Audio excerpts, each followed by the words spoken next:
What's going on, everybody? Welcome into Blazers Uprise's coverage of the 2021 NBA Draft. Welcome into our third annual live stream of the draft. I'm extremely excited for webcam mic. All right, let me fix that. Webcam mic. Yeah. Okay.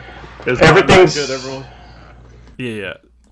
What's going on, everybody? Welcome to a fresh mic. There you go.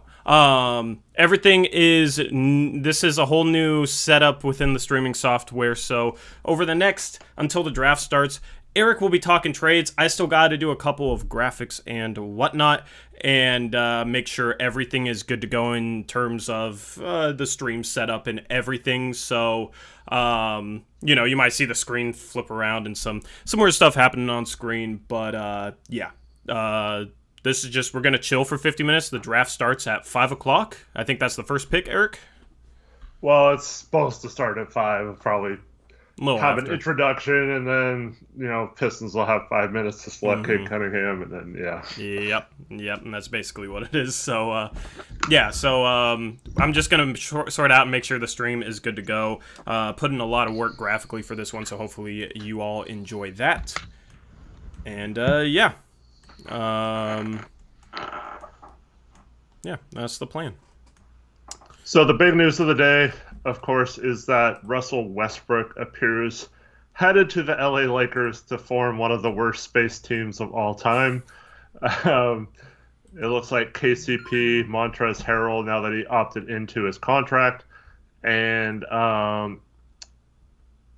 Kuzma are headed there. Now, they're still trying to figure out draft pick compensation as well, whether that's the 22nd pick in this draft, which the Lakers have, or if it's going to be future picks. So I expect them to have that sorted out, but the trade cannot go through until August 6th. And the reason for that is Kyle Kuzma is on a poison pill contract until then. He is still on his rookie deal, and his extension doesn't kick in. So the salary matching for that trade does not happen until that date. So they have, I guess, if they don't figure it out tonight, they can still figure it out later. Now, Woj just said on ESPN that Sacramento, who thought they had a deal for Hield going to the Lakers instead of Westbrook, and it would have sent Kuzma and Montrezl Harrell and the 22nd pick back in return. That deal got put on hold while the Wizards called last second, it looks like, and gave in to the Lakers' offer. That's pretty much all the Lakers can offer because they don't really have any other players or assets to throw in there. So it's all good, Chief, and thanks for saying that, though. But the Wizards, it seems like they were not going to trade Westbrook for that package. And then they realized last second that if they didn't do it, the Lakers were moving on and going to get Hield instead. And so it looks like they came in and got Westbrook to LA. And so now it appears that Sacramento's still trying to convince the Lakers to take their deal instead. We'll see who wins out, but most likely it looks like it's going to be Westbrook to the Lakers instead of Hield. I do not like that for the Lakers whatsoever. Nope. I don't think Westbrook is a player that helps you win games, to be honest with you, and he's not a good fit next to LeBron whatsoever. That's very interesting. Yeah, and for anyone worried about the black space on the screen or any kind of things that's happening, I just told y'all. I'm making sure everything's set up. So I'm gonna try and get the bottom graphic from ESPN's draft coverage, just the bottom graphic. So none of the camera work or anything. That's what I did last year. It's just giving me a little trouble right now, so I'm trying to sort that out. So, yep, no problem.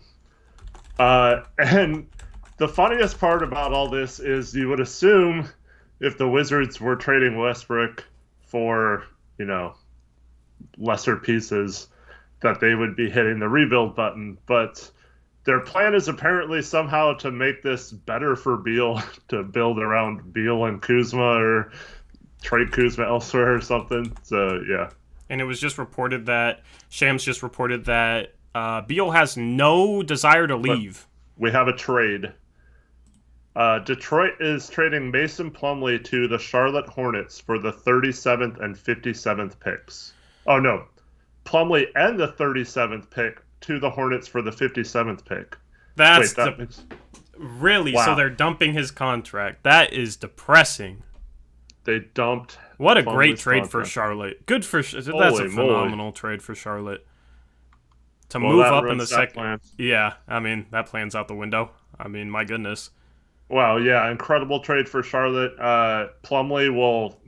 I mean, we'll talk about this when they get to the 11th pick. There's a certain player that I think would fit very well with LaMelo Ball, but Plumlee, if they decide to go a more up-tempo offense with, Devontae Graham, if they re-sign him, and LaMelo Ball and Miles Bridges and stuff like that, I think Plumlee is a really good center for that style too. So it'll be interesting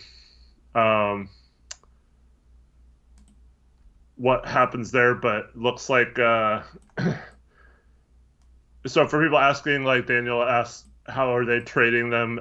It's probably going to take place in the new league year, which means that Charlotte will somehow create some salary cap space, whether that means they're not going to give a qualifying offer to Malik Monk, or if they find another way to get under the cap far enough to take on that contract. Not sure. I don't think they have a... Let me see if they have a trade exception big enough to absorb Plumlee's. I don't think they do.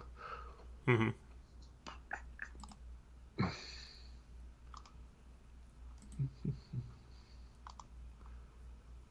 But yeah, just to get Plumlee and move up 20 spots in the draft, I don't know what the Pistons are thinking there. Why even sign Plumlee last year if that's... Okay, weird. Nope, they do not have a trade exception. So yeah, it would just be it would have to wait till August 6th, like the Lakers trade, and they'll get cap space. I mean, who knows? I mean, that doesn't necessarily mean we can't get Plumlee. His contract still matches for Derek Jones down the road if something happens. But that just kind of means we have to find another player to fit in that trade if we were able to somehow get Jeremy Grant and need another contract to fit in that one. Yep. Don't worry about what's going on screen right now. By the way, just don't. Oh my God! What are you doing? don't worry about it. Yeah. I don't understand that for Detroit at all. I don't know. Plumlee's worth that contract, in my opinion. I mean, I would have loved him as our backup center.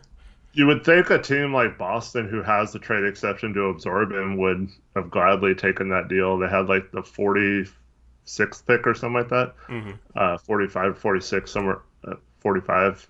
You'd think they would have gotten some center depth there. But yeah, I don't know. Weird. Shams is reporting that Beal has no desire to leave the Wizards. So good for him. If he doesn't request the trade and he stays in Washington, I guess that helps us not having to worry about a team like Philadelphia trading for him instead of Beal. So I hope that's true. Yep. Woj said the Hawks and Pacers are in talks for pick 13, a pick that has been linked heavily to the Rockets in an Eric Gordon trade. Weird. I don't know what maybe Cam Reddish to the Pacers for 13. That was probably a little too high for his value, but apparently Atlanta wants a first-round pick for Reddish. Looks like we're not going to be able to do the graphic, like the bottom graphic like we did last year, unfortunately. Just won't fit or what? No, it's just blacked out on OBS, so... Yeah. That's what I've been trying to sort out. So...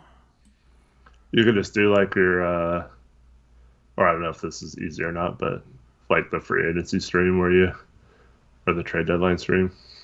What do you mean? Just have your own updated on the bottom ticker, whatever. Or like how you did it for the mock draft. Yeah, I could maybe do it like how I did it for the mock draft.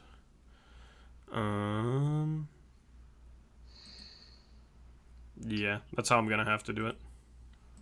Okay, we will adapt. Let's see here. Bassam says they black out screen sharing now on Hulu, YouTube, and Netflix. So messed up. Yeah. Wasn't really doing that last night. So we will adapt and we will figure this out. For better or worse. Probably worse. Let's see here. Should Portland go after Cam Riddish? Honestly, he's someone that I wasn't super high on in the draft, but just some of the plays he made in that one good quarter he had in the playoffs. He was hurt most of the year. I think he could still be a useful player, and I wouldn't mind taking a flyer on him. It's just we don't have a way to really get him unless it's part of a bigger trade, and I don't think that's really happening. I mean, I wouldn't mind if he was a throw-in in a bigger trade, but I don't think we should give up like one of our tradable contracts and a first for him and then have to maybe include or take other stuff back in that deal as well. Yep. Where's it at? Where did I save it? But I just want to say one thing. Like, even if we traded in and got 2 second-round picks tonight, like, you're going to see a lot of people killing Olshey for that. And the thing is, it's not it's not a bad thing. We have those two-way contracts. We can definitely use those on the second-round picks, and we need 2 players there. So it's if you see anyone saying like, "Oh, we're great, more young guys" or whatever, well, we have to fill those spots with someone. I mean, I guess we don't have to, but like they can only be players in their first 4 years in the league. So I'd rather take a chance on a rookie than someone who you already know is kind of like a TJ Leaf last year and a Blevins, or aren't going to really contribute anything to your team. So I'd much rather just trade into the draft, get 2 guys that you want to get and develop, and put them on 2 ways. But the rumor is that there's a bunch of teams trying to get out of the second round, that they're I don't get it because this draft is super deep, but there are teams that have multiple second-round picks, and they obviously don't want to have like 6 rookies and stuff. So there's going to be a lot of trades and a lot of second-round picks going for a lot less than they have in the past, I think. It started today with Philadelphia acquiring the 53rd pick for $2 million. And if that's all it takes to get into the draft, I think if we do something like that, the Blazers, I think that's a very good sign that Jody's willing to spend money and that some of this stuff has been overblown about her only caring about the bottom line and not winning and all that stuff. Yep. I need to I need to take Cade Cunningham off there. I never saved this file. Mock draft 1.0. Yeah, I gotta adjust this graphic slightly. I wasn't planning on using this graphic package for this stream, but I mean, I'm glad I have it. So I will make it so there's a bottom ticker there in the bottom with selected picks, and that's how we're gonna do it. Yeah. If you're new to the channel and haven't watched any of my mock drafts, you're like, wow, you got an ESPN graphic of your own right away. Yeah, I'm try hard with the graphics. So question by Luke O'Toole. He asks, is there still any chance we get Siakam tonight, in your opinion? I think there's a chance. There's a chance for sure. I think it's slim. The thing to look out for is just to make sure he doesn't get traded tonight. If he gets traded to another team, then maybe we start to panic. Mm-hmm. But as long as he's still not traded and Philadelphia doesn't make a huge move to fill like a guard position like a CJ would do for them, I think that trade would still be available weeks from now until those options are exhausted. So in my mind, it's good to watch these teams use up assets like the Lakers did today. They pretty much had one big move in their thing if they could convince a team to want to take Kuzma and KCP and those guys, and they used it up. So now they don't really have much flexibility other than they can sign someone to like the mid-level exception and minimum contracts. So that's how they have 121 million tied up with just Westbrook, LeBron, and Anthony Davis. So they're really strong with the salary cap now. They can't really make any other moves. So I expect them to not be a player in many other trades. I mean, maybe if it's like a cheap guy or something, but for the most part, they're out of the running in a lot of these big players or big trades. So the more teams that trade for guys like a Westbrook that we don't want or don't care about, the better it is in my mind. Yep.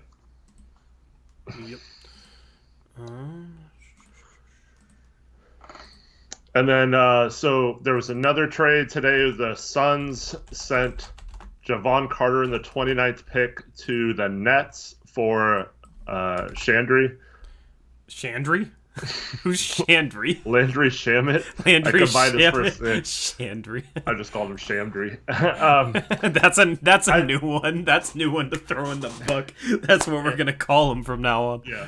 In my mind, so I think Shamet for Jevon Carter is like a fair trade straight up. The fact that they gave up the 29th pick too, I think that's a big misstep by the Suns. I know Jevon didn't really play that much. It was kind of stuck behind several guards, but both of those guards are free agents, so they got to be a little careful there.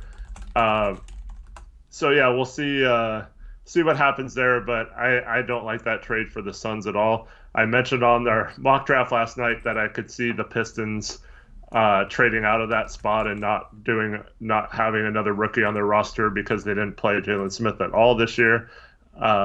So it looks like that's what their thinking was. They do get a shooter and someone who can space the floor a little bit, but overall I don't really like this trade for the Suns.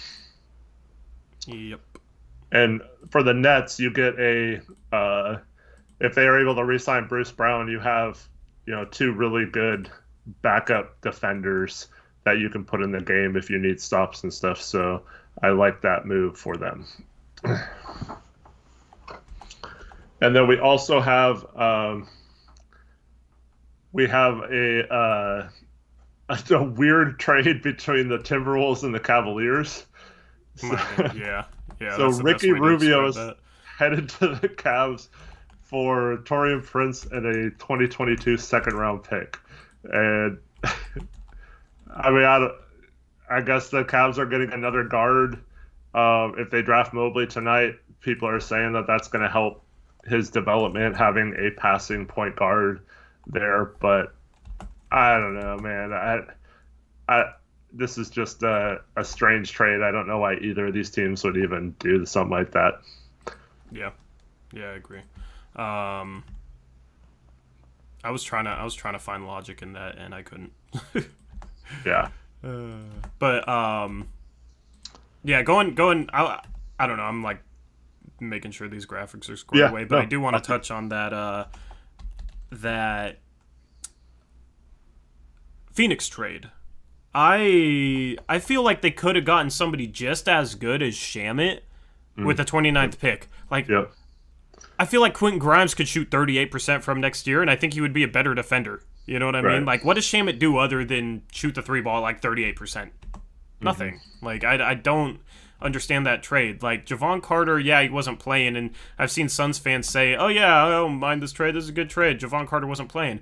The reason it's a bad trade isn't because you gave up Jevon Carter necessarily, it's that you gave up the 29th overall pick, and with the talent in this draft, you were likely going to get a good 3-and-D guard there anyway. There's a ton of them in this draft. There's a ton of talent in this draft. So in a normal draft, maybe the 29th pick is like, okay, and I feel like that's the mistake. Year. Yeah, like last year, if they gave up the 29th pick for Shamet, then okay, that makes sense. I feel like Suns fans, they went on their big run to the finals, and so they're not paying attention to the draft. It's complete opposite of previous years for them, and they don't realize how deep this draft is. Bizarro world. Yeah, everything's backwards, man. And I feel like they don't realize quite how deep this draft is. So. Yeah, but like I said, they didn't even give Jalen Smith a chance to play at all last year, and they picked him over Tyrese Halliburton, who could have really helped them and been better than, way better than Shamet. So they basically, I think, are admitting that they messed up last year. But yeah, the 29th pick last year, as Insidious Sweet says, was Malachi Flynn, who still has some potential too, and was very solid in his rookie year. Well, Shamet was traded last year for, was it the 19th pick?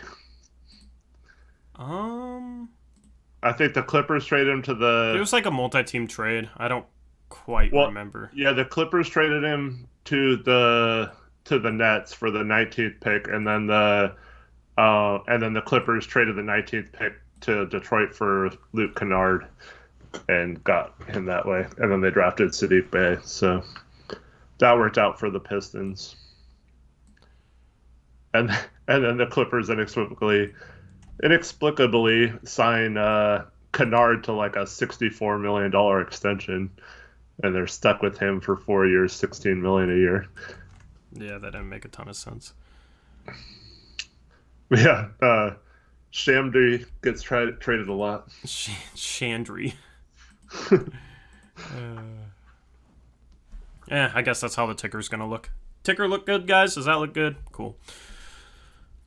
So I'm gonna have nothing in that blank space, I guess, for the Pistons. But now we need to update the teams.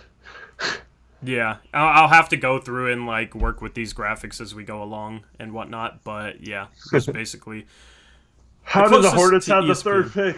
Yeah, but I will play the audio of Adam Silver announcing the pick. Please do not spoil picks. All right, I will try and like let you guys know what's on my. I'm gonna play it on my phone.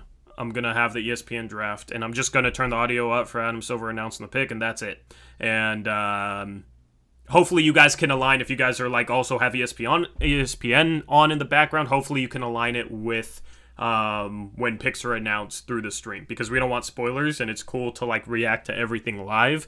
So as far as Woj tweets go and Shams tweets and whatnot, I have Reese, who's stepping up today, just like he did last year in the draft. He's gonna send us links to Woj and Shams tweets that aren't pick spoilers.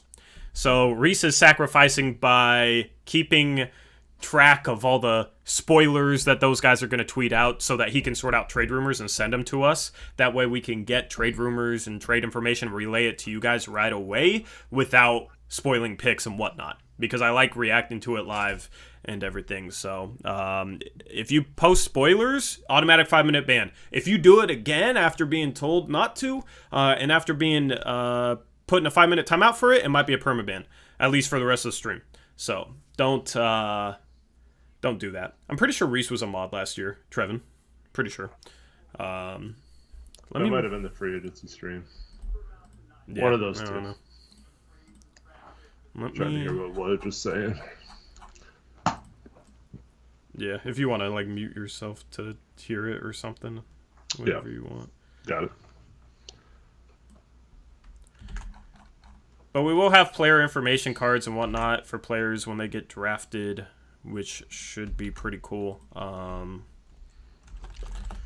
Howard Ma, yeah, there's always a chance Portland could buy a second-round pick and get into this draft. I actually would be surprised if they didn't. I would be surprised too. Who do you... Dude, like, I'll be excited unless we draft like a Luka Garza or something. Yeah. You know what I mean? Like, there's so many good players in this draft. Like, we should be able to get somebody decent. Yeah, there's probably like 15, 20 guys I would say I'm fine with if they're in the second round. And then there's like 10 guys I'll be mad if we like Big Usman Garuba on the screen. Oh, hello. There we go. It's my boy. Yeah, that's your guy. That's your guy right there. I just wanted to turn this into a background. Thought I was going to be interviewing Garuba for a second, man. That would have been cool. All of a sudden, Usman Garuba pops on the screen.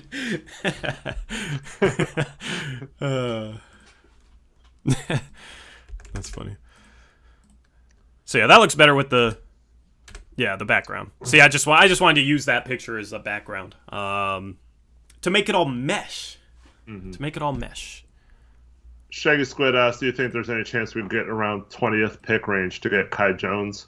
I'm sure Tori would love that, but I don't think... I would be shocked if we somehow got a first-round pick in this draft. That would mean we traded either Simons or Little, most likely, and I don't think Olshey would do that. And then I also don't think... You can't buy a first-round pick, so it's not as easy as getting a second-round pick. Mm-hmm. So I would say it's more likely that we get one of his teammates, Jericho Sims or Greg Brown, instead of Kai Jones. I think he's just going to go too high for us to get up there, because like Derrick Jones doesn't have first-round pick value. I guess we could trade Robert Covington for the same trade we traded last year and just do the opposite, but that doesn't make sense for trying to win now. So my opinion is they will not get a first round pick. Even if they traded CJ for a big package, I don't think they would keep a first round pick. I think they would ship it to another team to get another piece in that deal. Yep. Just answered that, Ben. So sorry to burst your bubble, but it's not going to happen. Do I still have Memphis having this? Oh, I do. Thanks for shouting that out. Yeah, so this bottom ticker, we had a mock off season. If any of you don't pay attention to the channel, we had a mock off season, and that's what this the ticker text. That's why Memphis was second, because Memphis traded up to 2. I just said that like 5 minutes ago. Did you? Yeah. You responded like you knew what I was talking about. Yeah, well, okay, half the time right now I'm responding like I know what you're talking about, and I didn't hear a single thing. Yeah. So, yeah, the picks are messed up down below, so don't look at those yet. Yeah, I'll also post my big board in the description.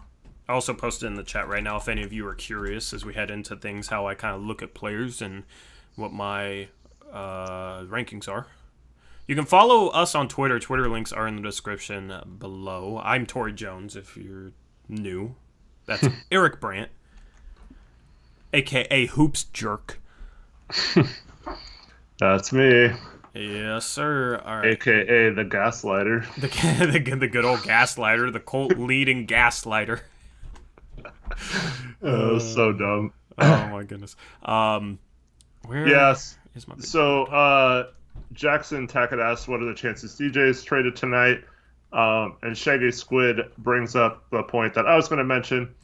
And that's, I think they probably have a good idea if Norm is going to resign or not by now.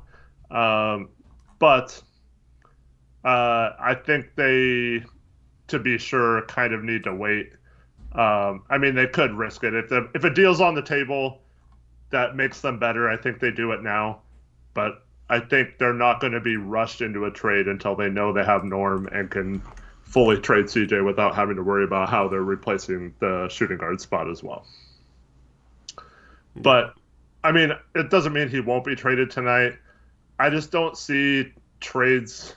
Like, if we're going after a Siakam, he doesn't have to be traded tonight because that probably wouldn't involve many draft picks in this draft. So we probably wouldn't be going after or needing to do that tonight. So I think a lot of people will see that as a negative if we don't trade CJ tonight. But in my mind, we have the patience. The more we have to, or we go into it thinking we have to trade him tonight, oh, it's the draft, you have to get something done.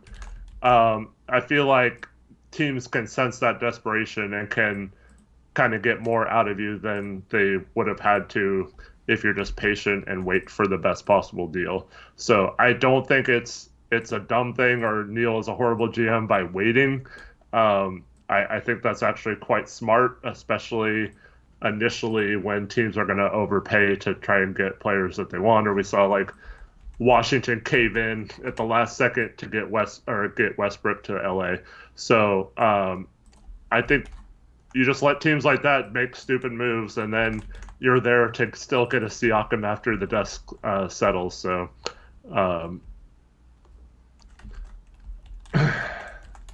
it's also quite possible.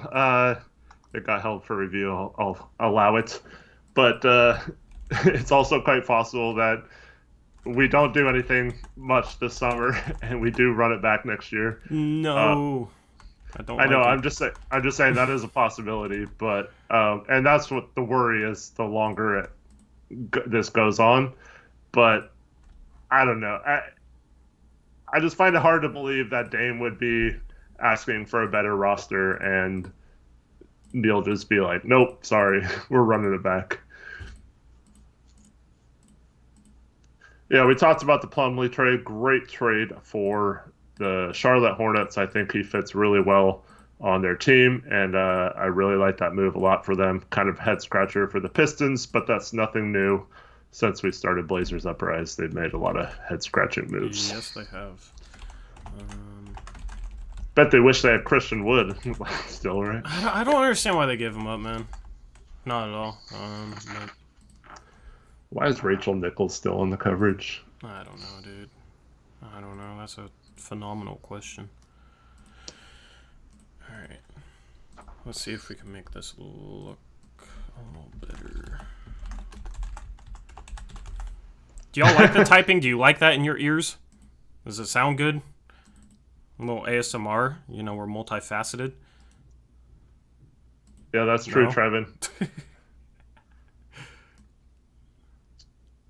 Trevin says, yeah, I was right in the middle of saying that at this point, I don't think the Blazers are going to make a trade. And then Norman Powell trade happens. And yeah. Hey, I called that too.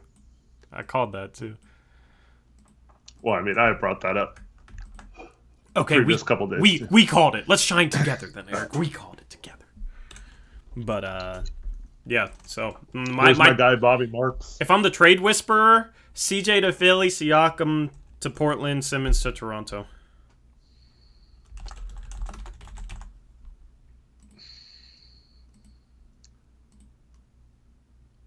I say Bobby Marks is my guy because he's always nice enough to answer when I DM him and when I slide into his DMs. Wow. It's not always. He doesn't always answer my questions, but at least he responds. Yeah. So yeah. I made this joke before we went on to Tory, but Evan Mobley's wearing a Nurks type suit tonight, the turquoise. Mm-hmm.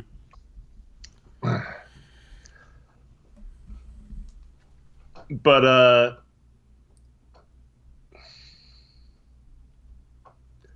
yeah, I mean, we're gonna get a lot of this. So yeah, we just spent the last 5 minutes talking about the chances Portland makes a trade. Brian, sorry you missed that, but I don't know. I don't think there's going to be a huge move for the Blazers, or has to be one tonight because it wouldn't necessarily involve draft picks, since that's not what we're looking for. So Yep. It's all good. I missed it too. But I think I'm about done. all right. I'm not gonna make a player card for. I hadn't made one for Giddey and Sengun, but I have 44 other player cards with their stats, where we rank them on our big board, strengths and weaknesses and whatnot. We can talk about them. We'll just talk about them. You know what I mean? Just like we did last year. So the problem is they're international players. A lot of the college players, they just got ESPN pictures that I can easily just plug in. Instead, with international players, they don't have something like that. I have to completely edit, remove the background, crop it. Takes, I don't know, more work than you would think for 20 minutes. Do you want to talk about the Dame Henry Abbott thing from today, or no? No. It's just ridiculousness. Weezy, I don't think that is going to end his career because he's kind of an independent person anyway. So, and he has, for some reason, some guys who are gonna die with him. So, yeah, they're choosing to die on the hill. Yeah. I just thought it was hilarious that Dame comes out in the press conference, gets asked the questions, answers it, saying there was no truth to that. He would never like give up money to force a trade or whatever, and then he has to answer it again like a few minutes later, a couple hours later on Twitter. Yeah. Oh my goodness, man! Just lots of ridiculousness at this point. And yeah.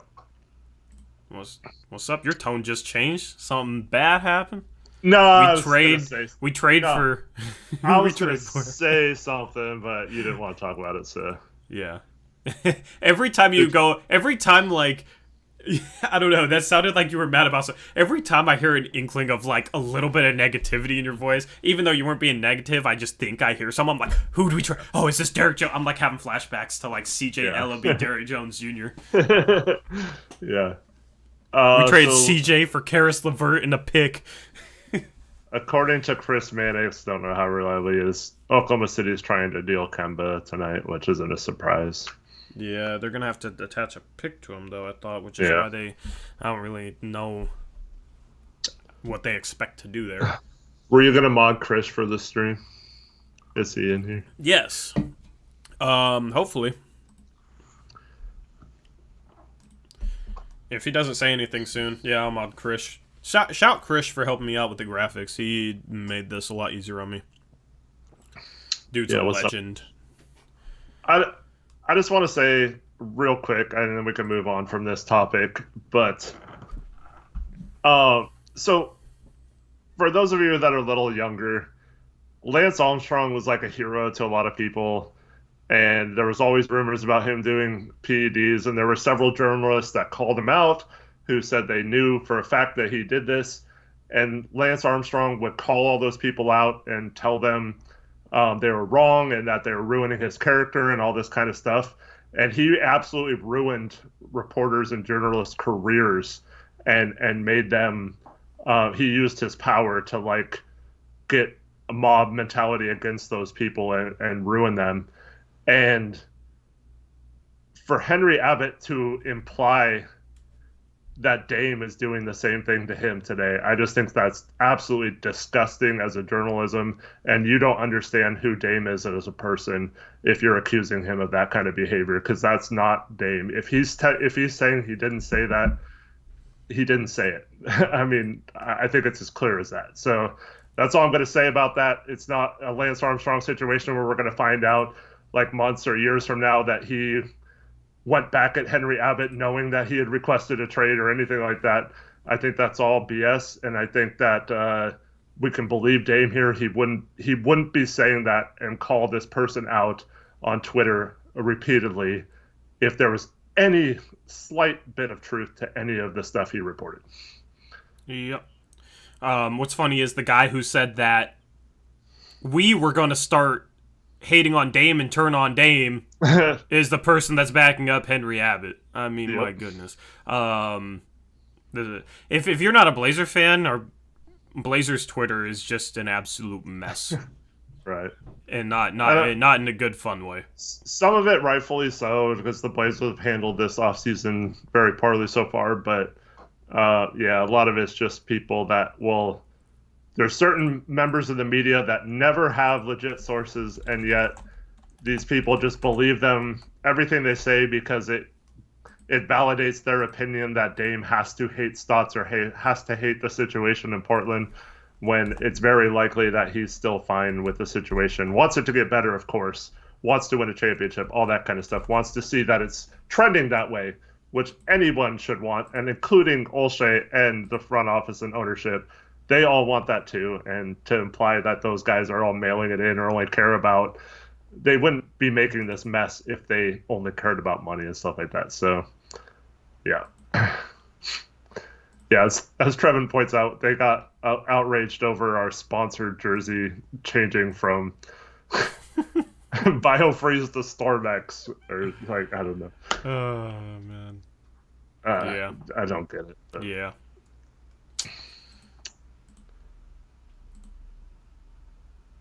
I'm going to speed up the ticker a little bit. Let's do 30.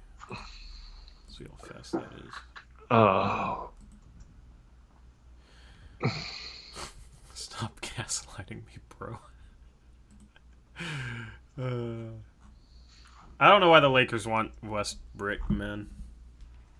I'm kind of happy. They just want star power, bro. If their team is LeBron, AD, Westbrook, and a bunch of injured players, or not injured players, a bunch of bad role players. I don't know why I said Anthony Davis, and automatically injuries pop into my mind.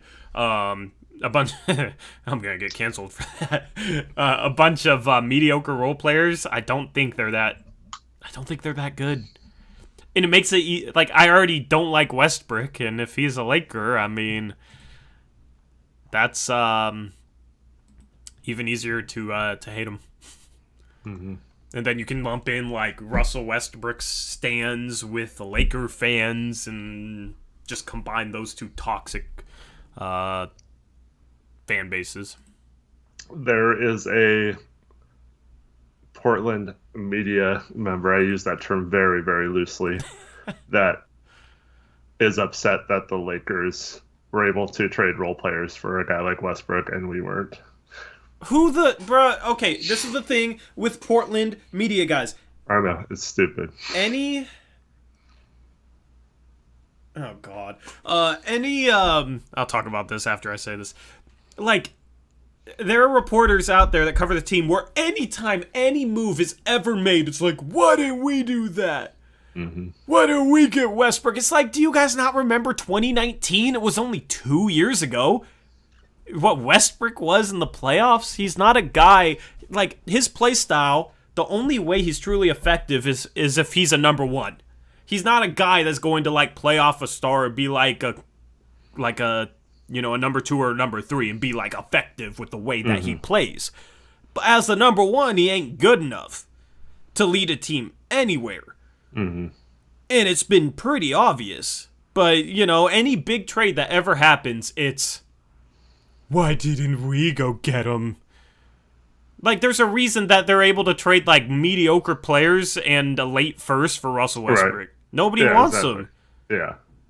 Like, the Wizards gave up the worst contract in the league in John Wall and, like, one first-round pick, and that was it for Westbrook last offseason? Yep, one first. And Westbrook... I think it's protected first. Yep. Like, I mean, you would have to... Like, they basically got Westbrook for free because you would have to attach a first to John Wall's contract to get rid of him. Like, That's neutral value. That's, like, baseline even. So, like, Westbrook was, like, free last year. I mean, that's the guy they want playing off a Dame? Are you kidding me? I mean, there's just people getting too worked up in their feelings. We're like, oh, nothing's going to happen. Why can't we trade for somebody like a Westbrook? And it's like, just stop and think logically about the sport of basketball. The funny thing is, I mean, you can talk about, like, how, like, Westbrook stats and all this, but come playoff time, I think that's worse having him on the team than not having him on the team. So I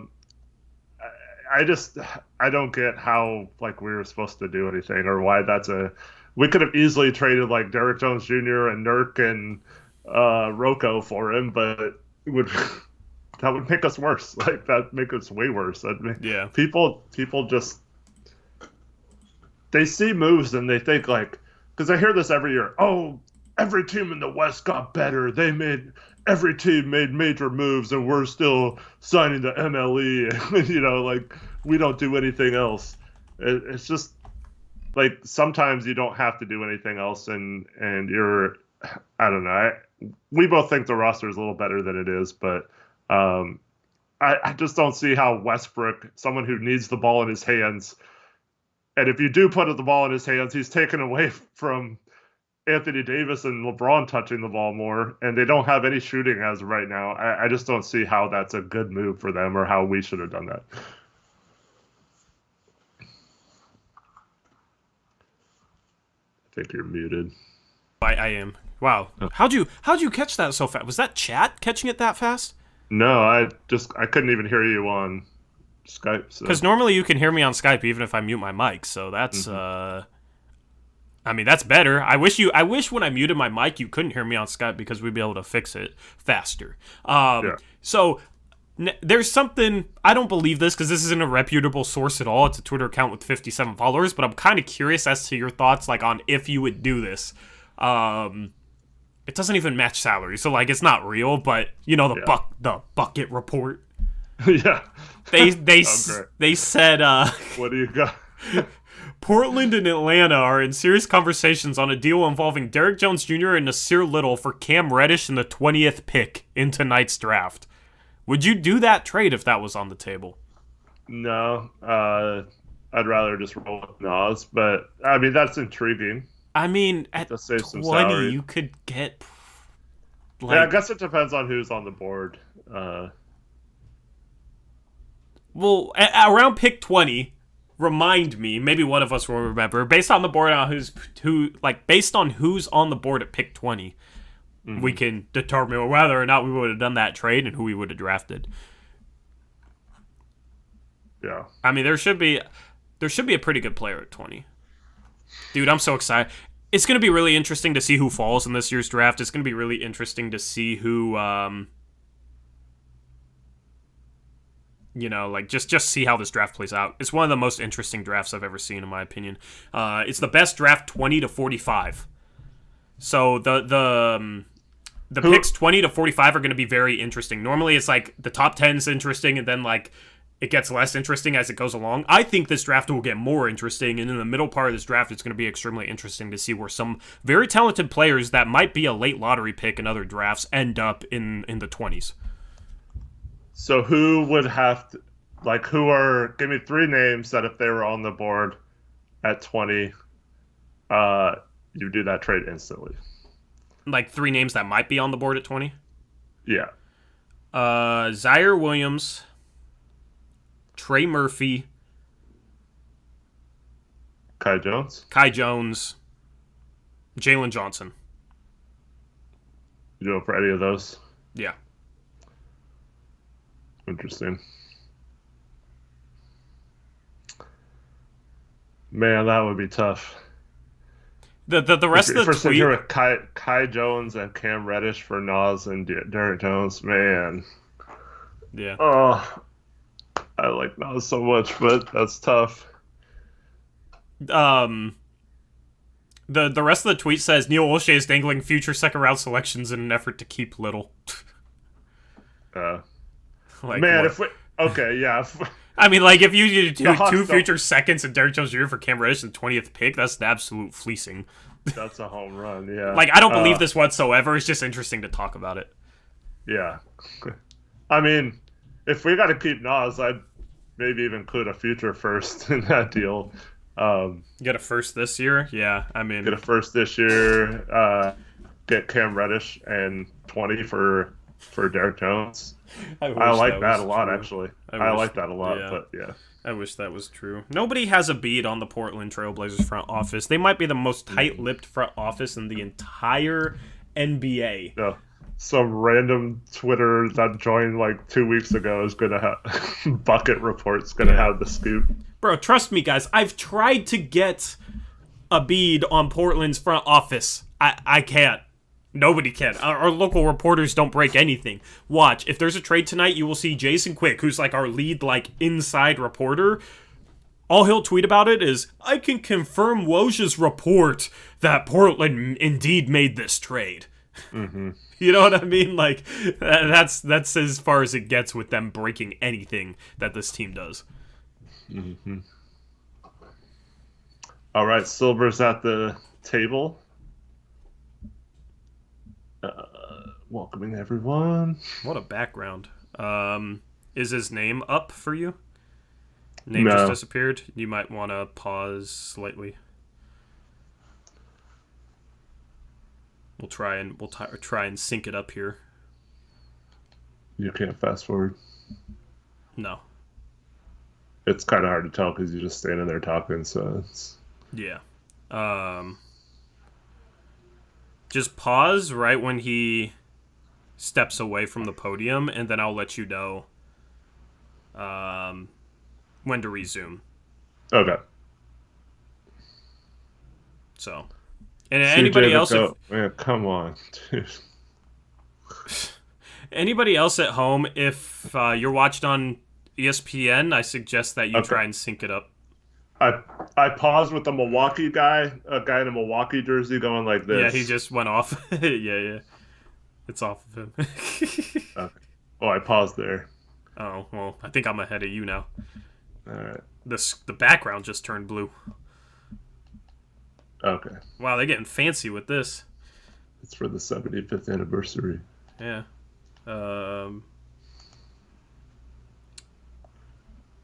Let's see here.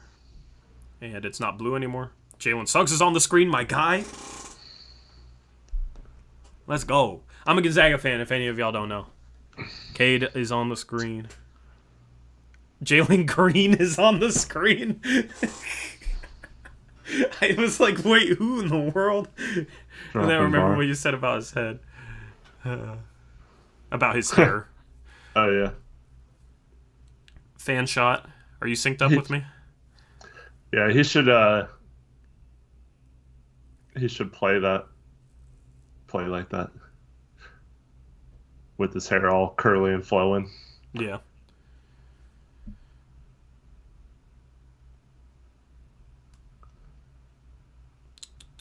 And commercial? Remember me? Trevin, you didn't watch the draft last year? Or you just watched us? I'll be back. Okay. I'll be back.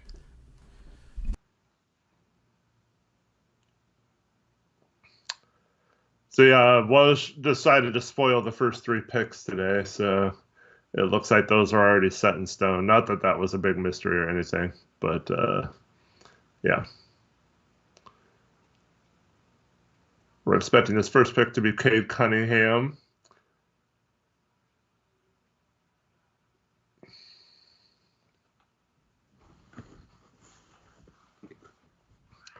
CJ the GOAT watched last year's, but we didn't have a first-round pick, so how would we have gotten Bay?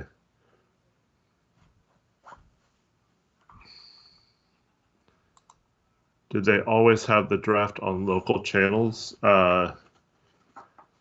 It's always been on like ESPN or TNT or one of those channels. I don't think it's ever been on a local broadcast channel. Is it on a local channel right now?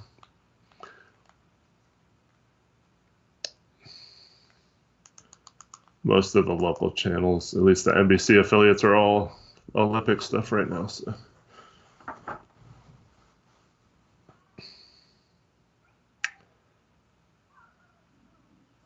What's the first draft we remember watching? The first draft, I don't remember what the first one I watched was, but the first one I remember caring about was the 1992 draft with Shaq. And the reason I remember it so well is because it was in Portland, actually, at the Moda Center, or actually the Memorial Coliseum at the time. And I wanted to go so bad.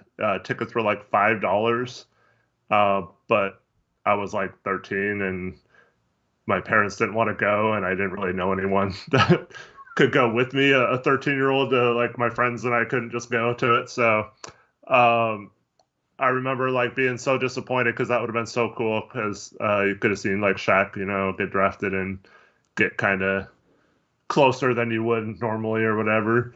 But that was the first draft I remember actually watching and caring about what happened and, looking at all the prospects and stuff. All right, I'm back. What's the first draft you remember watching? Me? Yeah. 2006. I really wanted Adam Morrison. Yeah. And then we took Brandon where I was like, okay, draft that's fine. Stash? You're a draft the stash dude? Yeah, well, I mean, I was young and was a Gonzaga fan, so. They have the draft on ABC. I did not know that. Interesting. I think it's... So what's the timer at for Detroit for you?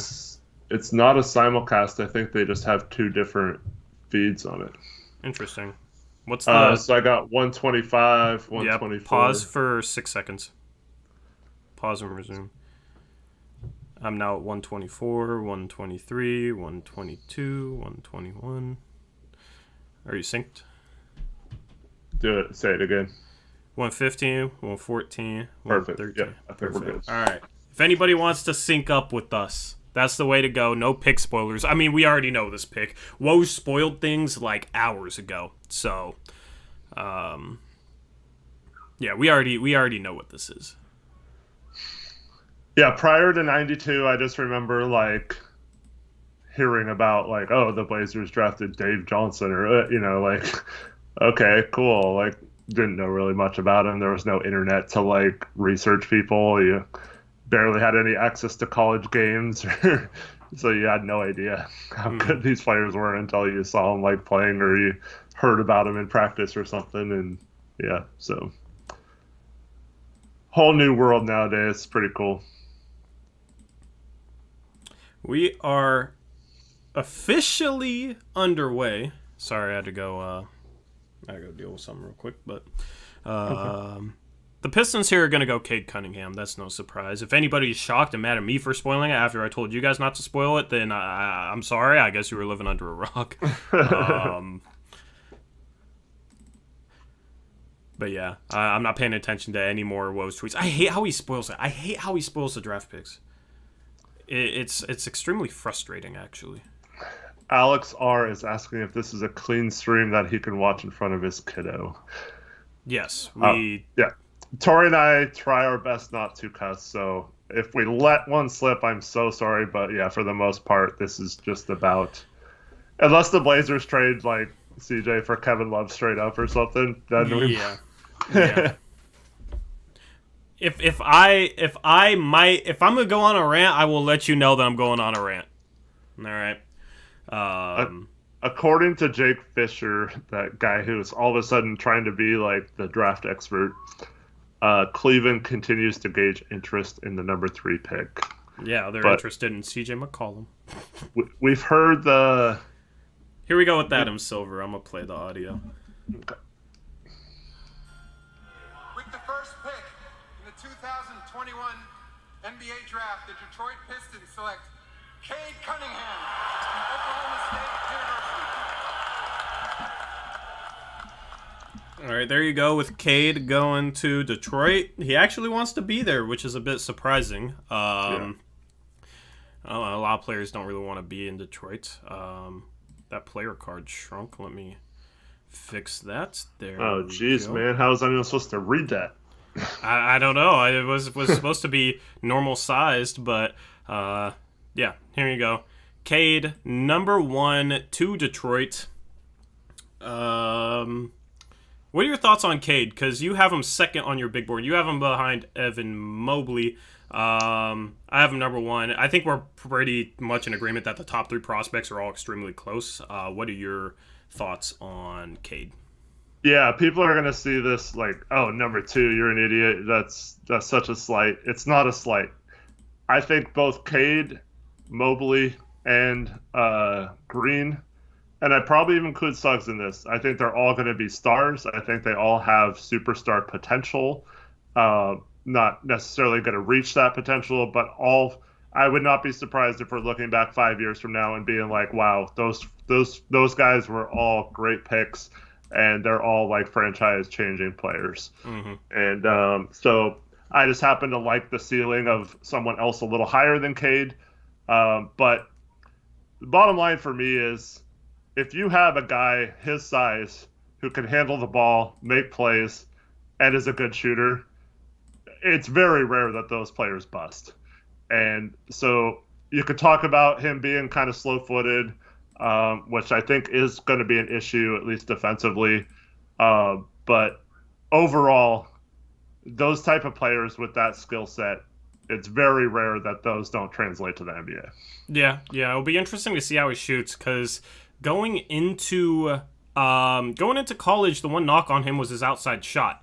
But then he ends up shooting 40%. So it's actually kind of looked at as one of his strengths now. I'm kind of curious as to, how he shoots at the NBA level. Like, is that 1 year where he shot the 3-ball well in college, is that more evident of him as a shooter, or is he more of like the guy we saw before? Probably somewhere in between, but obviously, like, for a lot of prospects in this draft, knocking down 3-point shots is going to be extremely key.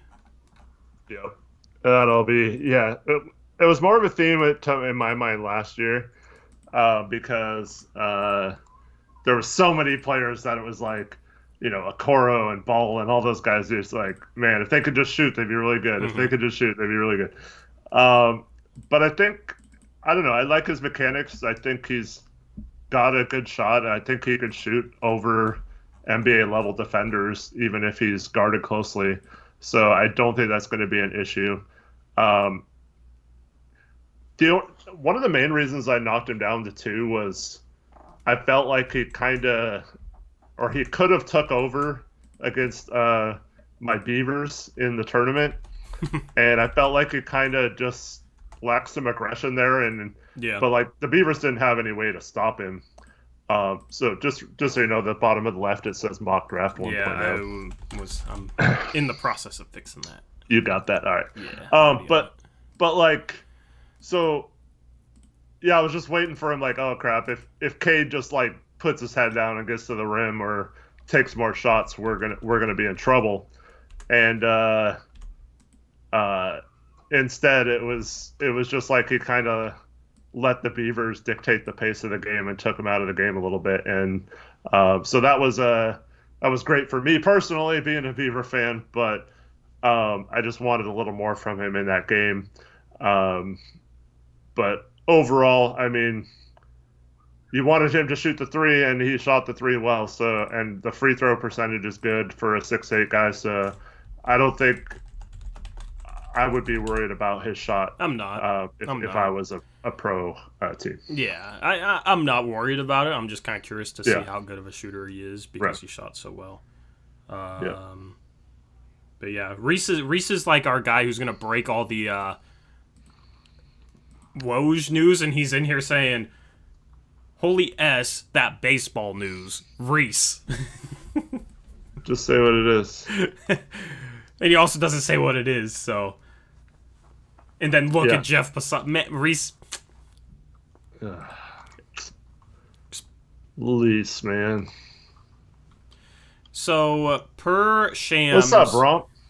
Per Shams, Cleveland received an inquiry from the Raptors for number 3 as of a few minutes ago. I'm really interested to see what that would be. I would think that's Toronto looking to move up and take Mobley, but I'm surprised, like, if they inquired a few minutes ago, I'm surprised they waited so long to inquire. That doesn't really make sense to me. Yeah. Well, I mean, unless they're using it for Simmons. We've heard all along that Toronto wanted to move up, OKC wanted to move up, Orlando's wanted to move up. There's several teams that are looking to move up in this draft, so it doesn't surprise me. Should I put the college the guys went to in the bottom ticker, or should I just put their name? Chat, let me know.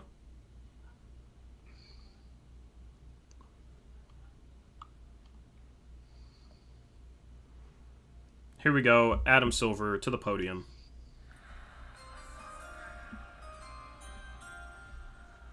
With the second pick in the 2021 NBA Draft, the Houston Rockets select Jalen Green. Jalen Green. That is a shiny suit. It's a very shiny suit, and that's some awesome hair. I don't blame him for not having the hair like that when he plays. I want him to do one game like that. Oh, I know. Just flopping around. All right, so let me get everything up here. What are your thoughts on Jalen Green? I have him third. Again, this is not a slight. I think he has massive potential. I like everything about his game offensively. Defensively, he wasn't great defensively in his 1 year in the G League, but I still think the skill set is there to become a good defender eventually. So I really like this pick for Houston, and I think that we're going to be talking about this guy for a long time. Yeah, I mean, he has the chance to be one of the best players in this draft. He's gonna be the best scorer in this draft, in my opinion. Like, Cade, I have as a higher ranked prospect just because I think he's a better, like, overall all-around player. But Jalen Green's gonna be the best scorer. I don't think there's much doubt about that. The dude is a phenomenal scorer. Let me pull up his player card here. While you're doing that, the trade is official. What? Westbrook to the Lakers. Russell Westbrook is a Los Angeles Laker. The Washington Wizards are sending Westbrook a 2024 second and a 2028 second to the Lakers for Kuzma, KCP, Montrezl Harrell, and the number 22 pick tonight. So they did get it done to include the number 22 pick, and for doing so, the Lakers get a couple of future seconds. Yep. I'm not going to put the college. That's just going to take more time than the bottom ticker. So I'll just do it like that. That works. Cool. Yeah. So I don't know if like, one of the things is, unlike some of the players in this draft, he doesn't seem 6'6" to me. He seems a little shorter than that. Does he? And he doesn't have a huge wingspan, so that was one of the reasons why I didn't like him quite as much as Cunningham. Even though they're, like, right there, I am in terms of talent and stuff like that. I just feel like he played a little smaller than he was at times this year. I don't know. Yeah. The thing is, me and you agree like all the time on the Blazers. When it comes to draft, it's fun because we can disagree, and that's something I disagree with. I think he looks a legit 6'6" to me. I don't know if that's because he plays more upright with the ball or is so athletic around the rim. It seems like he's a more of a presence, attacking the rim with his athleticism. Seems like he's a little bigger, but I would say is that he's like at least 6'5". I wouldn't put him shorter than that. I think he's a legit like 6'5", 6'6".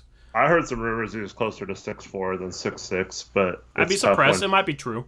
When you don't go to the combine and you don't, so you don't get like an official NBA measurement, it's kind of hard to tell with some of those things. Yep. Maybe it depends on if his hair's out or not. So what do you do if you're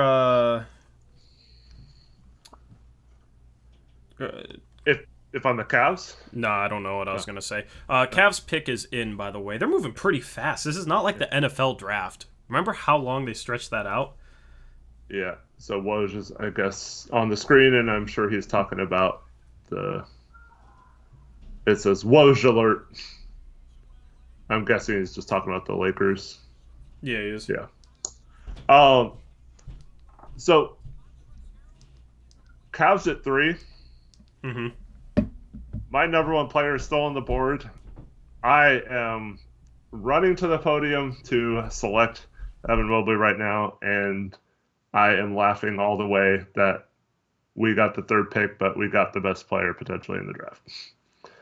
Yeah, I mean, any one of these top 3, I think, will be the top player in this draft. So Cleveland getting the 3rd pick. A lot of drafts you get the 3rd pick and it's like, dang, there's 1 or 2 guys, Zion and a Jaw or whatever. I mean, RJ Barrett's been a pretty good player too, so I shouldn't.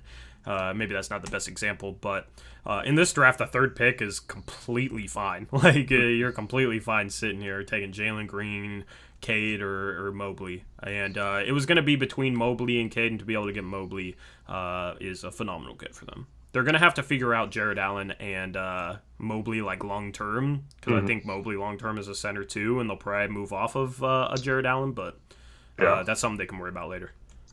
Absolutely. Here we go. Adam Silver to the podium. With the 3rd pick in the 2021 NBA Draft, the Cleveland Cavaliers select Evan Mobley. And there it is. Of Southern California. So Evan Mobley goes number 3 to Cleveland. So I think Mobley can play the 4 a little bit. I feel like he moves his feet well enough. He hardly ever gets beat off the dribble. He moves his hips well. I just think this guy has massive defensive potential. Great timing on block shots. I mean, that's just the defensive end. I feel like he can do it all. He can guard the perimeter. He can guard. The only thing is, he's obviously still pretty skinny, so he could get bodied in the post a little bit. But other than that, I feel like he doesn't really have any weaknesses on defense. And then if you combine that with his playmaking potential, I think his shot will get better as he moves along. I feel like he has really good touch around the rim or on little mid-range shots and floaters and stuff. Combine that with his passing and playmaking ability. I mean, I just think there's the potential to be like an absolute superstar here. Yeah, I agree with that. I think he can play the 4-2. I just think long term his offensive skill set is better suited to be a 5. Like, if you have the size to play the 5, and if you're a rim protector like he is, you're going to want to play the 5 because you'll be able to defend around the rim instead of away from the rim more often. And then his skill set is more unique for a 5-man, for a 7-foot 5-man than maybe a power forward. So long term, I think he's a 5, but I wouldn't be surprised to see him be their starting 4. It's going to be interesting if like Kevin Love and Larry Nance Jr. are still there.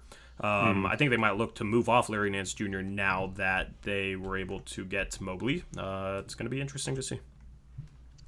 Yeah, and is there a point where they let Jared Allen go if it gets to be closer to a max than $20 million or whatever? Because he's rumored to want around $25 million.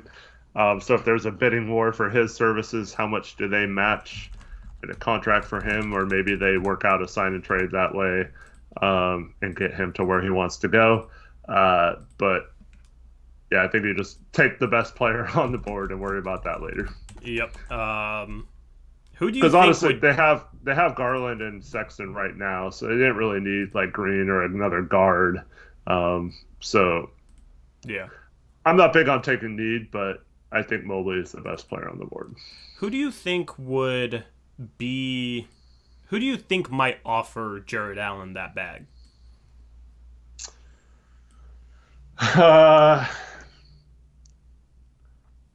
Toronto is interesting if they clear cap space, since they tried to move up to 3, it sounds like, and didn't get Mobley. Mm-hmm. But I think he would be a good fit with their core there. The Knicks could do it if they strike out on other big names first. I don't know. I can't really see OKC doing it. There's not a lot of other teams, in my opinion, that have the cap space. I mean, maybe the Spurs. I don't know. I don't see a lot of teams offering him, I guess, but yeah. Yep. So Indiana has acquired the 31st pick from Milwaukee. This is a massive L for Milwaukee. Indiana has traded the 54th and the 60th picks, Eric, for the 31st pick. What? Phenomenal trade for Indiana. As I said earlier in this stream, this draft is the best draft ever between 20 and 45. So be able to trade up from 54 and 60. The 60th pick is pretty much irrelevant. And be able to get all the way up to 31 is absolutely insane. So I don't know why Milwaukee did that. I don't know what they are doing, but that is... I know it's like, just second round picks, no big deal. But that is a shocking trade for me. Oh, they gave up 2 future seconds as well, it looks like. Oh, I missed that part. Okay, makes a little bit more sense. Okay, that's but better. Still, better. In a loaded draft, at 31, you might be able to get like a Sharif Cooper. You might be able to get a Quentin Grimes. Like, you're going to be able to get a good player there if you're Indiana. So I like that trade. Remember the very first stream on this channel, our draft stream in 2019, right? And like, the first 10 or so second round picks all got traded, and they were all like massive amounts, and some of them actually went for like protected first round picks in future years. So okay, we got a pick. Yep. With the 4th pick in the 2021 NBA draft, the Toronto Raptors select Scotty Barnes. Wow. No. That rumor was true. No. Jalen Suggs is standing up, smiling and applauding him, man. I love Jalen Suggs. Toronto. I don't like that. Eric, give me your thoughts, and I'll get my thoughts on that in a second. Well, I really like Scotty Barnes, but Suggs to me just has so much. I mean, he's safer, and I feel like he has just as good of an upside. So, to me, you risked a higher ceiling when you didn't have to. Like it's still like a similar ceiling in my mind. So, Scotty Barnes, obviously, he's got the measurements that make teams go crazy with the long wingspan and the length and the ability to handle the ball and be a playmaking wing. He's a good defender. He could be a lockdown defender on quicker guards in the NBA.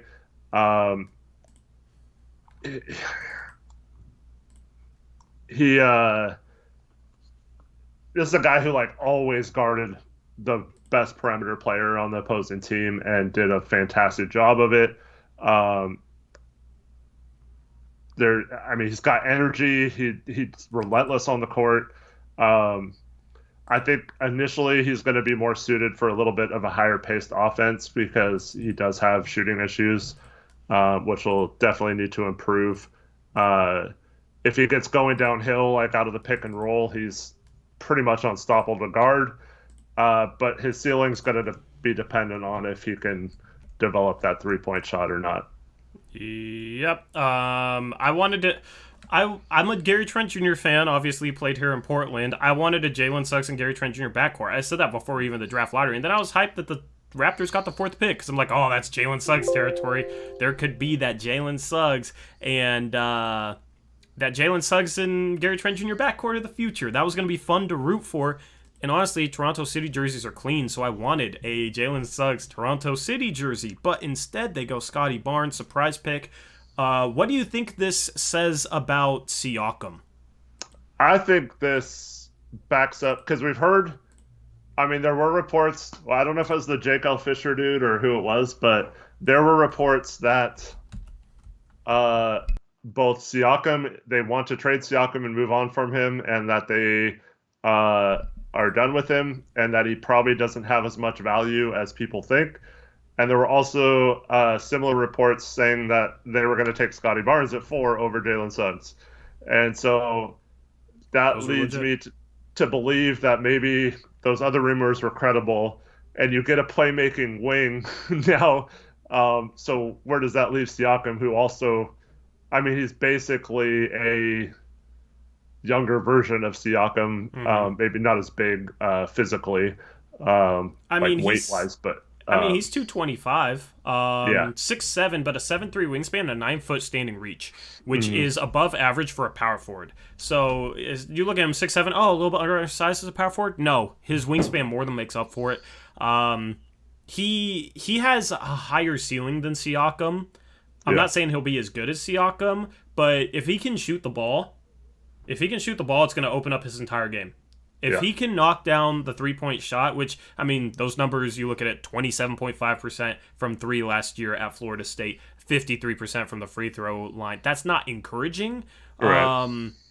So, that's going to be the swing factor for him, is if he's able to knock down shots, because he's a phenomenal playmaker, 4 assists per game and 25 minutes per game in college. Defensively, he's phenomenal. His athleticism, his energy is top-notch. He just has to be able to shoot the ball, because then he'll be able to drive the lane a little bit easier. Guys will have to run out on him and close out harder on him, which will open up straight line drives past closing out defender. And then if he gets into the paint with his athleticism as well as his playmaking ability, he's going to make teams pay. You either rotate and he'll find the right guy, or you don't and he'll dunk on you. So if he can shoot the ball, this is going to be a good pick. If he doesn't figure out his outside shot, this is probably going to be a bad pick. I wanted them to take Jalen Suggs. I feel like it was I wouldn't say a mistake, because Scotty Barnes could easily be a better player than Jalen Suggs.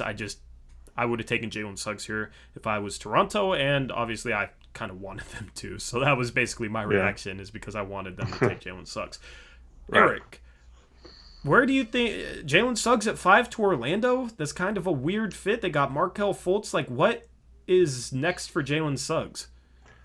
I mean, if you're Orlando, I guess you have to. I mean, who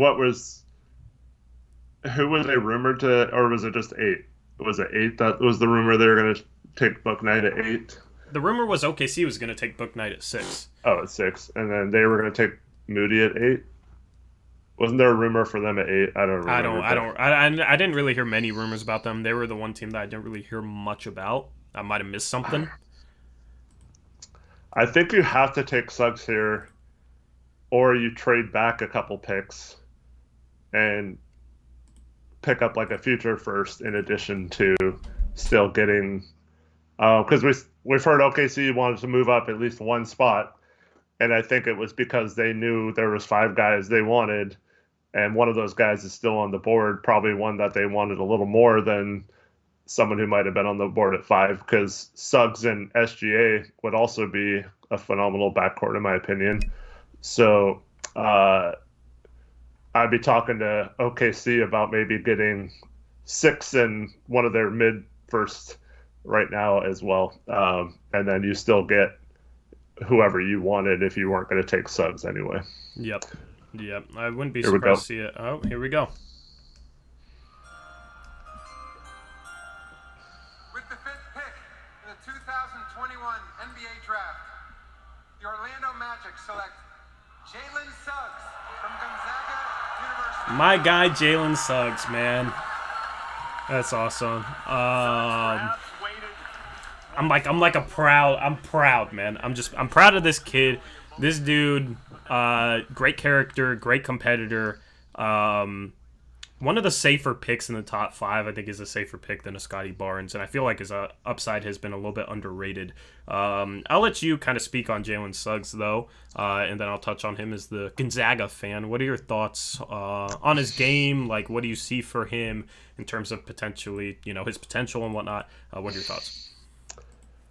He's one of those guys where I just think he does so many things well, and all of the things he does well, I feel like are going to translate to the NBA. I feel like he could be a good defender. I feel like he can facilitate an offense. And although his shooting statistics, I think he shot around 30% or so from 3, I feel like that wasn't really indicative on how good of a shooter he can be.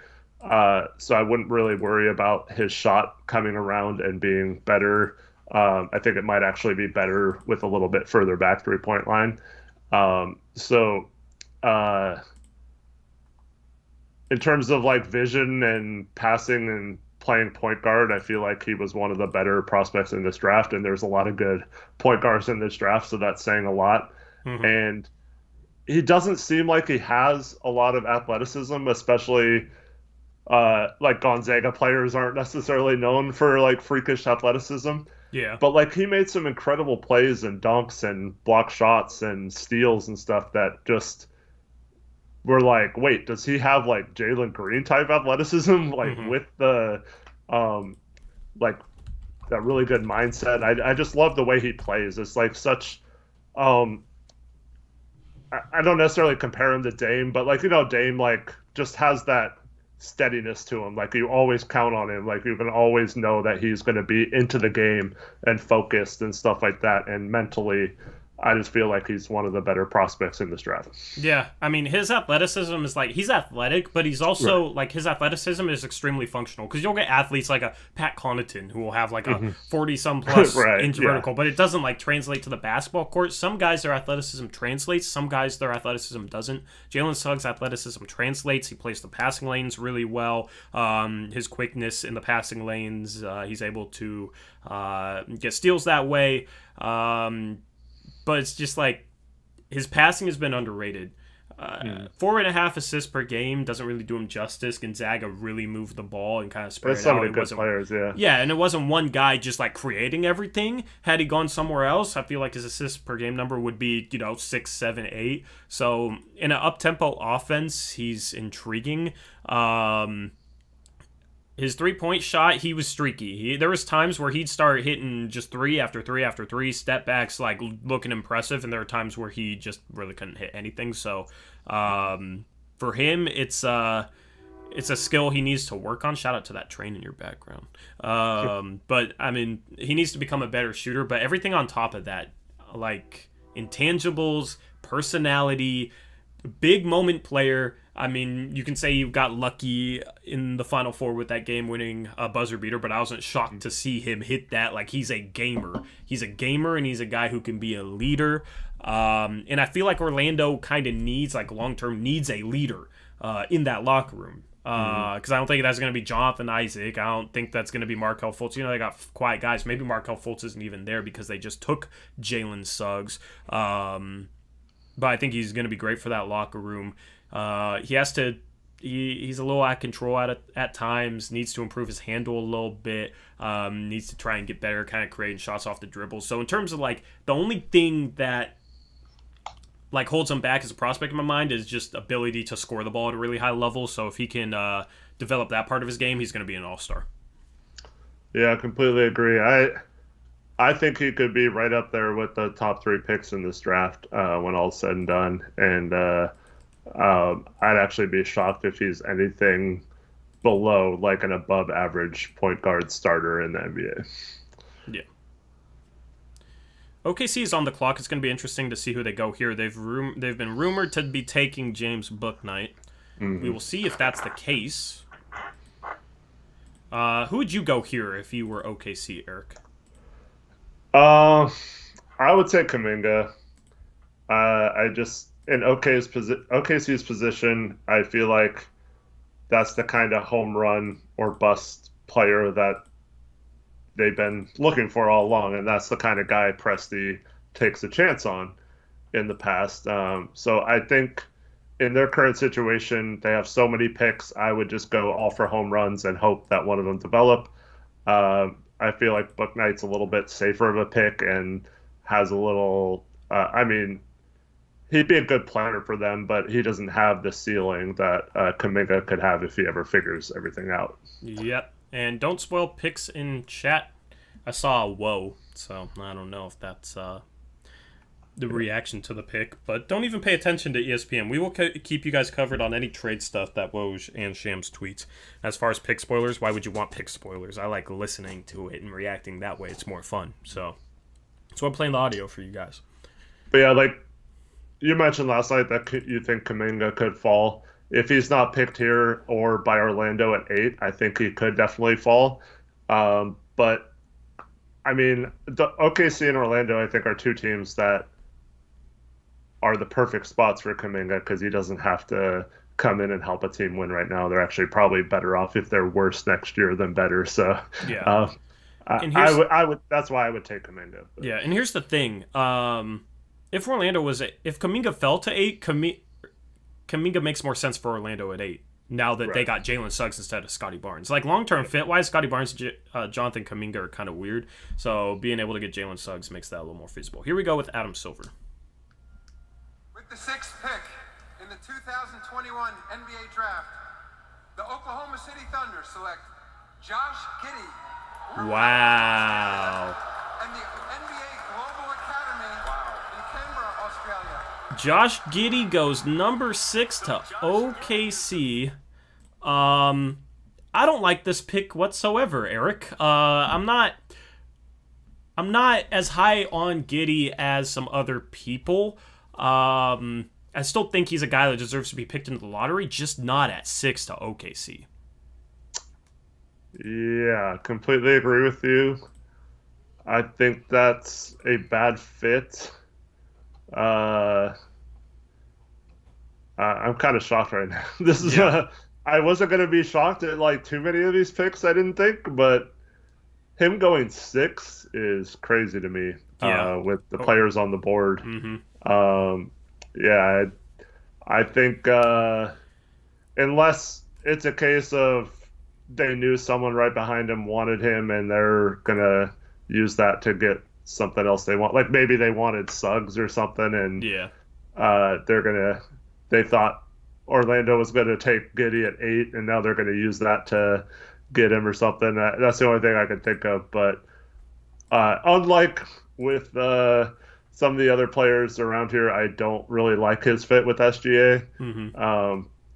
But I'm a little higher on Giddey than you are. He just seemed to come on so fast that it's hard to. There's not a lot of like stuff on him after past this last season. Yeah, so I don't have a player card for Josh Giddey, but I had him. I mean, here's the thing with big board ranks. Like, it depends on the team. Like, some players make more sense for some teams. Some players make more sense for other teams. So it's just kind of an aggregate. That's the way to look at it. But I had him as my... Where's he at here? I had him as my 15th ranked player. Out of 12th. Here's the thing with him. Like, he can pass the ball, but his shot is... I don't know. His shot is... I don't say it looks bad, but... It's... the lack of fluidity to it. Like, it looks like he lacks the feel for shooting the ball properly. Like, some guys will have like a hitch or something, they fix it and their shot's perfect, or some guys will have like one or two things they need to fix. Him, it's like the whole entire flow of his jump shot is just, and the way he kind of brings the ball up from his shooting pocket to his set point is strange to me. It's a very slow shot. Yeah, he just looks so uncomfortable. Like, he might be able to be a good shooter, but it's like, when you look at his shooting questions combined with his like lack of athleticism questions, I don't know. It's just like the only skill that I really like about him is his passing. Like, he's a good passer. Outside of that, there's really nothing that I look at that's like, yeah, that guy's going to be really good at that in the NBA too. Or that guy's like, that's a good NBA skill. And there's players on the board like a Moses Moody is going to be a good three-point shooter and a good defender and has a 6'9" or 8'9" standing reach. He has the size to maybe even play some small ball 4, and he's looked at as a 2 guard. And if he can just develop some off the dribble game, a la like a Devin Booker when he came into the league and developed his off the dribble game, like if Moses Moody can do that, the dude's going to be really good. But like the baseline wise, he's going to at least be a 3-and-D guy, and I think he would have been a much better fit next to SGA. So I don't like Giddey here at 6 for them. It's just, I mean, he could end up being a good player. He has to fix his shot. But I don't like this pick. I was not this high on Josh Giddey. Well, I guess if you plug him in at small forward and you have Dort and SGA who are decent defenders, well, Dort's a really good defender. SGA is okay. I feel like you can maybe get away with it, so that's probably what they're thinking, and then eventually they'll add the big men to complement those guys. They have some other picks in the ranges where some of those athletic defensive big men could go, so they'll probably address that here in a little bit. But, yeah, in terms of passing, feel for the game, IQ, like those are all off the charts with Giddey. It reminds me a lot of the LaMelo situation, everything else, though. He played in the NBL last year. His shooting stats look terrible, but like his passing and rebounding stats are good. And you wonder how that's going to translate his shot and stuff like that. But LaMelo sure translated to the NBA in his first year, and he was absolutely phenomenal this year. Like everybody trashes LaMelo's form, but like in terms of the rhythm of his jumper, it's right. Fluid. You know what I mean? Like his elbows out and like he kind of cocks his wrist back at his set point. Yeah. But it's like the motion of it is fluid. Yeah. Josh Giddey is not fluid, and he shoots it slow. I don't know, man. It's and he's not. He doesn't have the quickness and the creativity with the ball in his hands, like off the dribble, in terms of being a guy that can break down the defense. Well, I don't think his handles are good enough to be in a LaMelo Ball type passer. So it's more like a Nurk stationary type passer, you know. So there's less you can do with that passing skills if you can't handle the ball. And I think he can handle the ball a little bit, but he's definitely got to improve that. If he can become someone who has the handles to drive or not Luka, but like Luka doesn't have the greatest quickness, but he knows how to use his body to get to where he wants to go to create for others. And so if he can develop either of those, either some handles to get by people or deceptiveness with his dribbling, or using that big 6'8" frame to kind of shield off defenders to get to where you want to go, I think he can be effective on offense, even if his shot isn't great.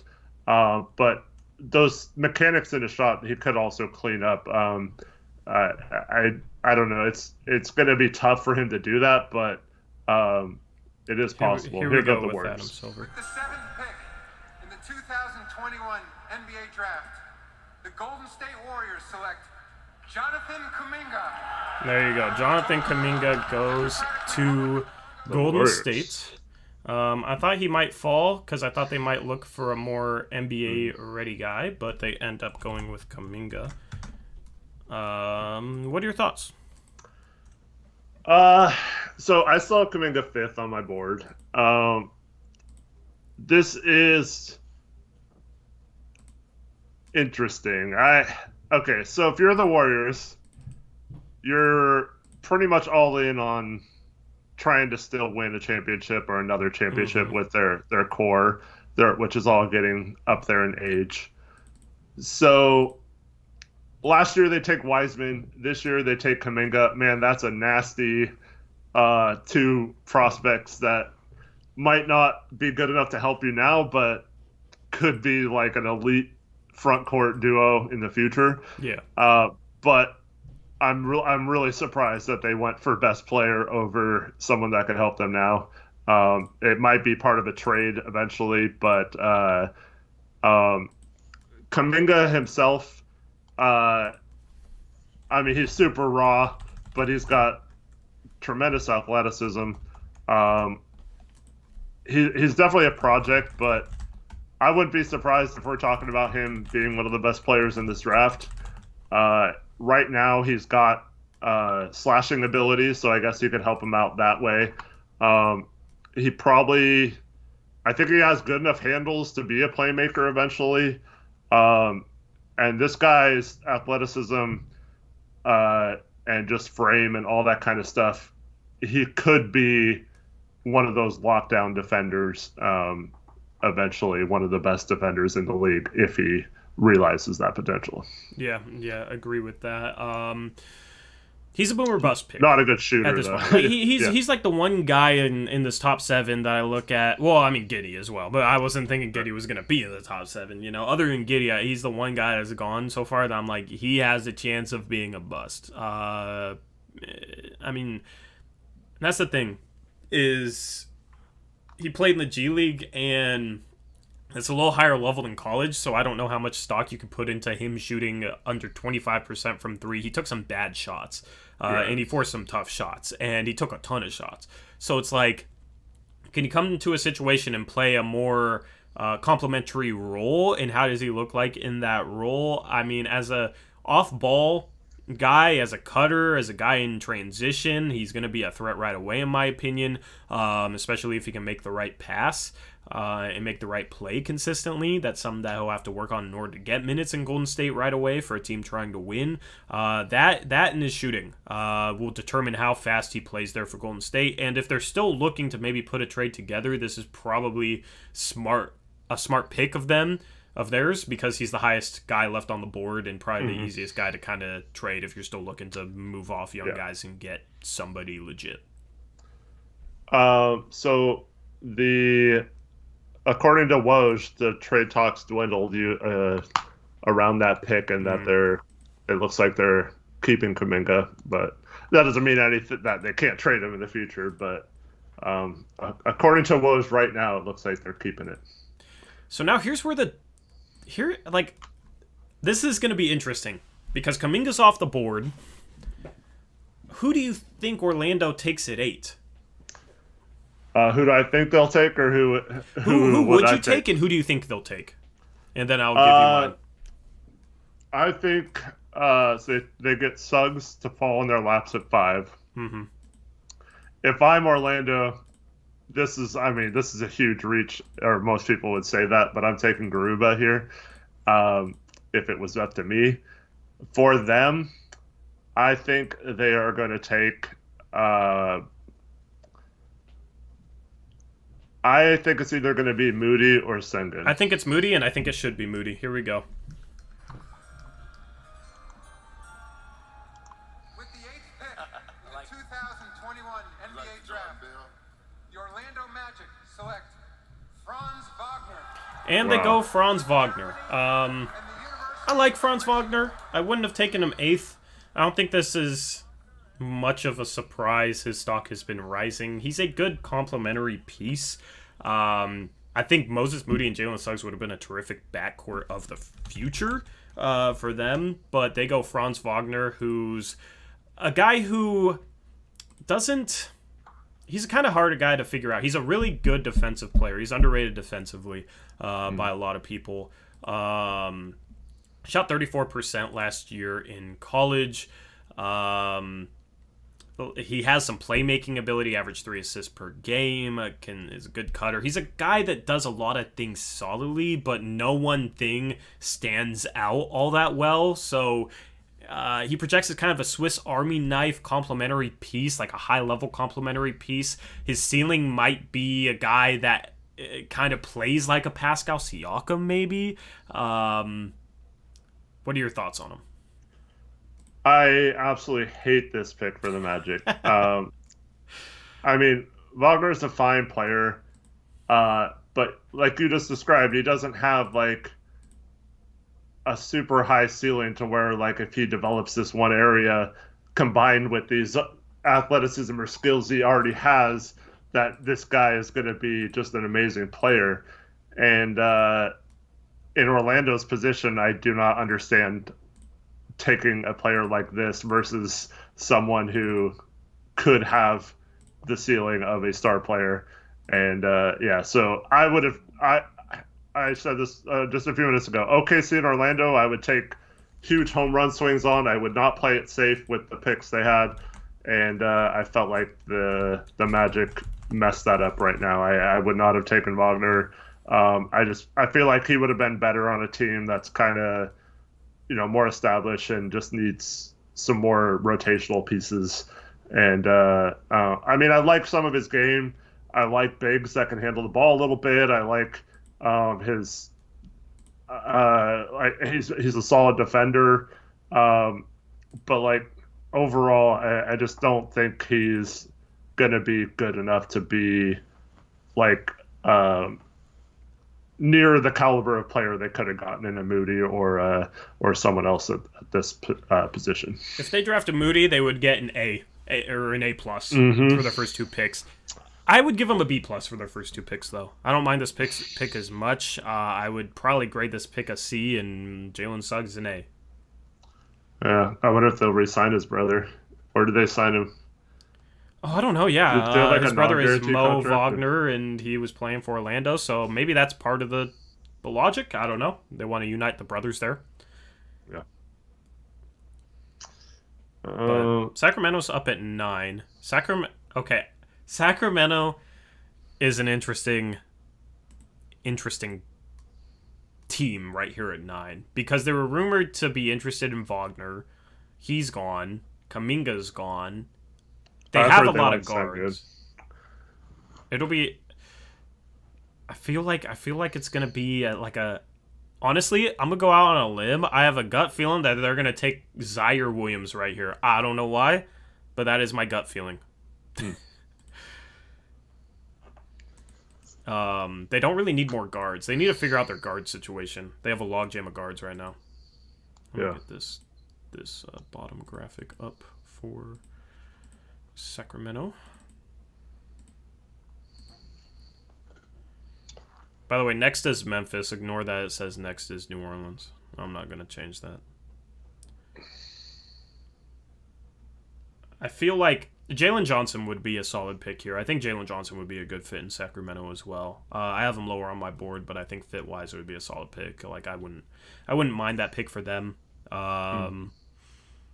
Moody could play the 3, so maybe Moody makes sense next to like Halliburton and Fox. I like Moody at the 2 though. Just that size at the 2 is elite. Yeah. Who would you take here for Sacramento?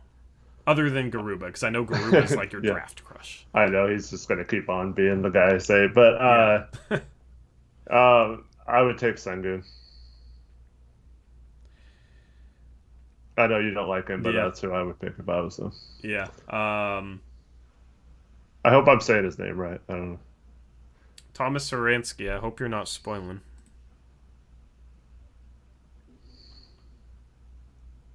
See, I need to not read chat at all. That's why I'm not reading chat, guys. If you leave a donation and like want me to respond to something, I'll read off donations. But I'm just trying to avoid people spoiling picks.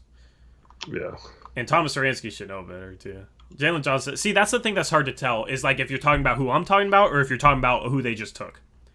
So I'm not saying you are Thomas Saransky, but yeah. Just one warning.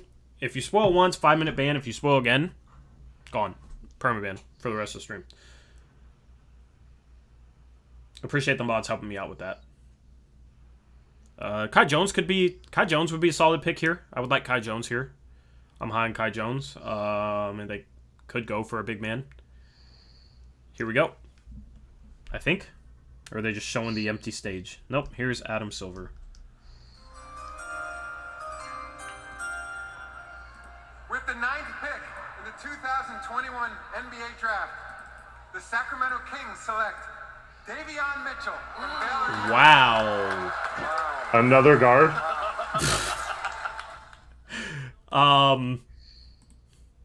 Okay.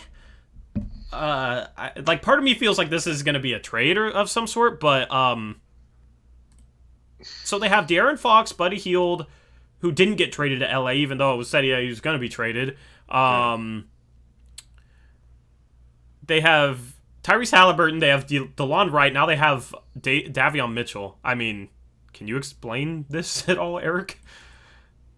I have no clue what. I mean, the only thing I can think of is don't worry about it.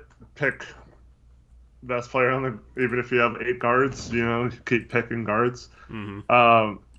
Yeah. So, I love Davion Mitchell, but much like we just talked about with Wagner, I feel like he should have. Like I would have considered taking him for the Warriors. I just feel like. He would be such a good fit as a backup guard on a really good team right now. So I'm confused on are they going to trade one of Fox or Halliburton, or are they? But even then, though, like DeLon Wright deserves at least 20 minutes a game. Like DeLon Wright's underrated. DeLon Wright is nice. Like they don't have. They have 5 guards that deserve playing time right away now. I think they need to trade 2 of them. Because none of them can play the 3. Yeah. So that's what's confusing. I figured if they'd go guard here, they'd go with like a Moses Moody. So I don't know if this could be a potential trade that they have lined up. Maybe they're trading down. I don't know. Just a very weird and strange pick here. Because here's the deal. Like, none of their guards can really play small forwards. Yeah. You're right. Moody could have maybe, but... None of them right now. Yeah. But, I mean, Mitchell's a guy who plays way bigger than he is. Like, if you just watched him play and then you said he was like 6'1" or whatever, like, I wouldn't believe you, because he just seems so much more like of a presence on the court.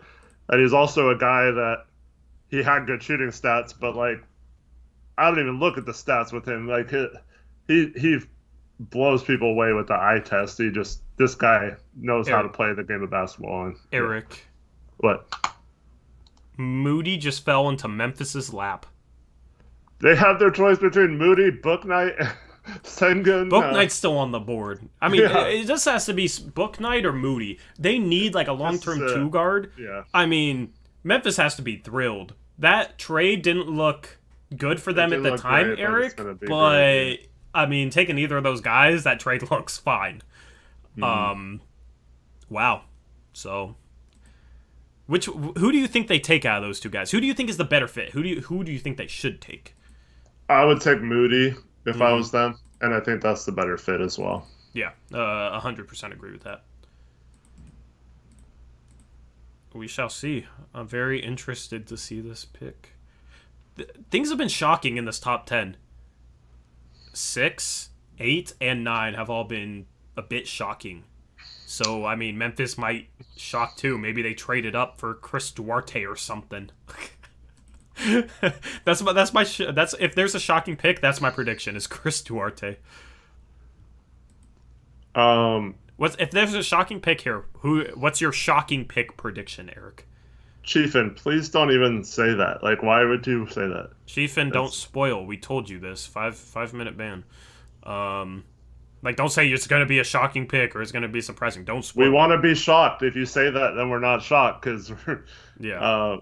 But anyways, CJ the GOAT, what was the baseball trade? Yeah, everybody's talking about this baseball trade. Well, I heard Scherzer and Trey Turner were headed to the Dodgers. Oh my goodness, yeah. Screw baseball. Here we go with pick number 10. With the 10th pick in the 2021 NBA Draft, the New Orleans Pelicans select Zaire Williams to Memphis. I don't hate that.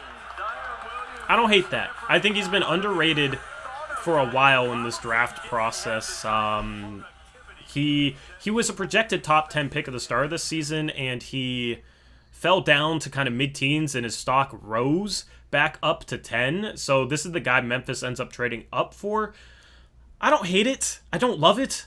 Should have taken Moody or Book Knight, in my opinion. But I mean, long term, as they're starting 3, they kind of need a starting 3 long term too. And I think Zaire Williams is an intriguing player with a really high upside.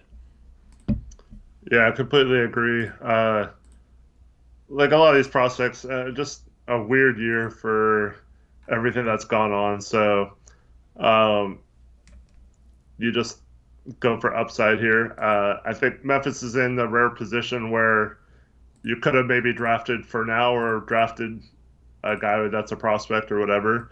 And I think Zaire is kind of a combination of both. Like, he could probably step in and play some right away and be fine, but he's also got such a high ceiling that you have a prospect that you could develop into a star and hope that Ja and Jaren Jackson also improve, and that's a nice young trio if they all develop to the point where they should. Yep. So 11 is Charlotte. How far do Book Knight and Moody fall? Because here's the thing, Charlotte has a lot of guards. Yeah. I think Charlotte could easily go big man here. So, I mean, I'm hoping those guys don't fall to 14 for Golden State. Let me just say that. That's kind of scary. Yeah. I'm sure they didn't think those guys would be, or one of them would be on the board when they made their pick at 7. Mm-hmm. But, so I'm going to tell you the guy who I think is the perfect fit. I'm not sure if that's who they're going to take here. I'm not sure if he's even worthy of being drafted this high because there's some definite question marks about him. But if I was to choose a landing spot for this person, it would be Charlotte. I think him and LaMelo Ball, if you had an up-tempo offense, would just be a dynamic duo that you could build around, and that's Jaylen Johnson. I think that would be solid. Yeah, he is the perfect player. He's just amazing in the on handling the ball in transition and stuff, and finishing and stuff. All those things. I don't think he's going to be as good in a half-court offense. So if you get out and run with Ball and Jaylen Johnson, I think that's a really cool, fun duo. And then you add a Plumlee to that too, who can pass and run with those guys. You have a Miles Bridges, who's definitely an explosive athlete. I just think that would be a good fit here, but I'd be too tempted to just take the best player on the board and go for a either Moody or Book Knight. Yeah. Did Washington trade that 22 pick to LA in that trade? Was that confirmed? Yes. Okay. Washington Or Washington got the 22nd. Oh, yeah, Washington got, that's what I meant. Yeah. You know how I said, there's a lot of teams with, like, picks right by each other? It's funny how Brooklyn is now one of those teams with 27 and 29. Yeah. So it's going to be interesting to see kind of how those picks work out. All right, there, I filled out the rest of the first round on the ticker down below.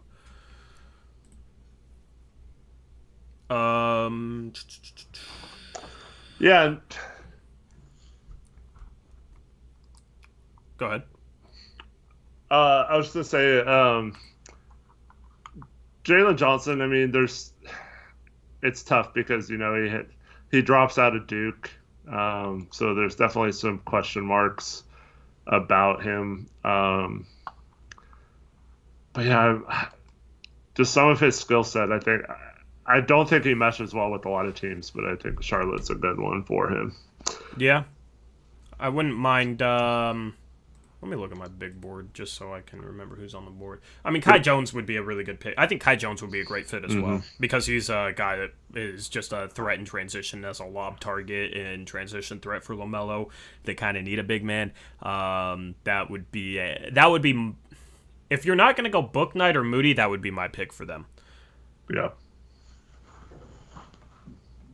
Other than that, I mean,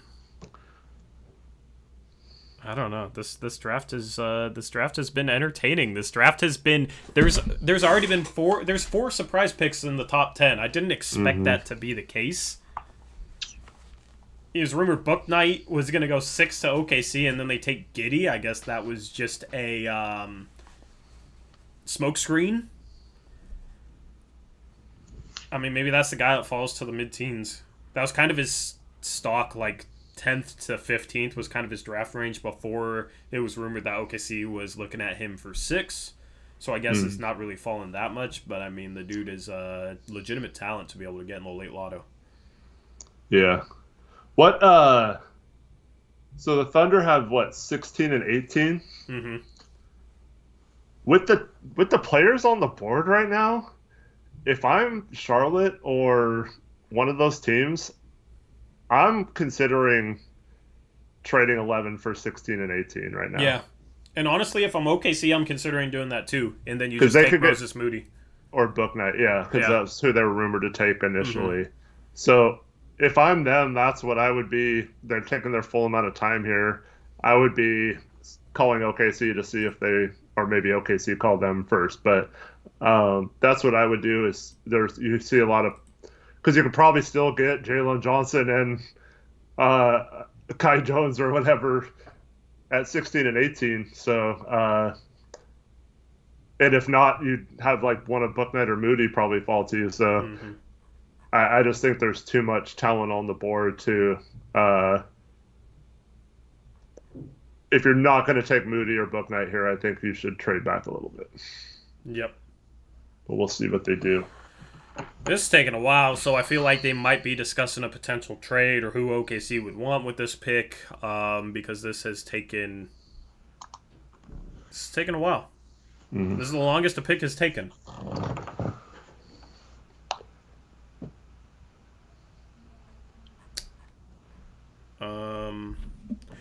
Okay. I just look at the bottom line. What's up? Yeah, after taking Giddey, I feel like OKC should trade up and take one of those wings they passed on earlier. Yeah, they could redeem themselves. Let's see. We got Charlotte here, though. No. We probably won't find out about it. Yeah, so later. I'm assuming this is going to be Charlotte. With the 11th pick in the 2021 NBA Draft, the Charlotte Hornets select James Bouknight. There you go. Bouknight at 11. There is a chance that's... I mean, I feel like that OKC trade makes sense. That's the guy they were rumored to like, and he goes 11 to Charlotte. Doesn't look too happy. I don't know if he expected to go 6 or what, but he goes 11 to Charlotte. If Charlotte ends up keeping him, what do you think about his fit there in Charlotte? I think you have to move probably Rozier and just open that up for LaMelo and Bouknight to be your backcourt of the future with Devontae Graham re-signed off the bench. Yeah, I mean, I don't hate this pick just because I think this is good value at 11. Mm-hmm. But yeah, I mean, with all the players they have on their roster already, I feel like they needed front court help a little more. But I'm always a big fan of just taking the best player and working that out later. You still have free agency and stuff to address. You already made a trade for a center, so it's not the worst thing. But I would definitely try to move off of one of their guards and try to get something for him that can help in another area. Yep. He shot 29% from 3 in college, but he's a better shooter than that. Took a lot of difficult shots. Shot the leather off the ball in pre-draft workouts, supposedly. So if he can be a knockdown three-point shooter, he's going to be a good player. He's great driver, finisher around the rim, should be able to get to the line pretty consistently in the NBA. Defensively, he's better than you would assume. He has the potential to be a solid. He's probably never going to be a great defender, but he has the potential to be solid. But this is a guy that's just like, I could see him becoming an all-star at some point just because he's a 23, 24 point per game scorer. Like, that is his upside. That is his ceiling. A guy that is just a phenomenal scorer in the league. He has to improve his playmaking. He's not a guy that really makes plays for others. Not at all. So honestly, like a safer bet would be maybe he's a 6th man of the year someday. His game might fit that a little bit better, but I mean, he has the potential to be much more than that. Maybe he doesn't play like a CJ McCollum, but I could see him kind of turning into that.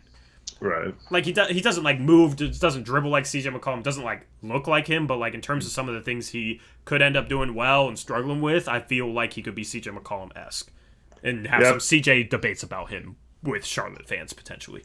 Right. I describe him right now as a scorer, not a shooter. Yeah. But I definitely think he has the potential to change that narrative. He's got the athleticism. I think worst case scenario, you're looking at like a spark plug off the bench 6-man type. So I think that's something that every team needs. So yeah, I don't mind that at all. It's just like they already seem to have some of those guys on their team in Charlotte. So we'll see how that does. But yeah, if he can learn how to pass the ball, that would greatly improve I think it would improve his efficiency, because the threat to pass just wasn't there a lot of times at UConn. And when you don't have the threat to pass, defenders can defend you in a different way to where they don't have to worry about you facilitating or anything like that. So if he ever started to pass a little more, I think that would open up a little bit of the defense not being able to sell out on him. But other than that, I think that he's just going to be a really solid scorer.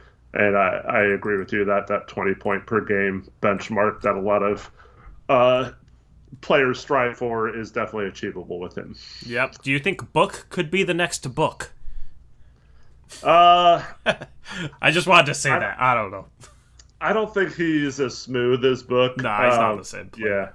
Yeah. But, I mean, no one thought Booker was going to be Booker when he was drafted at, like 13 or something? Was it 11 or 13? Something like that? I think it was 13. Yeah, so no one really thought he would be like an all-star level player. I mean, he was more of just a really good shooter coming out of that draft. But yeah, both have the same kind of question marks coming out of college, I guess. So that's not a terrible comparison. I wouldn't be shocked if he did. Who do you think the Spurs take here at 12? I think this is a slam dunk for Alperen Sengun. He just seems like a Spurs pick, and he's still on the board there. I'm sure they were thinking he wouldn't be on the board, and I think they need some help in the front court. I think that's... Yeah. I can almost write that in right now. I think they go Moses Moody. Okay. So, if they did, so you got Moody. They'd have to move off, I would want to move off Derek White if I were them. Yeah. See if a team overvalues him. I was gonna make a joke about Moody and... No. Vassal. Moody and Vassal. Yeah, good old Vassal. Oh my god. Anyways, Vassell, you got Murray, Vassell, Moody, Keldon Johnson. Pirtle can play some defense. That is a heck of a defensive lineup. And some of those guys can score as well. So I kind of like that core. So I'm intrigued by that kind of thinking, and I don't know if they thought that he would be on the board right here, but it's going to be tough taking a Spurs guy or taking the best player on the board right now. I could see Kai Jones going here potentially. I could see Jaylen Johnson going here potentially. I mean, maybe they love Garuba as much as you. Maybe. They'd be smart if they did. Sure. Yeah. Garuba and Pirtle would be an interesting. Why is the draft slowing down though? I don't know. That's what I want to know. Reese, check Discord messages, by the way.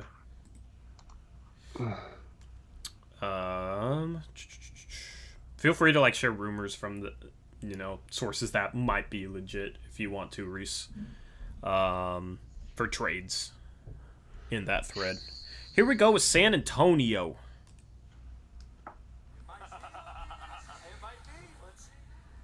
Okay, Adam Silver's taking his sweet time. Here we go.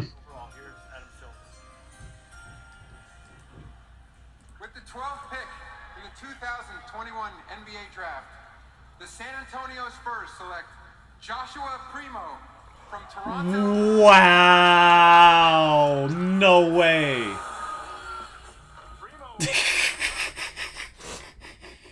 He went above Moody. What? There's no way. Is San Antonio Are they the new Cleveland? what happened to the Spurs, man? Okay. All right. I absolutely hate this pick. I know you said you hated the Wagner pick, Eric, but this is a whole new level of hate. Oh my goodness, they took Josh Primo 12th overall. This draft has been something else. Oh my, I mean, I don't know what to say, man. I mean, it's so hard because all it takes is one team to mess this all up, but there's no way you can't tell me that they couldn't have traded back to Houston at 22 and 23 or 23 and 24. I think they have. Yeah. And picked up those two picks and gotten Primo and another player in that range. I don't understand that at all.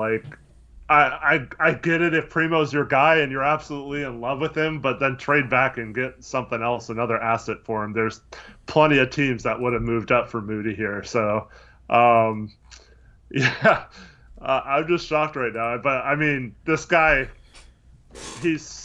isn't he one of the youngest, if not the youngest player in the draft? He's 18 and a half years old, but there's a number of guys in this draft that are what, a year older? Yeah. Right. You don't take him this high just because he's the youngest guy in the draft. He must have really showed something, because there's rumors he was impressive in pre-draft workouts and whatnot. But I mean, the dude to me is a 3-point shooter that he hasn't shown anywhere near enough in terms of doing things other than 3-point shooting. Everything is just potential based, but I don't think he has as high of a ceiling as some other guys that they could have taken here. Right. Moody's not that much older. I don't think Primo has a high ceiling, man. I watch him and he's not athletic. He's not explosive. The weight strength thing he should be able to work on, but he's a guy that shies away from contact, and it's if you're not comfortable jumping into a big man's chest in the NBA, and if you're not explosive enough to just kind of rise up over him, you can't be a guy you have to create contact if you're not explosive when you drive to the rim, man. And that's I know maybe he's more confident if he gains strength and whatnot, but that's not promising to me, because that's kind of a mental thing in my opinion. So it's you have so many phenomenal shooters in this draft, like guys that I think are better shooters than him, and that's really the only skill that I look at where it's like, okay, that's something that he should be decent at in the NBA. Yeah. So a bunch of people are ruining what I was about to say, so it's going to look like I'm cherry picking off a chat. But this guy reminds me of if Ant would have went to college at Louisville instead of going to IMG. And like, so you see, I mean, Ant's a little more athletic, obviously, with the dunking and stuff, but I don't know. I don't understand reaching for him this high.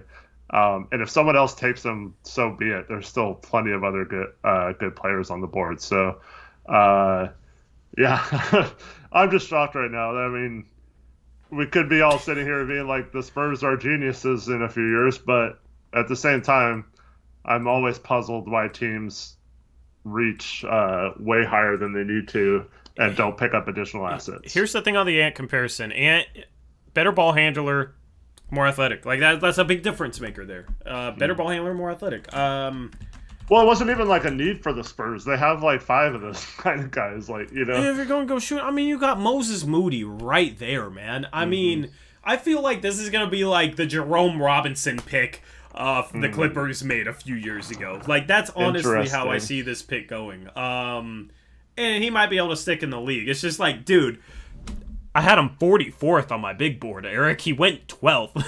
Yeah. I mean, we knew there was going to be some crazy swings like that, but this is, to me, this is more like the, I mean, he's not the same player at all, but this was like the Suns taking Cam Johnson at 11 2 years ago. But Cam Johnson was higher rated than that. He was like a guy that should go in the 20s. This is a guy that should have went in the middle of the second round, in my opinion.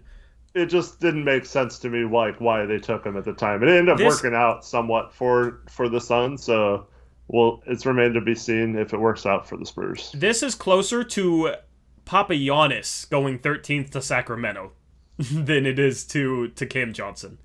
Yeah. I mean, that's true. In this loaded of a draft, you take... Oh, my goodness. Eric, do you... Like, I know, like, going into the draft, there's going to be stuff that plays out where you're just shocked by it, but I feel like we've had more shock than we expected for the entire draft, and we're not even through the lottery yet. Right. And now, if you're the Warriors, you're sitting there at 14 just knowing that you were going to get such a good player. Yep. Here we go with crazy. Indiana. Please take Moody so Golden State doesn't have him. With the 13th pick in the 2021 NBA Draft, the Indiana Pacers select Chris Duarte. That's the Duarte promise. You nailed that like a week ago. Yeah, and then I switched to Golden State. But, yeah, so they gave Duarte a promise. There was a bet you could have made on Oregon Live. I would have put down all the money I ever had on this bet that he was going to get drafted 20th or higher when it was already rumored that he had a promise. And he was sitting there saying, yeah, I'm a lottery talent. I know where I belong. I belong in the lottery. And he already had a promise, and he didn't participate in the combine. So it was like, think about it. Like, if he thinks he's a lottery talent and he got a promise and he didn't even want to go, like, show out in the combine and try and raise his stock, obviously it was a lottery promise. And obviously it was 13 to Indiana or 14 to Golden State. Ended up being 13 to Indiana. And now Golden State gets Moses Moody at 14.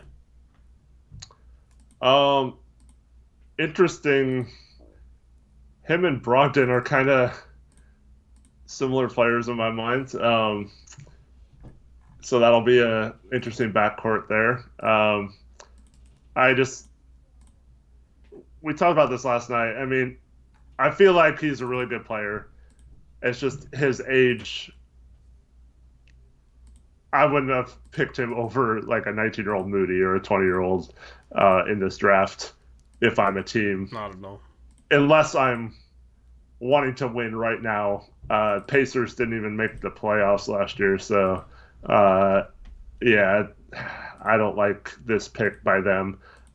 I do like Duarte as a plug-and-play player right away. I think he has the ability to score in so many different ways. His shooting percentages were really impressive this year. So I do like him as a prospect. It's just you don't have like a huge upside with him that you could have gotten potentially with several other players on the board right now. Yeah, and here's the thing with him is outside of scoring the ball, he's not really. There's nothing else that stands out to me. Mm-hmm. I think he's a sixth man scorer. I think that is what he's going to be. To take him 13th for a guy who I think is going to just be a six man scorer is a mistake. It's a little bit of a reach. I wouldn't have touched him with the top 20 pick. Just not enough upside given his age. Like, he's going to be a guy that's potentially first team all rookie. Like, he's ready to go. Yeah. But being 24 years old, you better be ready to go if you're going to be taken, in the first round in a loaded draft. So On the left, it says he's a center. Really? Chris Duarte, center, Oregon. Yeah, he's not a center, by the way. On the top, it says shooting guard, small forward. So obviously I forgot to change that position. I wouldn't go so far as to say wouldn't take him to the top 20. I think Golden State here, this next pick, I think he would have fit in really well with what they're trying to do. And then you took Kaminga earlier, so I wouldn't have had a problem with Golden State taking him right here. I think he would have fit in that offense really well. But, I don't like that at 13. I just think that's a big mistake, especially if you promised him a week or two ago, or actually it would have been longer because he didn't go to the combine, right? When was that? Like June 20th through the 22nd or something like that? Yeah. So we're talking about a month ago that they've had him locked in. So to me, that signifies that you're not doing your due diligence on all the players around you if you're promising someone that early in the process. And that's why I hate promises to begin with. But I cannot believe you would take him that high at his age. Yeah. I'm just praying that Golden State doesn't take Moody or Kispert. Like, I don't think Kispert would be a good pick there, but I don't want my guy Corey Kispert to be a Golden State Warrior. That'd be depressing. I mean, Moody's just such an obvious pick here. And it's such an obvious steal. Kaminga at 7 and Moody at 14, Eric. I mean, how does Golden State just get lucky all the time, it seems like? I don't know. They're going to take Moody. It's going to happen. Moody's so perfect there, too. Like, I'll be shocked if it's not Moody. Here we go. With the 14th pick in the 2021 NBA Draft, the Golden State Warriors select Moses Moody from the University of Arkansas. Golden State gets an A+ for this draft.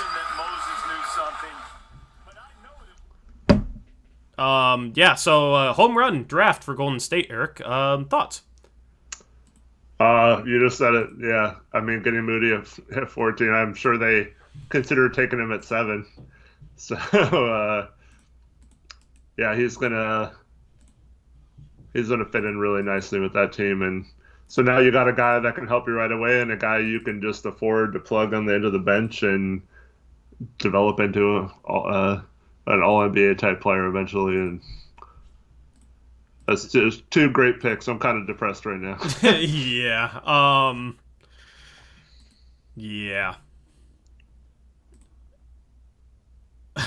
The quality of looks he's gonna get in that offense too is just gonna improve his because he wasn't the most efficient scorer, but he's efficient enough. I mean, it wasn't terrible, but mid-30s 3-point percentage isn't great, but I feel like it's gonna skyrocket so much when he's not having to be the man of an offense, and he just catch and shoot threes, and but he could still, it's still a guy you can give the ball and create for. So just great fit and great pick by them, and that also allows them to bring Clay back a little slower and not have to worry about him quite as much playing heavy minutes at all at any point during the season.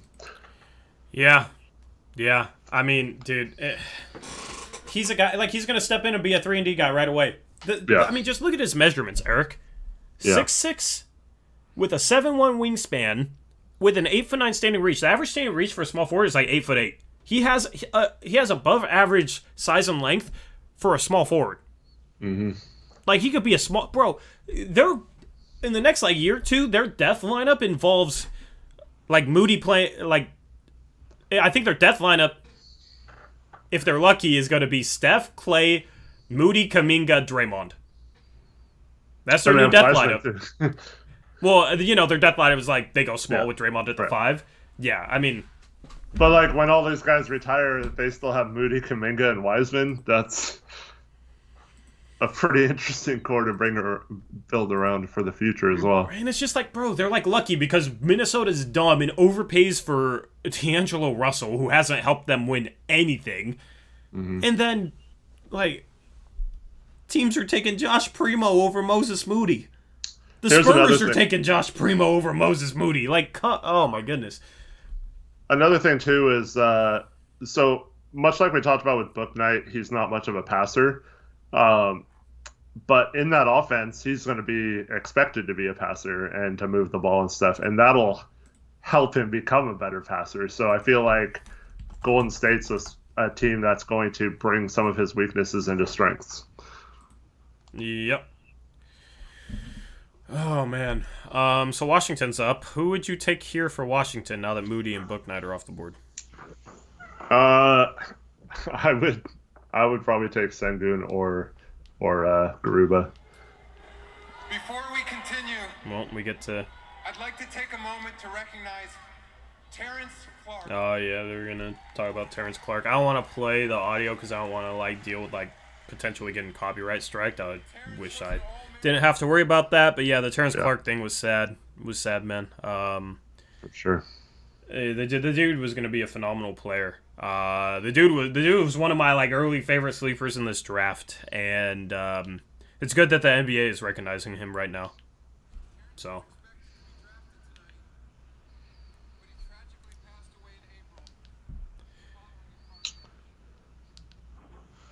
Yeah, that's sad. That's sad.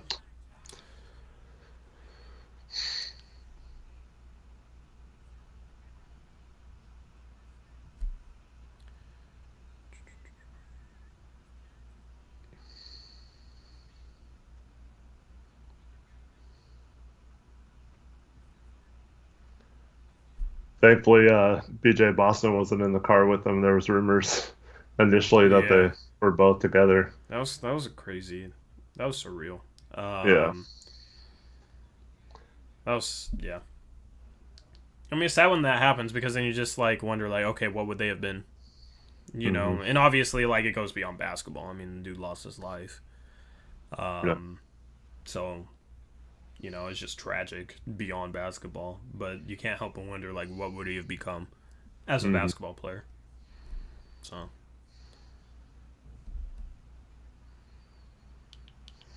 They're bringing his family up.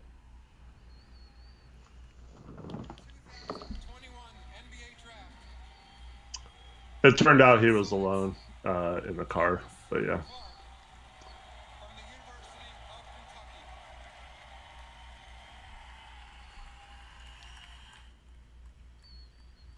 So there you go. Honorary pick.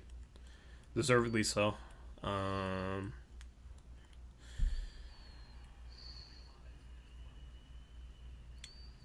I like that the NBA does that. I don't know if the NFL does that or whatnot, but I like that the NBA, like if Jared Butler couldn't have played because of his heart condition, like they probably would have made him an honorary pick and given him like his moment. Thankfully, Jared Butler can play. But yeah, who was the guy that had the Isaiah Austin as well? Isaiah Austin, yeah, they had that special one for him. Yeah. That's the one thing they get right in the draft. Yep. Because, you know, I mean, we can talk all day about, you know, how Memphis is going to be making New Orleans pick at 17. They should just say New Orleans, but yeah, that's the one thing they do get right. So yeah, I mean, in that trade they pick up. I guess they got Harrell now in the front court, but Washington has. They got Kuzma and KCP. They still have Beal, who's apparently staying. Gafford had a really nice playoff series for them and seems to be partially their answer to their front court problems, but I still think they need to add some more depth up front. Yeah, I agree with that.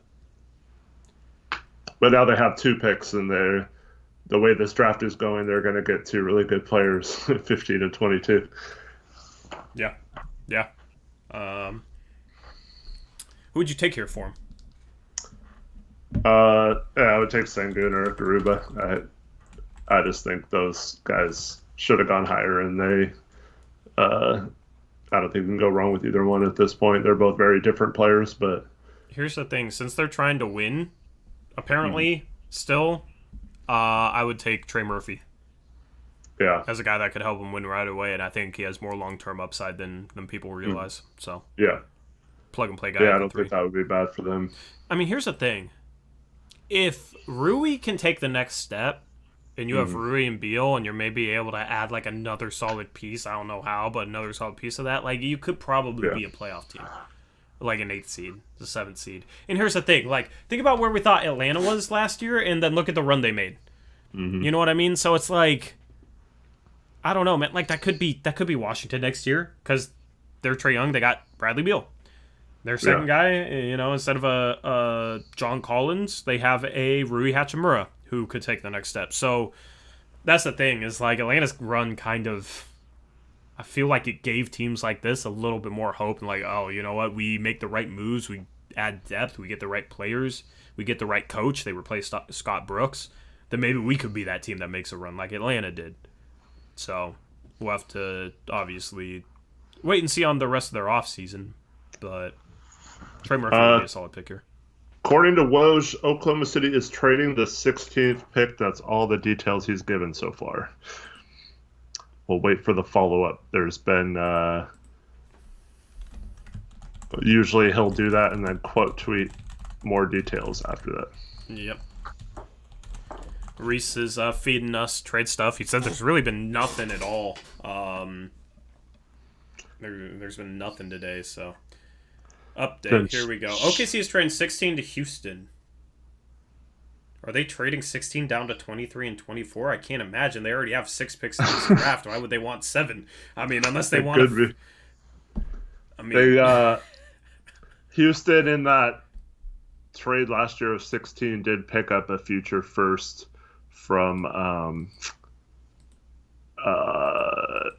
Detroit. It's heavily protected, but that could be something that OKC is just adding to their arsenal. But Houston also has a ton of future unprotected picks from Brooklyn, so I wouldn't be surprised if Presti was taking a chance on maybe 4 or 5 years from now, Brooklyn not having any of those players and being really bad and getting one of those unprotected picks. I wouldn't be surprised if it was for like 24 and a first, and maybe they toss in an early second there. I don't know. But, I don't think OKC needs more seconds either.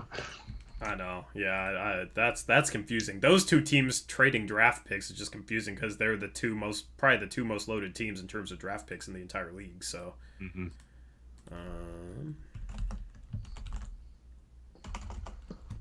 There's our boy Pascal. Pascal, man. Send him to Portland, please. Been waiting for Pascal, man. There's my guy Corey Kispert, bro. They're showing Pascal and Corey Kispert, man. They're going to make me cry. All right, here we go with Washington. Playoffs, no more Westbrook. What are they going to do? Here's the commissioner. With the 15th pick in the 2021 NBA Draft, the Washington Wizards select Corey Kispert.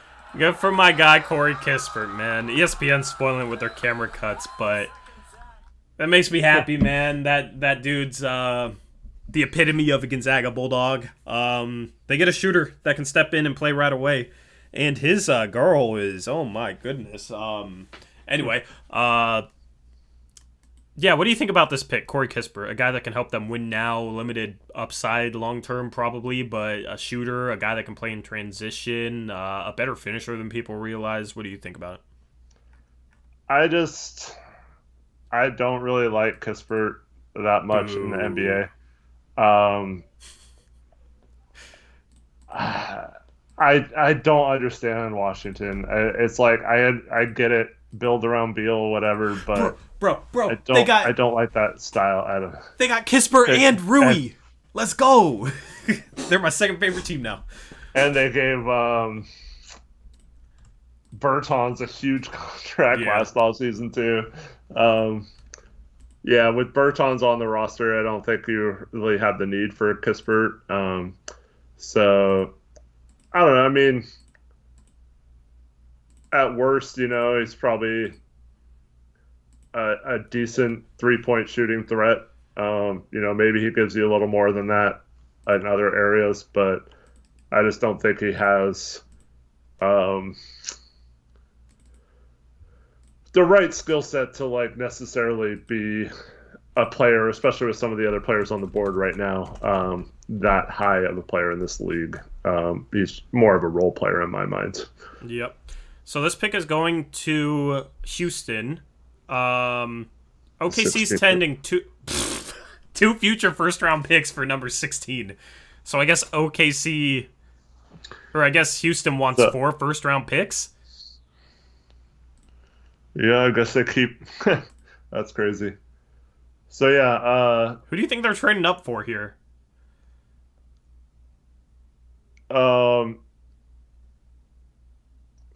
First round owed by Wizards and Pistons. Okay. Good. It's probably a good trade for OKC given all the picks they have. I mean, they're just. So they traded the Westbrook one and the one that gave them our pick, the Pistons our pick last year for for Isaiah Stewart. So, that's interesting. Those picks I think are pretty heavy protected. But OKC has more in the future, I guess. I don't know who fits here for Kai Jones. Kai Jones, I think, could be the Kai pick Jones or Keon Johnson would fit with their crazy athleticism guys they have there, or even a Jaylen Johnson. But what's Woj saying right now? I don't know. Probably about this trade. Yeah, it's about the trade. Yeah, don't worry about it. Okay. Let me go through a mock draft simulator just so I can easily see who's still on the board. Let me just plug these picks in so far.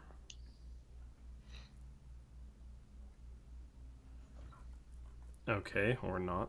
With the first pick, they made it so that Cade Cunningham isn't even available. They're taking it. Yeah, they're taking it off. So, I mean, I guess this is an easy way to see. You got Jaylen Johnson still on the board. You got Keon Johnson. You got Sengun. I said Sengun might fall, man, and it's looking like it. Trey Murphy's on the board. Kai Jones is on the board. Trey Mann's on the board. I feel like Sengun is the best, I don't know, most potential, I guess. But if you want to fit in with all those guys, I would take one of the athletic guys with bigger upside. Yep. What's going on, chat? I'm worried about spoilers. That's why I haven't been reading chat. If you want me to respond to something or you want to ask me a question, I believe $2 donos you can post a comment with, $1 donos you can't. So, hashtag sellout. If you leave a $2 dono, you can ask something if you want it said. I'm just trying to avoid spoilers and whatnot, so it's not too interactive. The free agency stream will be much more interactive. Mm-hmm. Bro, ESPN has to stop cutting to players before a pick. I swear they're spoiling it by cutting to players before a pick. Yeah. I mean, if it is Sengun, he would be an interesting fit with Christian Wood. Mm-hmm. Because Wood can guard the better. You have Jalen Green's athleticism playing off Sengun's passing. I mean, yeah.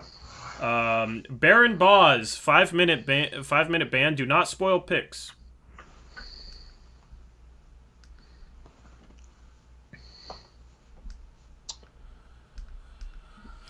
Pretty the much. 16th pick in the 2021 NBA Draft, the Oklahoma City Thunder select Alperen Yeah. Şengün. There you go. There he is. So they trade in order to draft Sengun. Sengun to Houston is not a destination people really thought of for him, but there it is. What are your thoughts on this move for Houston? Like I said, I probably would have gone with a more player that fit what they're building with the rest of their roster.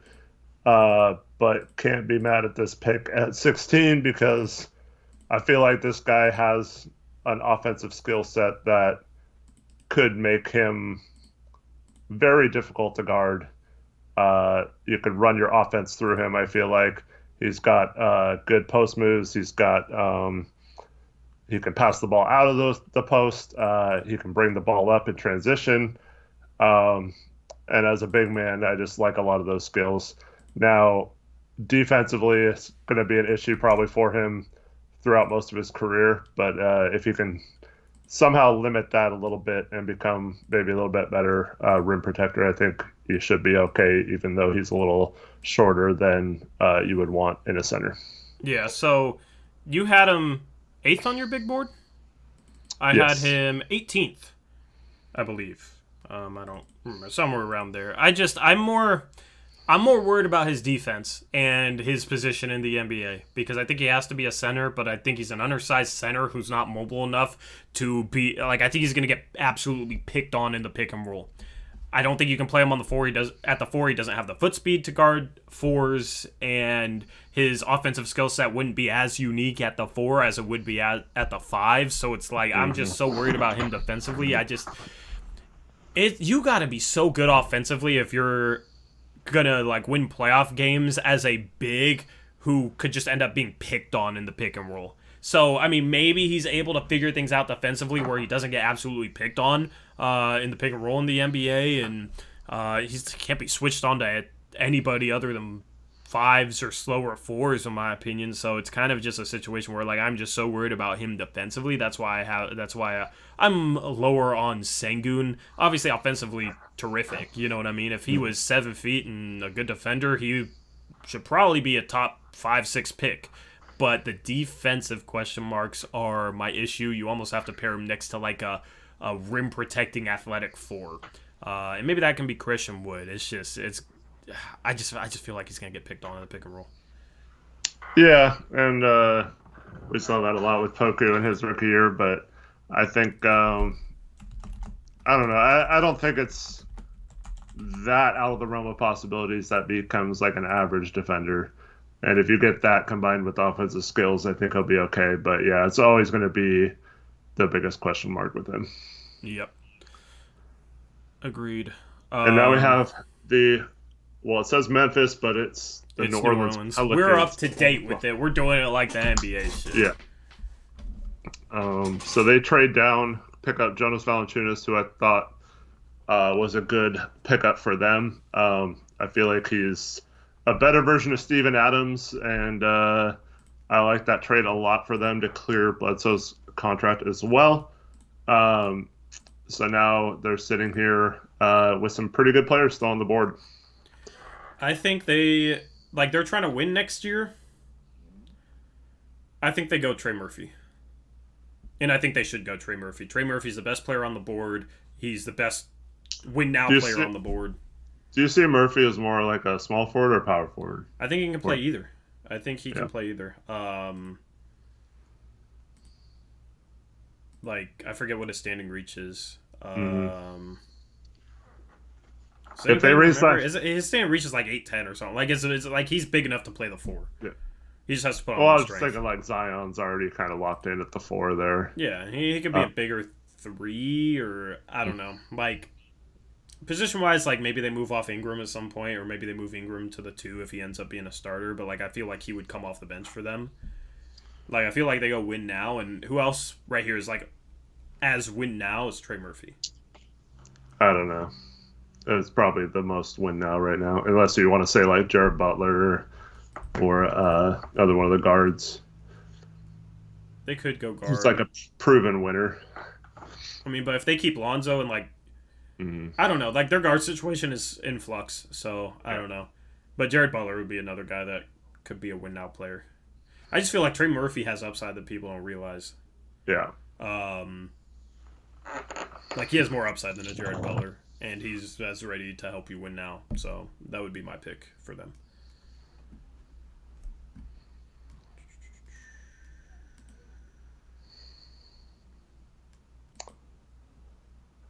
Anyway, I would be surprised if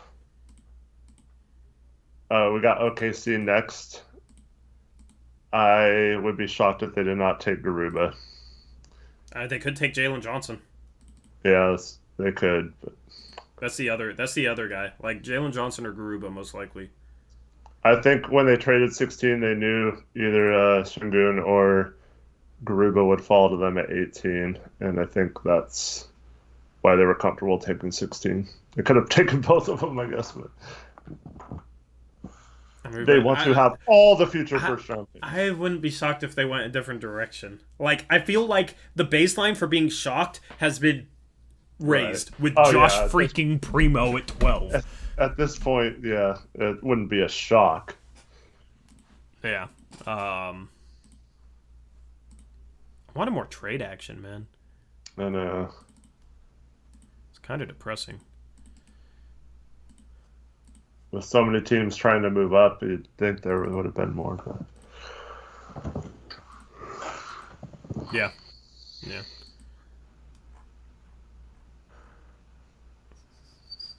They're really milking these teams picks. The top 10 went faster than the 11 to 20. That's weird. Hey, don't say proposed trade too. Just the NFL does this right. Yeah. If there's a trade, they switch the teams and they say, "Oh, there's been a trade. This team is now picking," and they put on the right hat. Yeah. 2021 NBA Draft.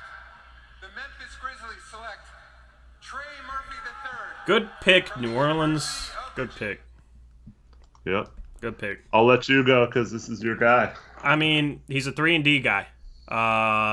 He's shot 43% from 3 last year, which is absolutely phenomenal. He's a really good cutter, really good finisher off of cuts. Yeah. He's also athletic. I think he has more off the dribble upside than people realize. So, I mean, percentages-wise at Virginia, he was a 50-40-90 guy. I mean, dude, you can get a 50-40-90 guy. Like, I know it's college, but 50-40-90 guy who's athletic, who has the size to play the 3 or the 4, who is a really good defensive player. I mean, isn't that like your prototypical high upside 3-and-D pick in the teens? Yeah. I mean, I just think I like it because they're going best player on the board. Their whole roster is in flux, so I feel like they didn't necessarily need to go for a need. They just needed a guy since they're trying to win to help them win now. I feel like his floor is like the highest of anybody left on the board with this pick. Like, I would be shocked if he's not at least a solid NBA role player. Honestly, like, he kind of, I don't know if this is a good comparison, but he kind of reminds me of an athletic Robert Covington. That's kind of my comparison for him. So. Yeah. I agree with a lot of things you say. I don't know if I'm quite as high on him being able to become like a ball handler or like being able to dribble or score off the dribble. But everything else just screams very, very good player. And like you said, Robert Covington's worst case is like an elite role player type, you know? I don't think it's like guaranteed or anything close to that he becomes like an off the dribble threat or something. I just think like his floor is a 3-and-D role player with athleticism who's a great cutter. Like, that's such a well-defined, much-wanted role in the NBA. Like, that's insane value. So it's like anything extra you take with that is gravy at this point, taking him 17. Like, if he can become an off-the-dribble guy, like, he's a really good three-point shooter, really struggles shooting off the dribble, but it's a lot of, like, his base and not being consistent with kind of how he's able to turn into his shot and kind of line up his shot off the move, off the dribble and whatnot. But it'll show like flashes of being able to hit a step back here, a step back there. That's why like he kind of reminds me of Rocco in that guard. Rocco is like a set spot up shooter, really good off the dribble, kind of inconsistent in that way. But I mean, like, straight line drives, like, guys will run him off the three-point line. If he can straight line drive and get downhill with his athleticism, like, he's more than just a three-point threat. Most three-point specialists, most 3-and-D guys don't have the size and athleticism and burst off the dribble that he does, like that combination. So that's why I think he can be a little bit more than a 3-and-D guy. But even if he's not, he's still going to be a good player. So that's why I think he has the highest floor. Yeah. Yeah, I mean, I can't really disagree with any of that, but yeah, I think this is a really good pick for the Pelicans. Yep. 18 is OKC. You think they're going Garuba here? I've said this about OKC and Orlando this whole draft. I would just swing for home runs at this point. Yeah. That trade looks phenomenal for New Orleans. Being able to trade down from 10 to 17, get Valanciunas, get off Bledsoe and Adams, and then draft Trey Murphy at 17. Yeah. They are... I mean, it's hard to put anybody over Golden State with taking Kaminga at 7 and Moody at 14, but other than them, they are my winners so far of the offseason. Pelicans have done a phenomenal job. We'll have to wait and see if they can land Kyle Lowry because they want him, but that's a team to be a little worried about next year in the West. Another lotto team that's getting better. Yeah. So they're interviewing Cade Cunningham right now, and they're milking this OKC pick for all it's worth. My goodness, hurry it up, ESPN and NBA. I mean, maybe it's the NBA. I don't know. Just hurry it up. My goodness. It's taking too long. 18, so you think Garuba. I mean, I would just swing for a home run there. I mean, I wouldn't have a problem with either the Johnsons here. Yeah. Or even Kai Jones. Kai Jones is still on the board. Bruh, take Kai Jones, OKC, please. That's the pick they need to make. Kai Jones is still on the board. Are you kidding me? Yeah, he would fit in really well. They don't have... Kai Jones should be the pick here. Absolutely. Yeah. Mac Mole says this draft is freaking boring. If you think this draft is boring, I don't know what to tell you. I mean, maybe you wish there was a couple more trades, but in terms of some of the surprises and some of the picks and whatnot, this draft has been a lot of fun. And I think we're getting into the good part of the draft. Because 20 through 45, there's so many good players that it's tough to predict kind of the order of them. There's going to be guys falling. The storylines 20 through 45 is going to be really interesting. And you're going to get more trades once you get closer to the end of the first round and start of the second round. It's not going to be big blockbusters necessarily. I feel like there's not going to be a blockbuster today. But in terms of draft pick trades and whatnot, you'll get more of those as we get into the second round. Yep. Remember all the pick trades we had with the first draft stream we did in 2019 where every pick was being traded? It was impossible. Dude, it got to a point where, I didn't even know. And I had to go back and, research it all later, where each pick went. Yeah. This is nice because there's only been one pick that I had to change the graphic for. The bottom graphic, since I have to do the bottom graphic, too. So. Have a trade. The Knicks are trading the 19th pick to the Charlotte Hornets for a future first-round pick. If Charlotte can get Kai Jones with that pick... They're another winner of this draft. Because Kai Jones would be perfect in Charlotte. They took Book Knight at 11. They took Book Knight at 11, and if they could get Kai Jones at 19, they are another winner of this draft, absolutely. Kai Jones is such a perfect fit in Charlotte. That's the best landing spot for him. I just got spoiled on this pick, so I'm going to shut up until it's over. Alrighty. Was it chat? No, it was my own fault. What'd you do? I Twitter just tried to get caught up on some of my notifications and messages on Twitter real quick and saw the first thing was a Woj tweet. Mm-hmm. Here's a question for you, Eric. What is the worst prediction Tori has made on the show? Oh, too bad. Adam Silver's at the podium. Pick in the 2021 NBA Draft, the Oklahoma City Thunder select Trey Mann from the University of... I like this pick for OKC. I like this pick for OKC. You get a guy who I think is a good fit in the backcourt next to SGA, very dynamic scorer, and could end up being a solid defender. Shiftiest player in the class, probably.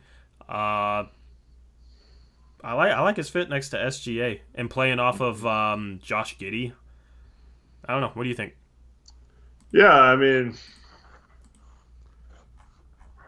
if you just look at him taking Trey Mann, I guess I'm fine with it. I just, and I mean, he's going to be a solid player.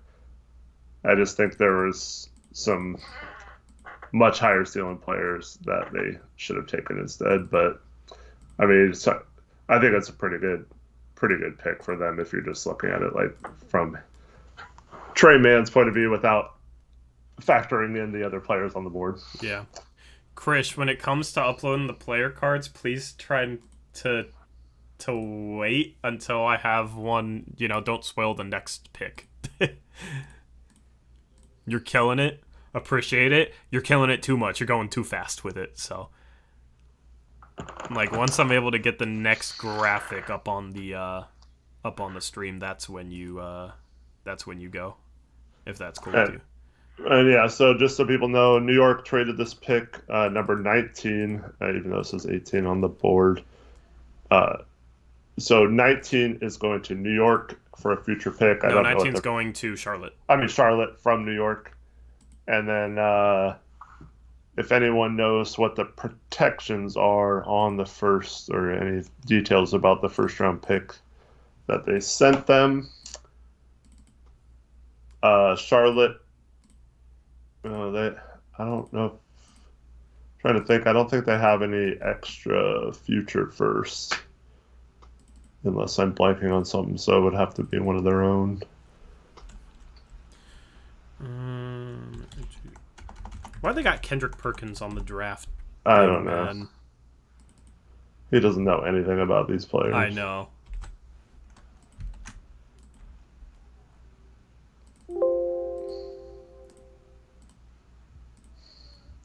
Maybe is a hot take guy. I mean, I feel like everybody knows who this next pick is going to be. Sadly. So, knowing what we know now, if that bucket report trade was accurate, would you make the trade?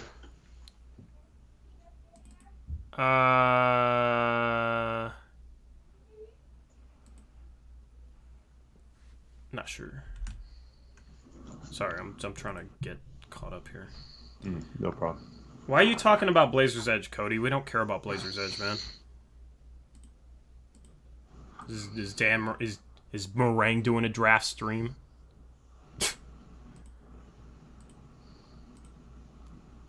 You probably putting 30 seconds into prepping for it.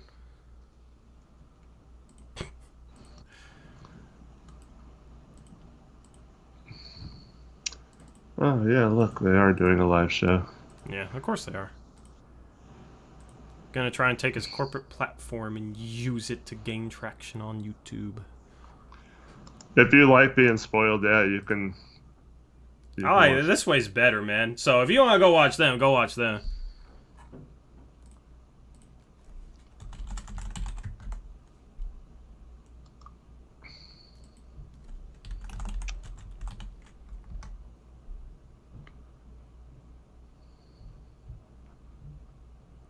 But I guarantee you, they know.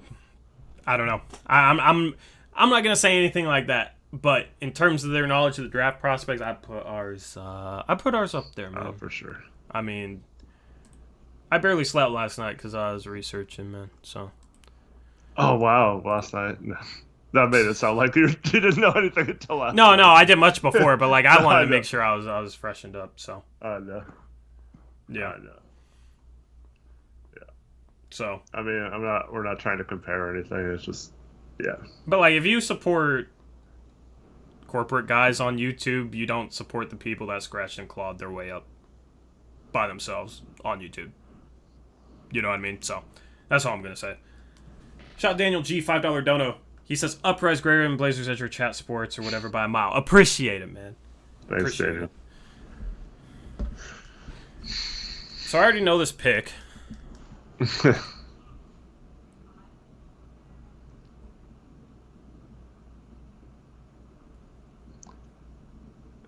Yeah. If you want to hear just three people whining about how the Blazers haven't made a trade yet. Yeah. I mean, yeah. I mean, it's not like Siakam's been traded somewhere else. You know what I mean? So, like, until, like, targets that I want are traded elsewhere, I'm not going to be saying anything. You know what I mean? Doesn't have to be draft night. There's a whole off season. This is like the start of it. So, just have fun with the draft. That's our goal here. And give you guys insight on guys. That's the way to go about it, in my opinion. So, also, shout out my anxiety. Are you Blazers giving me anxiety in the Discord? Because he helped me. He helped me with the spreadsheet for the stats and whatnot. So I want to give him a shout out. Thanks, Anxiety. So. Yes, play-by-play, I do believe we will trade. I feel like there's going to be a ton of trades, especially late in the second round, and I think those picks could be had very easily. Here we go, 19. This is Charlotte. 2021 NBA Draft. The New York Knicks select Kai Jones. Phenomenal pick for Charlotte. Great fit there. They get Bouknight at 11, Kai Jones at 19. Kai Jones is underrated, man. I mean, that's so dumb. What's up? ESPN's already announced that this pick's been traded, but they spent the whole time talking about New York and then show a bunch of New York's fans celebrating in the crowd when the pick's made. Yeah, I don't get it, man. They need to do a better job of dealing with trades. They got someone that you thought they should maybe take at 11, right? Yeah. I mean, just like Golden State and Moody at 14 when they could have taken him at 7, this is much like that with Charlotte taking Kai Jones at 19.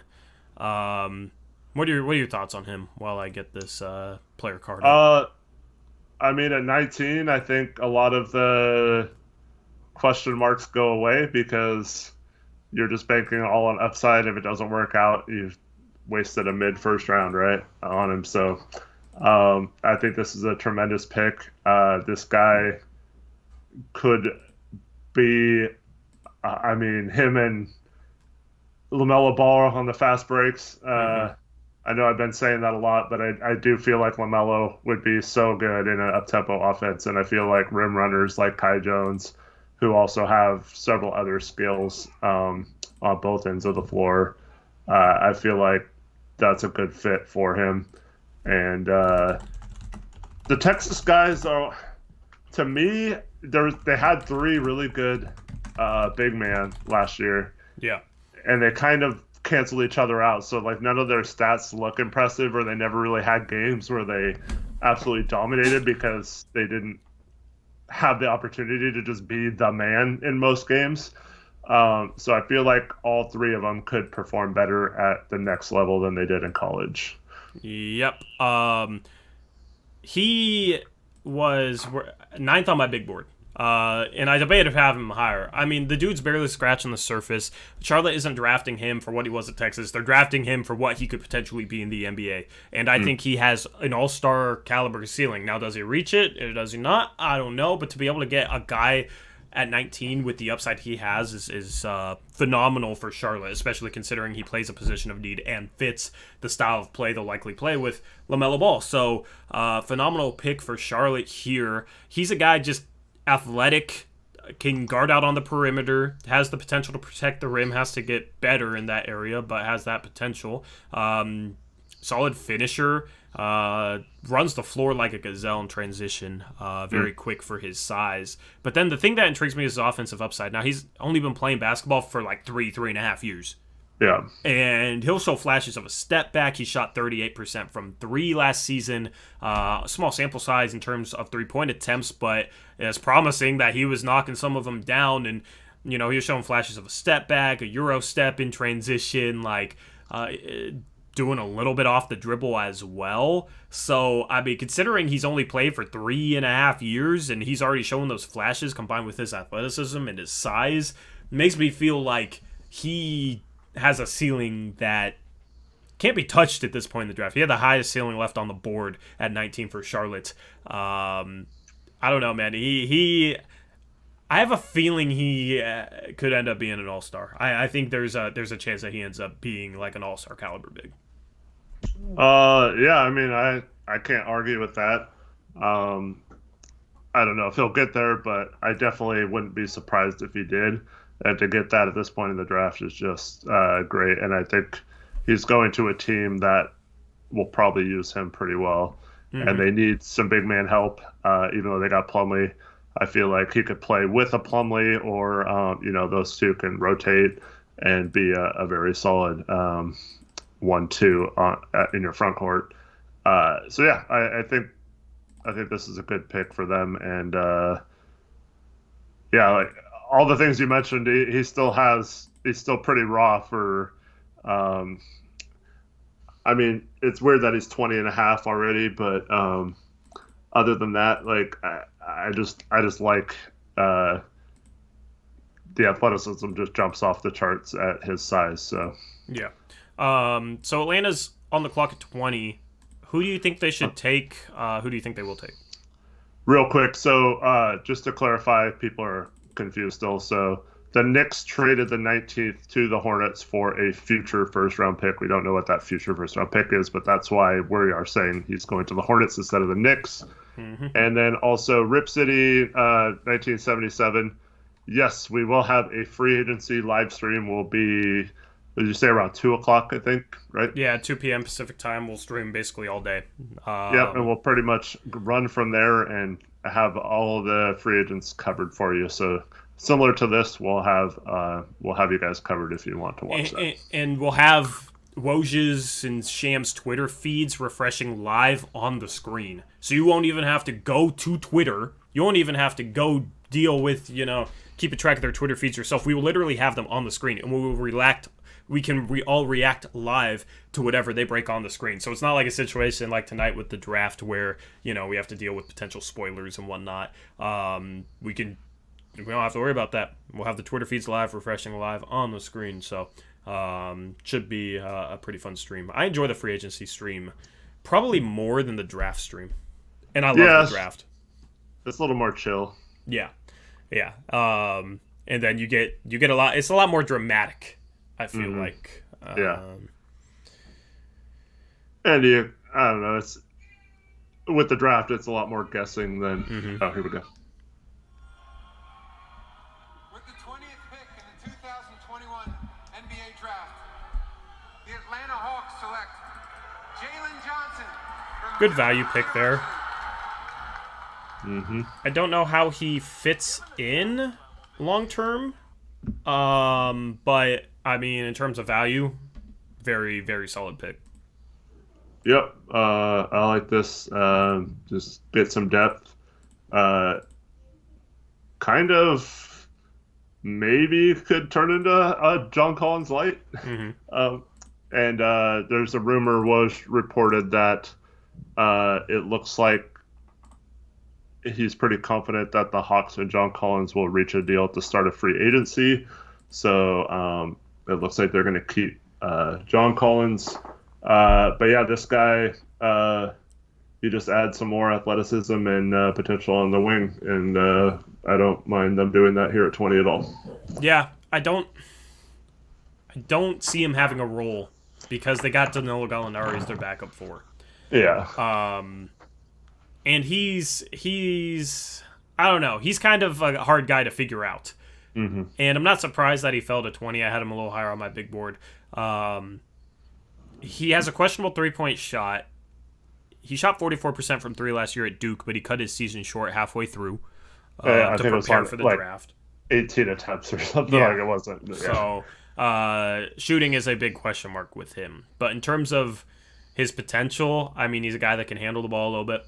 Has solid size for a 4, athleticism, has defensive potential, playmaking potential. He could be I mean, he's another guy that has like fringe all-star ceiling. I mean, there's so many guys in this draft that have such high ceilings, and he's one of them.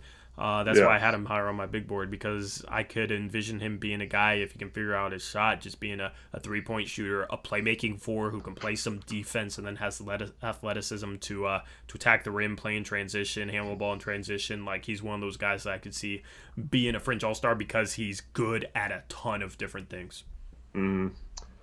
Yeah. A full disclosure, like, I kind of went into my process with him wanting to dislike him.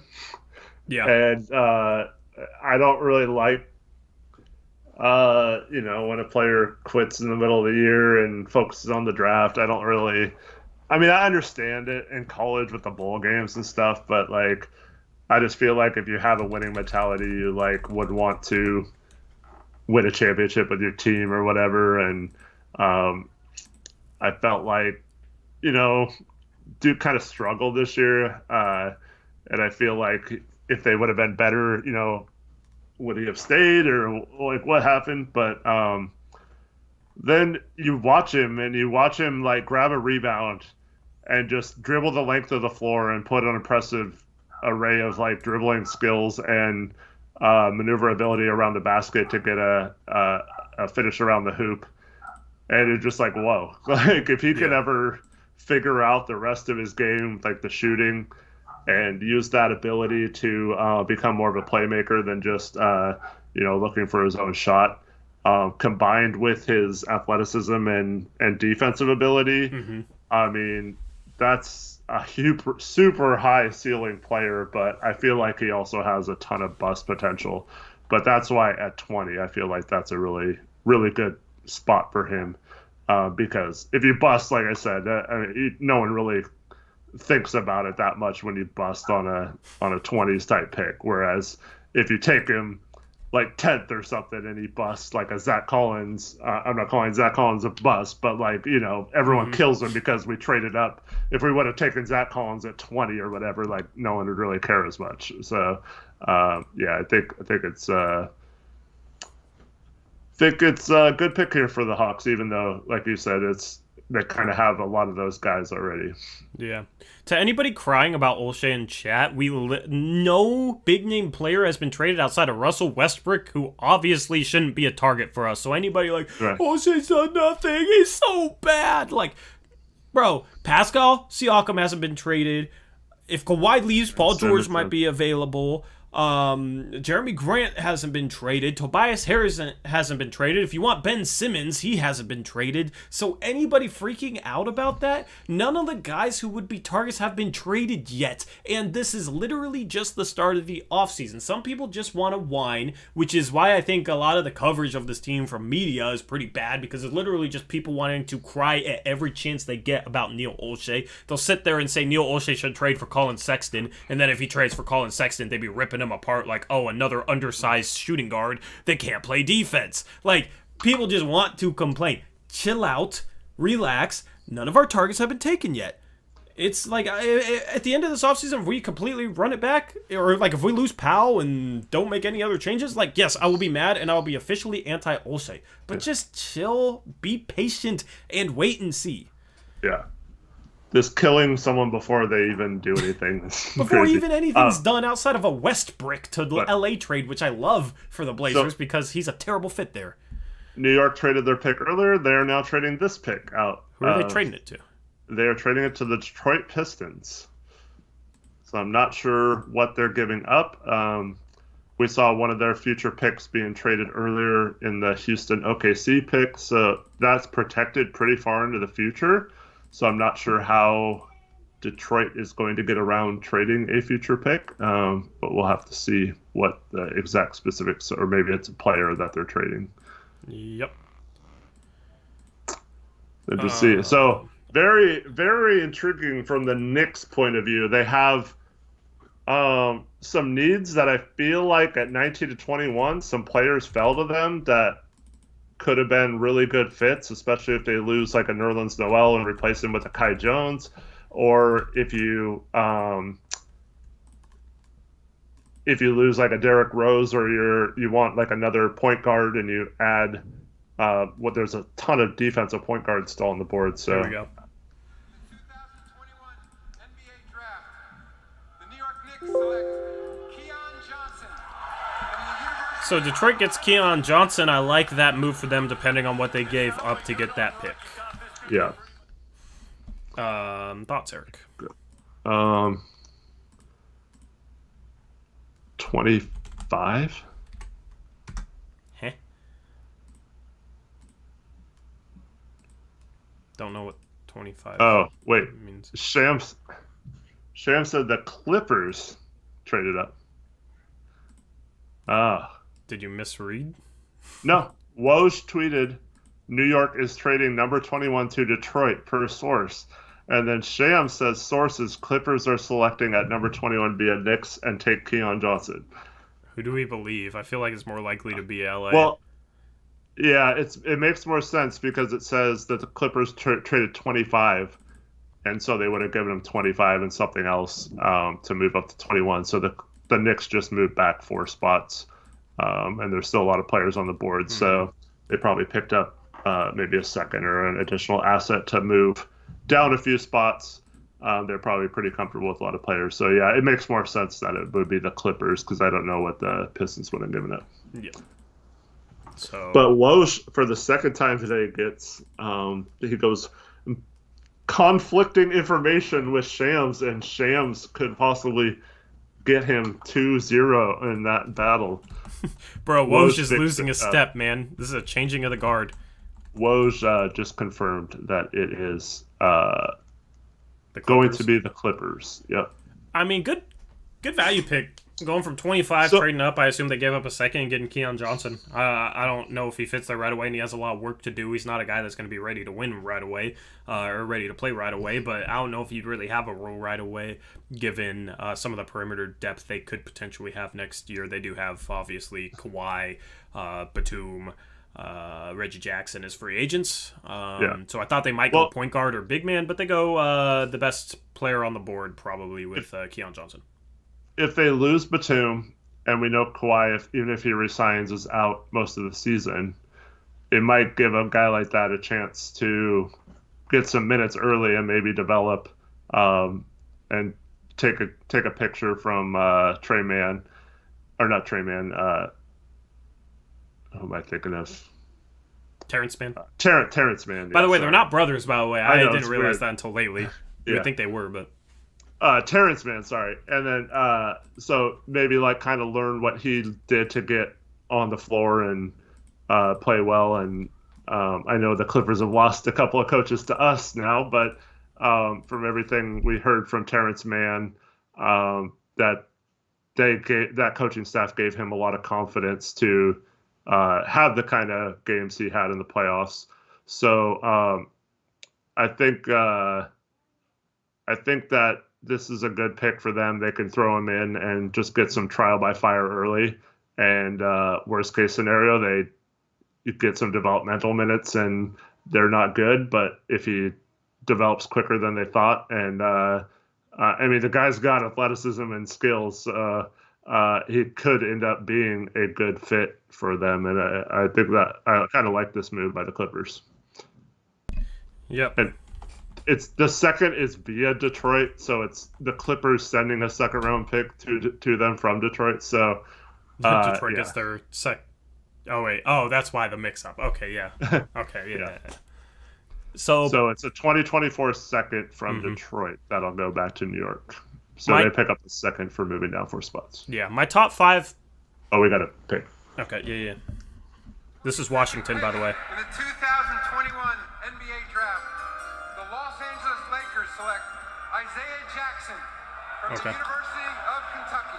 And the Pacers are trading for this pick. So they're Are they really? Here comes all the trades. yeah, so this is traded from Lakers to Washington in the Westbrook trade, and now Washington is trading it to Indiana. I'm not sure what the compensation back for them is, but it looks like Isaiah Jackson will be in Indiana. Bro, look at how fast we are with it. Good job, Chris. Nice. Chris saved this file name. Chris is the one helping me put together the player cards and whatnot with the teams behind him. The file name is pick 22, and then in parentheses, Indiana. I am confused. I thought that was funny. But yeah, Indiana. Good job, Chris. Yeah. So, I mean, I'm not as high on Isaiah Jackson as other people. Just when you have a guy who, I mean, guys usually in college, I feel like are listed like an inch taller than they measure at the combine, and Isaiah Jackson didn't measure at the combine. Like, he's probably like 6'9", 6'10", so I don't know if he has the size to play center. He's very skinny, has to put on weight to play that position, but he can't shoot. Like, he doesn't look that much taller than Adam Silver right there. Yeah. So that's my thing with him, is he's like definitely a 4. And here's the thing, like, undersized 4s with just raw athletic ability and no skill used to go really high in the draft. I feel like Aaron Holiday is headed to the Wizards for pick 22. Bro, they separated the holidays, man. Mm-hmm. Why did Indiana do that? My guess is this is their potential Miles Turner replacement when he'd be interesting next to Sabonis, but yeah, dude has to be able to shoot. So I mean, this shoots 70% on free throws, so it's not terrible.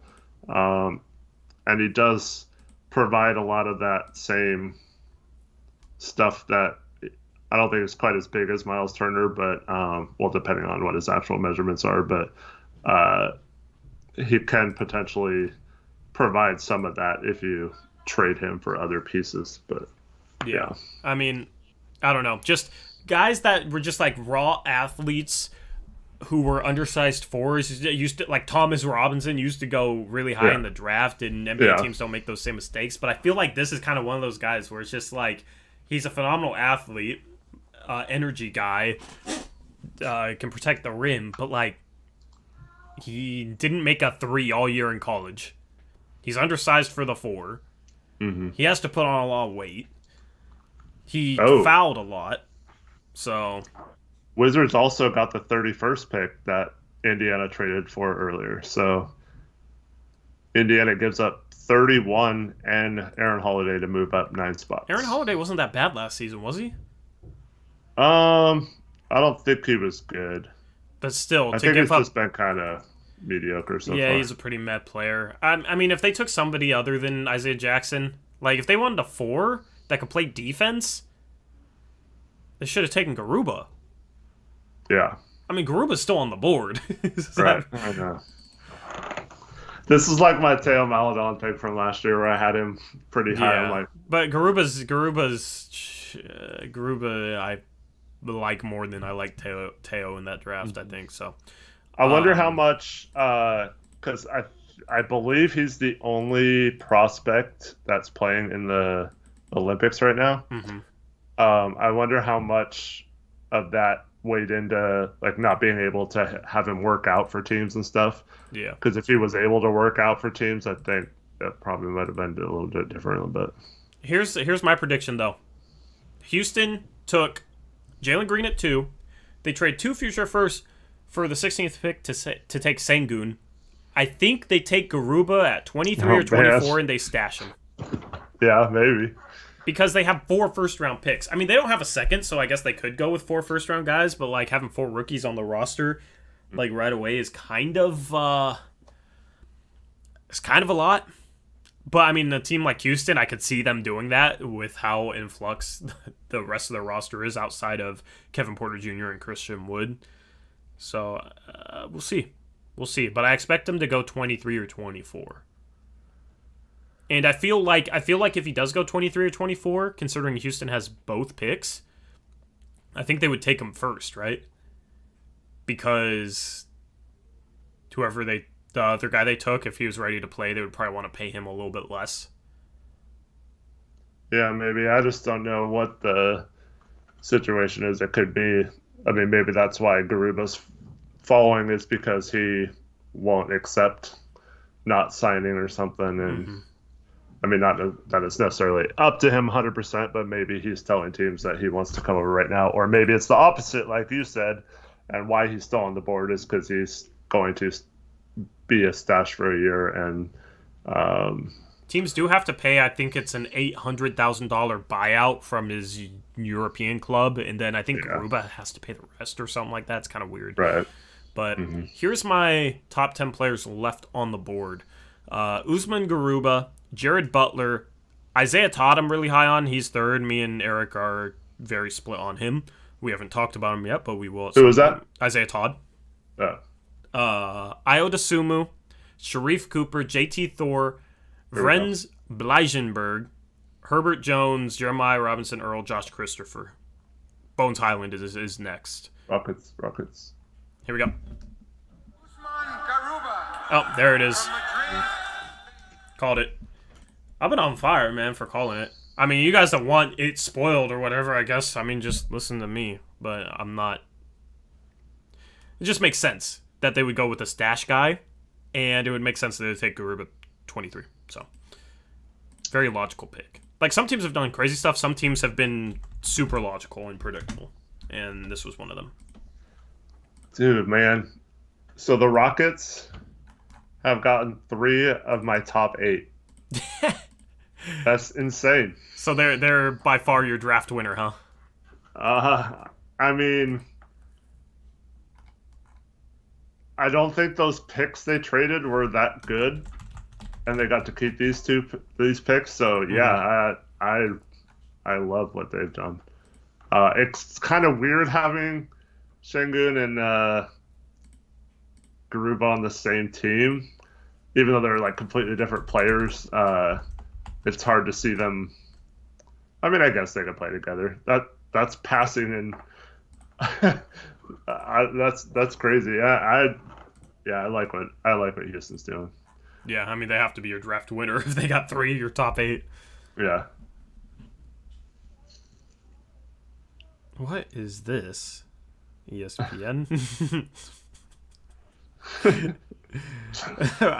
Sorry, that was distracting. I don't know what that was, but Grilled Cheese says Giddy Up was too hard for OKC to pass up. Giddy Up. Are they going to pick like right away again? No, it doesn't look like it. I thought it looked like they were waiting to. I know, they should just submit both their picks at once. Since they are now on the clock again.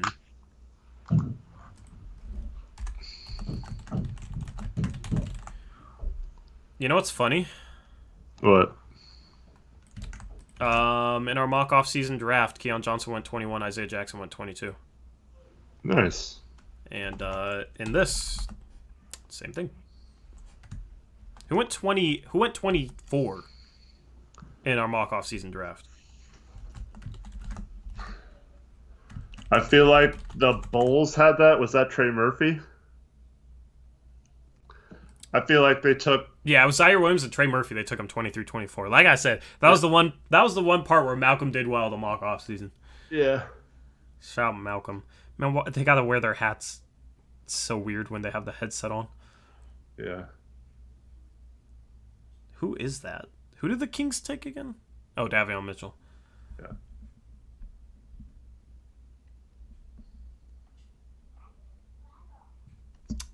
Anyway. So since this is an interview, it's probably going to take forever to get the 24th pick from Houston. I feel like they could go surprise pick here. Who do you think they take now that Garuba's off the board? Now I can start asking you this legitimately. Yeah. It's probably a case where, I don't know, do you see Kevin Porter as more of a shooting guard, right? He's like a point forward. I don't know. Yeah. Like, I don't know what he is, man. And then they got Sengun as like a playmaker. I don't know, dude. And then, I mean, they still have John Wall, but I'm assuming they're going to try to get off him at some point or, you know, like limit how much he plays and just play the young guys. So There's a lot of intriguing point guards on the board right now. I'd probably go Jaden Springer. I think they go Sharif Cooper. You think? Yeah. I think they go Sharif Cooper. I think they're just swinging for upside. Mm-hmm. Like, I don't know. They haven't gone point guard yet. They've gone center, power forward, and shooting guard. Kevin Porter Jr. is a small forward. I mean, they got Christian Wood as the power forward, but Sharif Cooper, I feel like, is maybe the highest upside guy left on the board. Who would you say is like the highest upside guy left? I'm having trouble because I don't have a good system set up. I didn't learn my lesson from last night. Apparently not.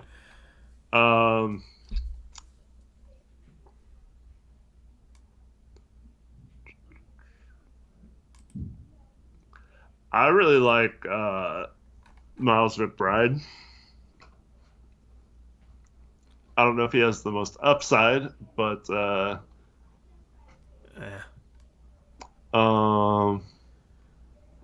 Thor, maybe. JT Thor, yeah, that's probably it. Yeah. The other guy is this guy was rated super high. I think it was like third or fourth on a lot of mocks heading into the NCAA season, and that's BJ Boston, who's still, if he ever figures stuff out, could become, I mean, just if we're just talking about like purely someone who could jump from here to being really good, I still think he's got both the frame and the potential skill set. He was just terrible in Kentucky, so I don't know if he'll ever reach that potential, but he certainly has that in there somewhere, similar to like a Nas when he was drafted by us and fell pretty far down draft boards. Yep. Bones Highland could be a good pick here. Mm-hmm. We shall see. We got 375 people in here, only 148 likes. Let's hit that like button. If you hit that like button, it's more likely Neil Olshey will make a big trade today. That's how I'm going to get my likes, Eric. I love Randall Pink Floyd. I love Ethan Thompson, but I don't think he's got the athleticism to really be a solid NBA player. But I'm hoping he gets picked up on a two-way somewhere, but very unlikely he gets drafted. Looks like we got a lot of people that want Neil Olshey to make a big blockbuster trade today. You see that like counter go up? It was at 148. Now it's at 176. And that's legit. If y'all hit 200. Here we go. Let's see who this is. A planned trade to announce. A planned trade to it? Part of a trade to be finalized later, the Los Angeles Lakers will trade the draft rights to Isaiah Jackson, the 22nd pick, to the Indiana Pacers via the Washington Wizards. I'm just reading it. With the 24th Why don't you tell us about the rest of the plan trade? NBA draft, the Houston Rockets select Josh Christopher. Okay. Wow. Yeah, I don't think that's that much of a reach, to be honest. Guy with some potential. He's a boomer bust pick. Yeah, but That you really don't like. well, here's the deal. Kevin Porter Jr. is very similar in that, you know, there's questionable attitude and other possible mental issues. So to pair those guys together, I just think is weird. They must have a lot of faith in Silas to rein those guys in. I don't know. I wouldn't have touched him in the first round. Late second round, I probably would have definitely taken a chance on him. And I'm probably going to be wrong because he'll probably be a model citizen and not have any problems in the NBA. But I don't know. I don't like pairing him on a team that has like a questionable attitude guy already.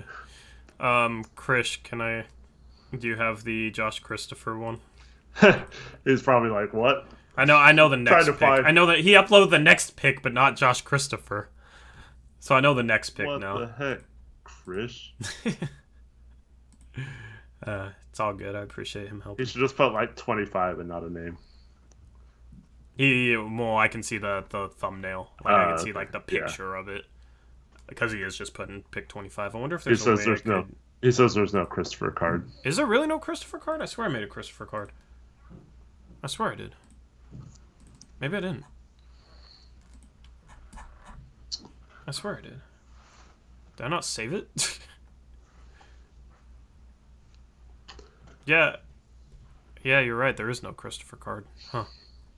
Brady says as a Blazer fan, he's bored. Makes more sense.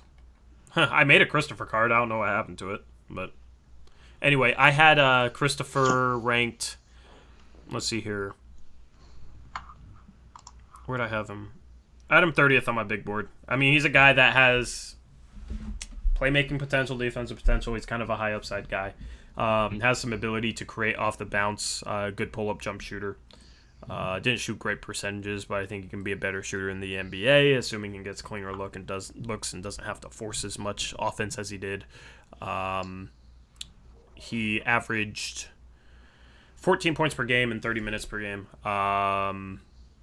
Shot 43% from the field, 30% from three, but did shoot 80% from the free throw line. I think he can be a better shooter than that. Here we go with 25, I think. This is going to New York, by the way. Yeah.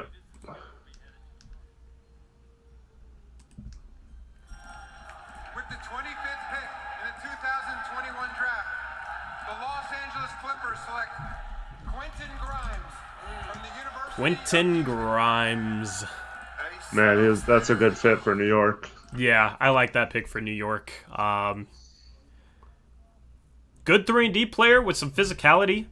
Maybe some potential to hit some shots off the dribble, but I think his main archetype is just a 3-and-D guy. A guy that fits in, has a pretty safe floor. He has an interesting story. He was a guy that was like a consensus lottery pick coming into college 3 years ago. Played at Kansas. That did not go well for him. He transferred to Houston. He wasn't looked at as a draft prospect, and he raised his value back up to now being taken with the 25th overall pick by the New York Knicks. Yep. So the Knicks have Julius Randle and R.J. Barrett. If they re-sign Derrick Rose, that's a lot of players that have the ball in their hands a lot. So I think as a guard, you get someone who can knock down shots off passing from those guys, and you get someone who can really be a menace in Tibbs' defensive system. I think that's just a really, really solid fit for the Knicks at this point in the draft. Yep, I know that Gabe loved this guy, so he would have been bummed if his son still had a pick, which they do not. That failure of a trade for what's his name again? The what? The guy the Suns traded for. What's his name again, Eric? What'd you call him? Chandry or Chandry? Yeah, that failed. Freaking Chandry, man. Yeah, so just so you know, the 25th pick was traded for the 21st pick. So the Clippers got Keon Johnson at 21, and the Knicks have Quentin Grimes at 25. Yeah. I had him 34th on my big board, but I felt like he should be higher. There was just so many players where it was like, this guy feels too low to me. This guy feels too low to me. I like this pick for them. And last year they nailed a pick in this range. I think they had the 26th pick and they took Emmanuel quickly. That was looked at as a reach at the time, and they absolutely nailed that. So they'll hope for the same luck with Grimes. There's another guy quickly. I think Grimes would play. That's a really good backcourt for the future with Quickly and Grimes. I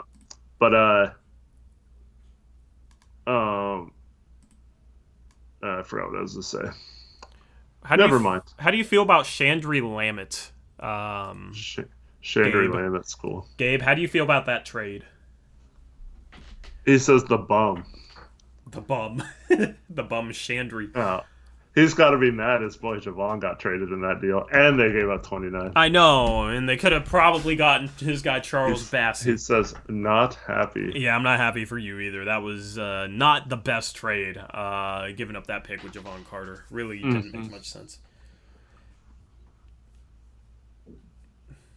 Destrom, what? Denver is looking to trade 26, but the Woj and Shams post leaks who is picked. Oh, just tell us who's being traded, or who it's traded to, then, Reese. Yeah. And let me know so I can prep the graphic.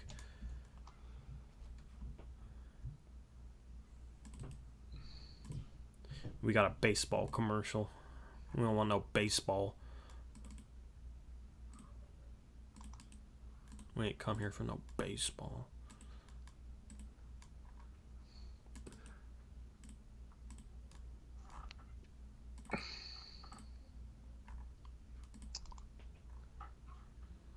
Haven't found any suitors yet. So they're taking someone and then trading them later, I guess.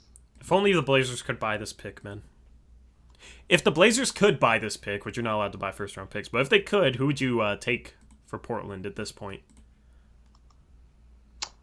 That's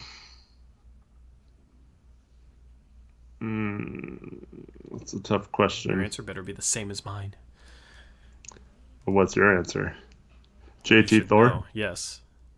That'd Yes, be I'm awesome. taking the dude with the best name in sporting history. Yeah. Could you, dude? JT Thor needs to go to the Thunder. It's just fitting. A god of thunder. I want Mark Mason saying JT Thor. JT Thor. Something like that, yeah. So we'll see what's up with Denver. Every pick in this range wants to get traded, I guess, except for Houston. So I saw a tweet that said, "This is like when you're 4 hours into Monopoly and everybody starts randomly trading properties because they're bored and want the game to end." Yeah. Fine.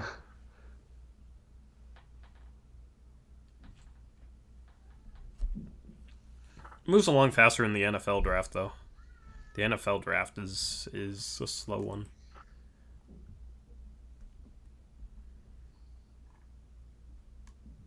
Also, I enjoy the NBA draft more because I actually know the players.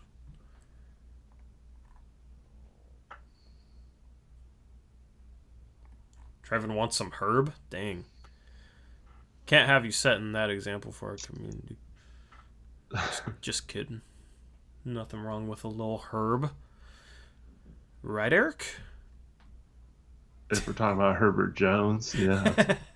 All right, we're up. Exactly. 26th pick in the 2021 NBA draft, the Denver Nuggets select Bones Highland from Virginia Commonwealth. Bones. I'm That's not mad at Krish's it. guy. That's Krish's guy. What phenomenal. I'm not mad at it. I mean, I'm not mad at it either. I don't know why you'd be mad at Bones, man. But, yeah, so Bones... I thought they were going to say Bones Jones. That was Tori's nickname in high school. Yeah, that was my nickname in high school. I can't find his graphic. Oh, it's because I saved it under Nashawn. Nashawn Highland. That is Krish's guy, because Krish made an edit of him and he retweeted it and thought it was dope. It was a pretty dope edit. Yeah, it was for sure. Kind of sad he's going to Denver, though. Kind of a rival. Yeah. We don't know if Denver's trading this pick or not, but yeah, I mean, they traded Gary Harris last year. They didn't have seemingly a lot of good guards, but they all seem to torch us. So yeah, I kind of like his fit on Denver, and this guy can score the ball. This file name. It's just an Is that goat? all caps. Denver has the best GM in NBA history. Oh, that's funny. Anyway, yeah, good 3-point shooter, 3-level score. Likes playing in transition. Interesting fit next to Jokic. I feel like he's a little undersized, has long arms, so actually I don't know if he's that undersized for the 2-guard position, but he's not really a point guard. He's a scoring guard. I feel like his best role in the future will be maybe a 6th man, 3rd guard, first guard off the bench. I don't know. I mean, he has to put on weight and lose the nickname Bones. I'm sure he'll keep it. But definitely, I mean, 169 pounds at 6'2", and he definitely lives up to his nickname. Yeah. Has to become a better defensive player as well. He definitely, this is a great pick by them. I think fit and just overall talent here. I think that's a great move by Denver. Sebastian Perez mentions earlier that we were talking about Orlando drafting Jalen Suggs. We completely forgot about RJ Hampton being there too. Yeah, who and came Cole on Anthony. In the last. Yeah, came on. We mentioned Cole Anthony, but yeah, we didn't even talk about RJ Hampton. So, but Bones, this guy can score the basketball, and he could do it in a lot of different ways, and he just finds a way to get the ball in the hoop, and those kind of guys are usually pretty consistent going from college to pros in terms of finding a way to do it at the next level. Yep. Brooklyn's on the clock with 27. They also have 29. I have no idea who they go here. Jared Butler's still on the board. A lot of picks have made sense lately, though. I don't really like it. I want more shock and awe. There's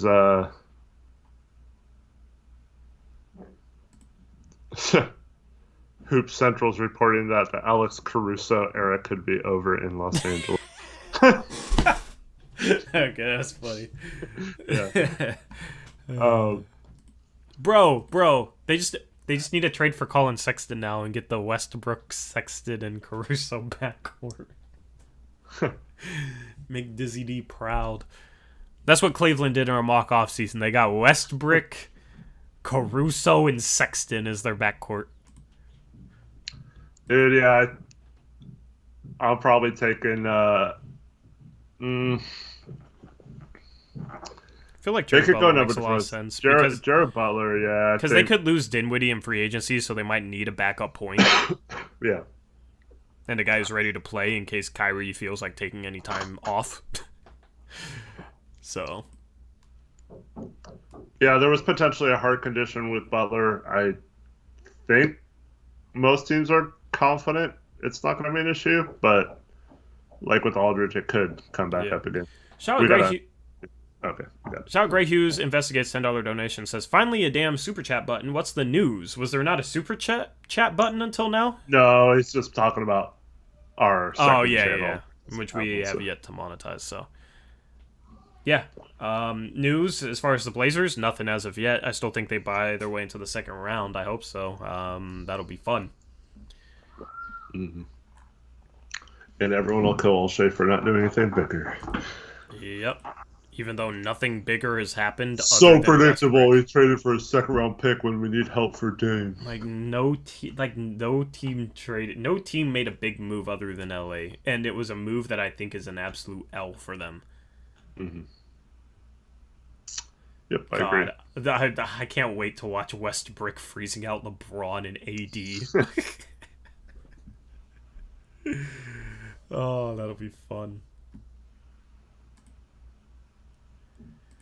All right, so we got Brooklyn at 27. I swear, the first 5 picks went by so much faster. Didn't they? Is that just me? It's weird. Anyway. Yeah, they just seem to go fast. Or not. Adam Silver's trying to stall, man. Adam Silver, please. Come on out. Come on down. Is Adam Silver okay?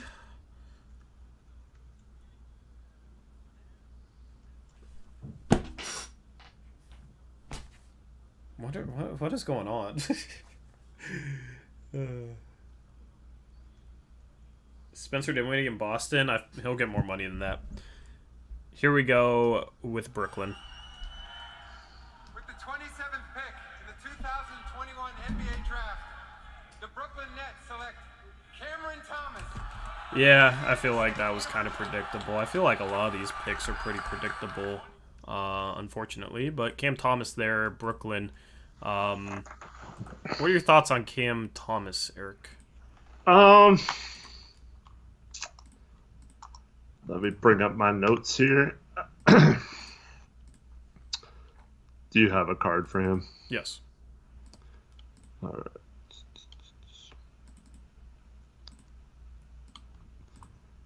So, I'm not quite as high on him as a lot of people are. Although he did shoot the ball very well from the free throw line. Yeah. So some of his other shooting stats might not translate. And then we saw a lot of other players go from questionable shooting their first year to second year, improving on that a lot. So it's quite possible that he could improve that. But, I mean, he's a scorer. He is a shot chucker. That's what chucker, he is. yeah. It's going to be interesting how he fits with the big three there. Being a shot chucker, I probably would have gone for a little bit more defense and someone who can handle the ball a little more and pass and shoot right away. But Jared Butler was right there for him. Yeah. I don't really have a problem with this pick. I probably would have taken a proven winner like Jared Butler over him.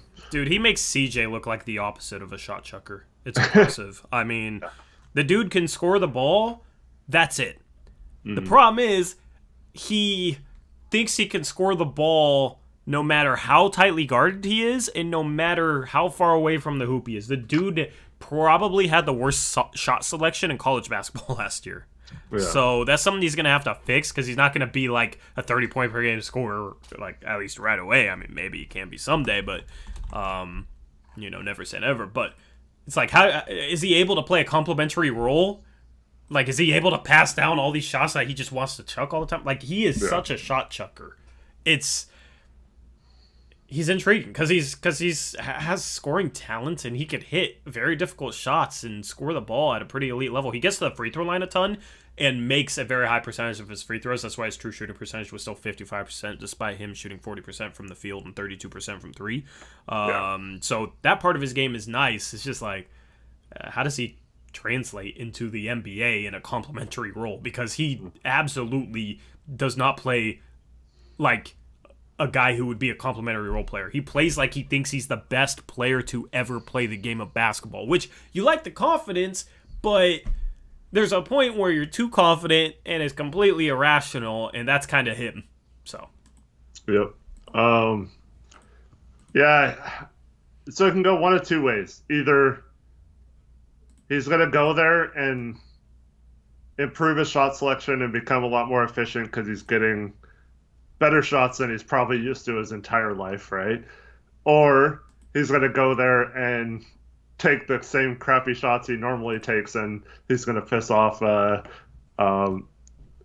Kyrie and Harden and Durant, and they're going to hate playing with him because he's taking all these bad shots, and those are shots that they should be taking. So his success on the Nets, if they end up keeping this pick, would be predicated on him trying to fit in and maximizing his skills playing with those guys and learning how to play the game before he just comes in and be a shot chucker. And if he can do that, I think it could be a steal of a pick at 27, but it's hard to teach that out of a guy, though, that just shoots the ball every time like he does. Yep.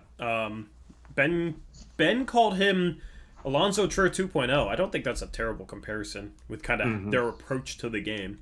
He's more talented than Trier, so that's why he went first round, where Trier went undrafted. But I mean, Trier wasn't putting up 23 points per game in college either. So he's like a more talented Alonzo Trier. I like that comparison. Here we go with Philadelphia at 28, unless they're trading it.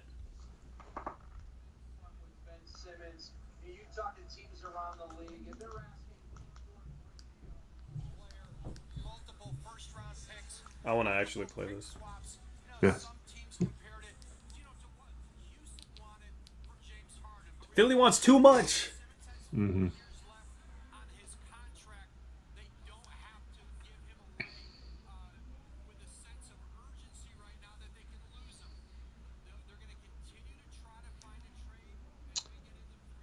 Destrom, this pick has no bearing on whether they'll trade Simmons or not.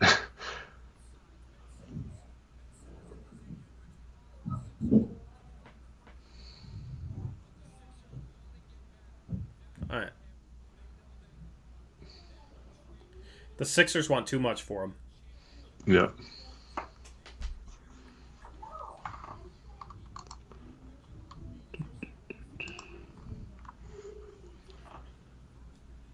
So, anyway, I mean, they want way too much for a guy that can't shoot outside of 3 feet. I did see that, Sebastian. I'm not sure if that was accurate or not, though. I don't see Golden State going after Ben Simmons, so I don't know. I think they're trying to inflate his value by leaking false stuff like that. So it makes sense. That's the only thing that makes sense, because them asking that as much as they're reportedly asking doesn't make any sense whatsoever.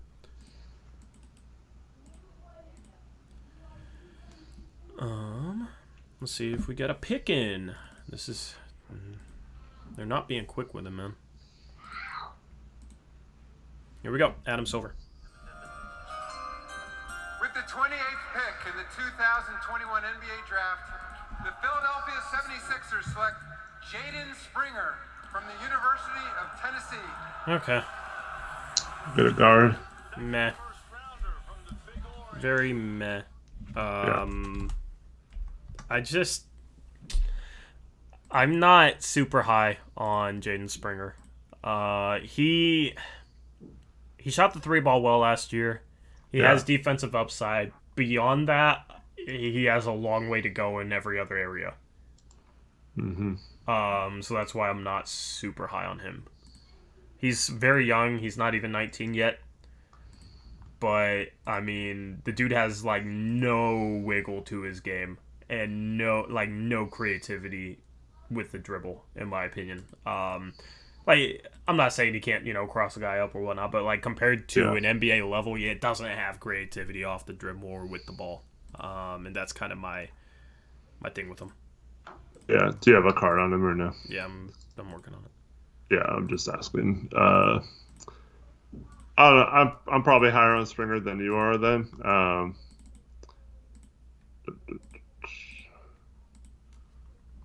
Percentage-wise, looks phenomenal. And he's only, he's under 19, so he still has... He's a first-round pick in other years. This is just, there's so many good players in this draft. That's part of me having him at 40th. But go ahead. Yeah. I just, when you compare him to, how there's, 5 or 6 point guards that are hard to distinguish between, I feel like his shooting does set him apart from those guys, and with the exception of maybe a Deuce McBride. But other than that, I think that in this range, he's still almost 3 years younger than a Jared Butler. So even though Jared Butler could have helped, I don't know. Yeah, I guess teams like Brooklyn and Philadelphia probably should have taken Butler instead of these Cam Thomas and Jaden Springer, and those guys should have gone a little later. But I don't really see huge problems in his game like you do. Who's 31st? Although I will say now? It was Indiana, and they traded it to move up to 22 with Washington. Okay. Sixers are now fielding calls, according to Keith Pompey. Which they have been for days. This is interesting. I don't know. This is from CBS, so who knows? Mm-hmm. There was a strong level of disagreement within the Lakers organization about whether or not Russell Westbrook was ultimately the person they needed to pursue with the picks and players. So that we talked about this before, but they pretty much traded all their tradable contracts and the one like draft pick they could trade right now for Russell Westbrook, and that's pretty much their big move other than re-signing any of their own free agents and then mid-level exception and minimum contracts. So they're pretty much hamstrung the rest of the offseason by getting Russell Westbrook, and I guess there was some disagreement in their front office about it. Good. Some people there have sense. I mean, dude, yeah. I feel like LeBron's going to hate Westbrook. Mm-hmm. I feel like he's going to hate him. So now the Nets could take Jared Butler still in. Or they could take IS. Mm-hmm. If you think Cam Thomas is more like a 2, more of a 2, which he probably is. Or they could go for my DeAndre Jordan 2.0 comparison and go for Daron Sharp. I feel like they'll go Jared Butler. I'm very surprised Jared Butler is on the board. I have to wonder if that's like due to his it's possible. Like medical like concerns, which he got cleared up, so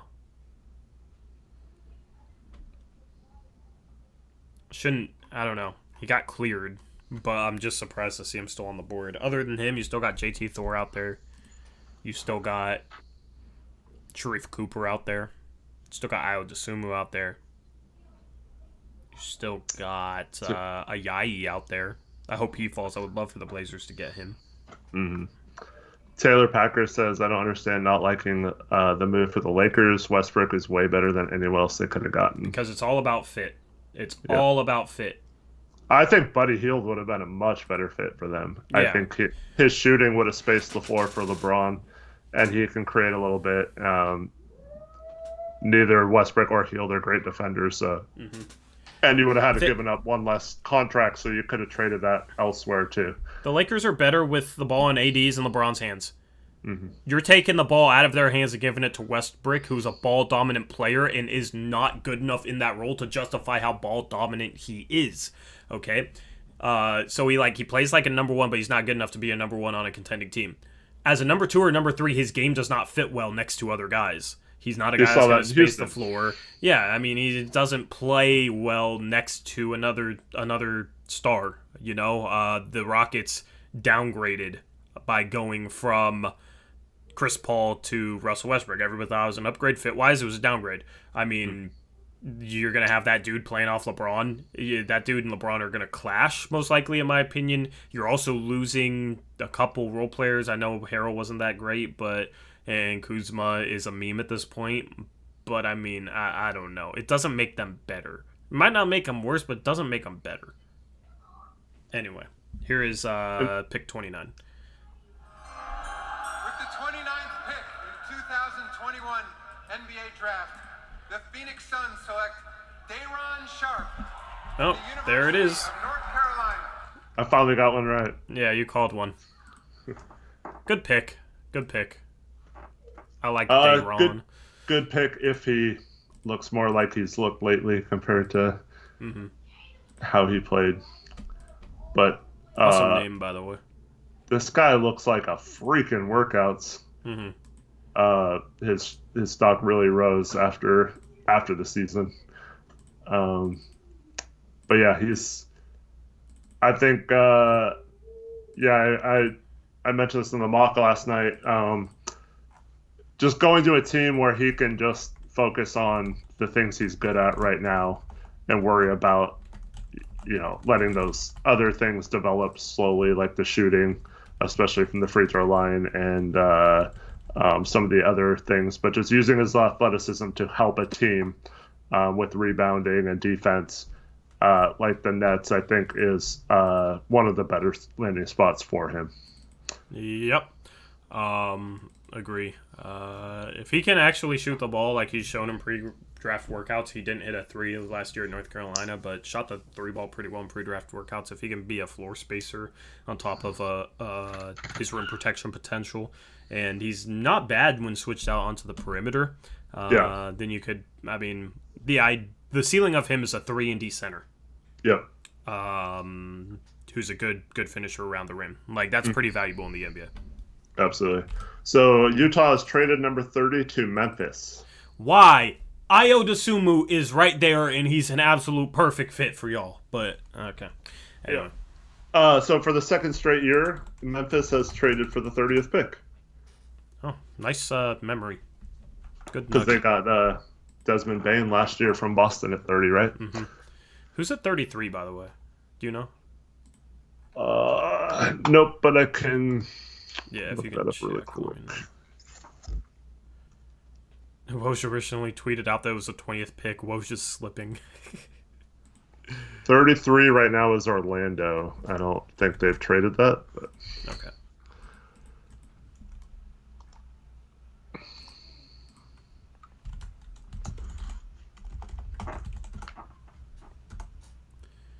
All right, we shall get Memphis up here.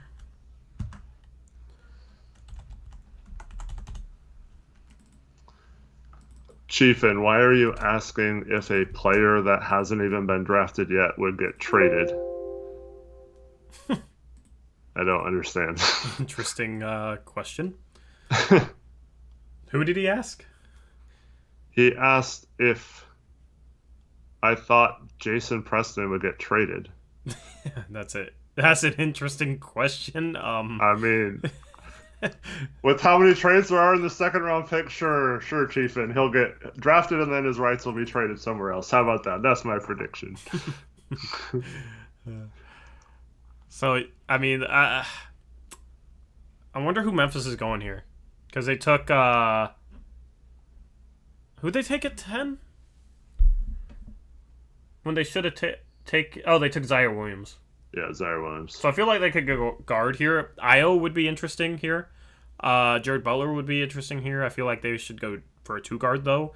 Who are some other 2 guards that might make sense?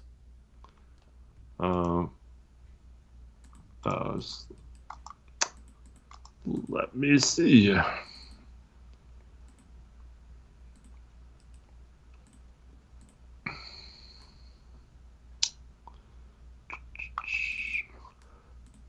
Well, if you want to go for athleticism, you could go PJ Boston.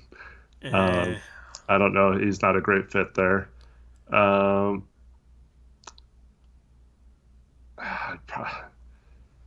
would probably take either Jared Butler or Io, even though they're more probably point guards.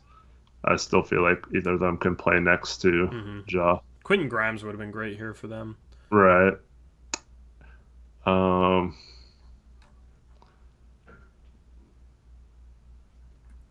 I mean, Ayo Dosunmu is the right pick here.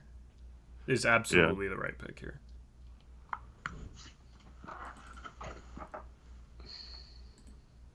They could add another athletic big to their stable of them. Yep. Anyway, Adam Silver's last pick. With the 30th pick in the 2021 NBA Draft, the Utah Jazz select Sante Aldama from Las Vegas, Wow. Spain, and Loyola University, Maryland. Wow. Okay, well, it's been a while since we had a shocking pick, and that was one. No player card for him. Neither me nor Eric had him in our top 60. And he goes 30th to Memphis with Io on the board. I don't know a whole lot about him, to be quite honest with you. I mean... L. that's an L pick. I mean, you got Io right there who's perfect. Maybe he ends up being good, and I'm wrong. But, like, just know what I know right now, I don't like it.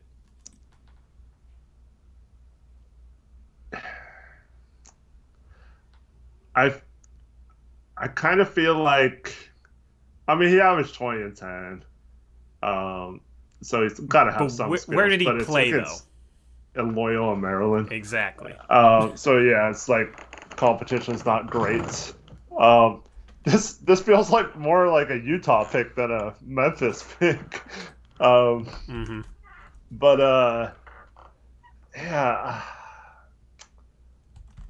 Once again, I don't understand. Like, that's a guy that, with this many good prospects left on the board, would have been there much later in the draft. So why are you trading up to 30 or giving up assets to get to 30 to pick someone like that when you could have probably just bought a second round pick at around 40 or something and gotten him there? So I don't like that move by Memphis at all. But I mean, they have a pretty good track record of drafting over the last few years, so it's hard to, like, you know, be too hard on them because they have been right on a lot of guys that have outperformed their draft positions. So, yeah, I guess it's a wait and see thing. But to me, the reason why I didn't have him as a drafted guy is because he just seems like one of those kind of bigs that gets away with a lot of stuff playing against not very many other good bigs in this league, and then in the NBA you won't get away with any of that stuff. Like, they'll just shut all that down, so it's going to be tough for him to do a lot of the same things he did. But I mean, I could be wrong on that, and he could be just fine, because I mean, it has happened where bigs from smaller schools have done fine, you know, like Karl Malone or Paul Millsap type that are probably the best examples. But yeah, just kind of a puzzling pick this high to trade into the first round for. 100% agree with that. Yeah, I'm surprised Io's in the second round, man. That's a guy who's going to be a steal in the second round. Also, Sharif Cooper, I think, is a guy who's going to be a steal in the second round with his upside. JT Thor is also another guy. Isaiah Todd. I mean, this is good for Jared Butler. This is good for the Blazers as they're trying to trade into the middle part of the second round. Like, more guys like an Aldama go, in my opinion, that's better for the Blazers. Now, Aldama could be freaking amazing. I don't know. But, like, if you want, like, safe bets on talent, you're having some guys fall, which is kind of what you want if you're the Portland Trail Blazers. Like, 31, you should want, like, Sean D. Brown Jr. to go or something like that. Maybe maybe they have an agreement with him to go back to Spain or play in a league overseas for a year or something, and they didn't want to tie up a roster spot, but then why trade up to get him? I don't know. It just doesn't make sense. Yeah, I don't really understand that. And, like, go Bleijenberg instead, then. Right. So, we're waiting on 31st pick. It says Milwaukee, but it's being traded to Washington. Yep. It was traded to Indiana, then traded to Washington, so this pick's been traded twice. 31. Hey, thanks for getting us up to 200 likes, guys. Appreciate it. Appreciate it. People. Yep. Dope. If So you yeah, haven't now hit we that get- like button, it helps us out. So go ahead and hit that like button. So before now, you're not allowed to trade money for first-round picks. But now we're in the range where both our future second-round picks and money come into play where we could possibly trade into there. So I didn't think it was very likely that we traded into the first round just because I think this team still values Nas and Simons or the kind of guys they would have had to given up to get up there more than taking someone. But now that we're into the second round, anything can happen, and it should get pretty crazy from here. Yep. The Grizzlies traded 40 and 2 future seconds to the Jazz for 30. Santi Aldama.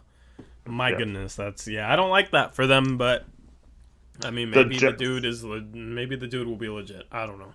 For the Jazz, they get off some guaranteed salary that a first-round pick would do, and they can now sign, their second-round pick to a minimum and pick up a couple of future seconds, and they're still going to be a good player at 40 left on the board. So I like that a lot for the Jazz. Mm-hmm.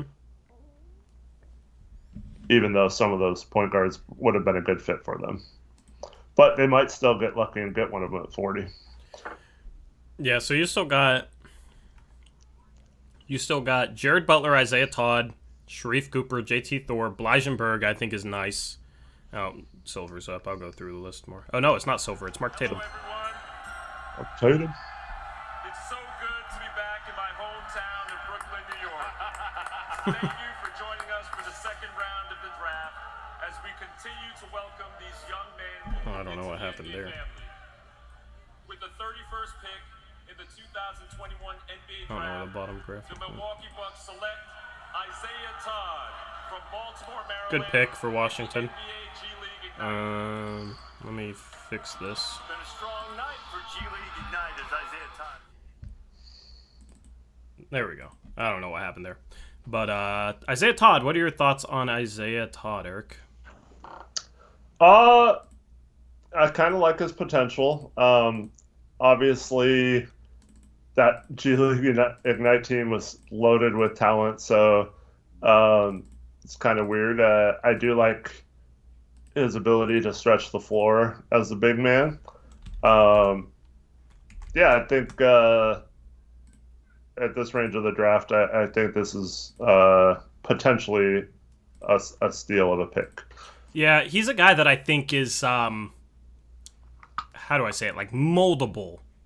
He has a very smooth jumper for his height, can shoot off the dribble, loves long twos, got to kind of weave that out of his game a little bit. That kind of hurt his efficiency, how many long twos he shot. But like he has like a really nice fadeaway, like out of the post. He has some ball handling ability, some ball handling flashes. He, I think, has some playmaking upside. Defensively, he kind of struggles, but like in terms of his like agility and athleticism, you would think he would be better. So maybe he has a chance to be okay on that end. So I kind of visualize him as maybe a slightly undersized center, but like a very skilled center, a guy that can handle the ball, can shoot the three, a stretch five, that can play make out of the 5 spot. Now, he needs to put on strength to play that position to be able to hold his own more on the interior because he kind of gets bullied down there. But I think his best position long-term might be the 5, and he could be a major mismatch there as long as he's able to hold his own on the defensive side of the court. Yep, and then you look at his free throw percentage is 82%, so that also bodes well for translating to the next level. So there's been a trade. Oklahoma City Thunder are now picking at 32. They gave the Knicks 34 and 36. So the Knicks moved down 2 spots and pick up 36 as well. That's a win for New York. There is someone that Oklahoma City definitely wanted here. Who do you think that is? OKC's confused me, so I don't know. It could be, one of the guards. I wouldn't be surprised if... Very quick. As part of a trade to be finalized later, the Phoenix Suns will trade the draft rights to Davion Sharp, the 29th pick, to the Brooklyn Nets. With the 32nd pick in the 2021 NBA draft, the New York Knicks select Jeremiah Robinson Earl from Villanova University. I can see why they traded up a couple picks.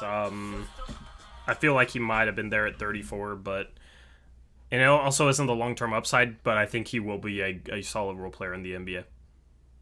Yeah, but if you're OKC, are you looking for role players?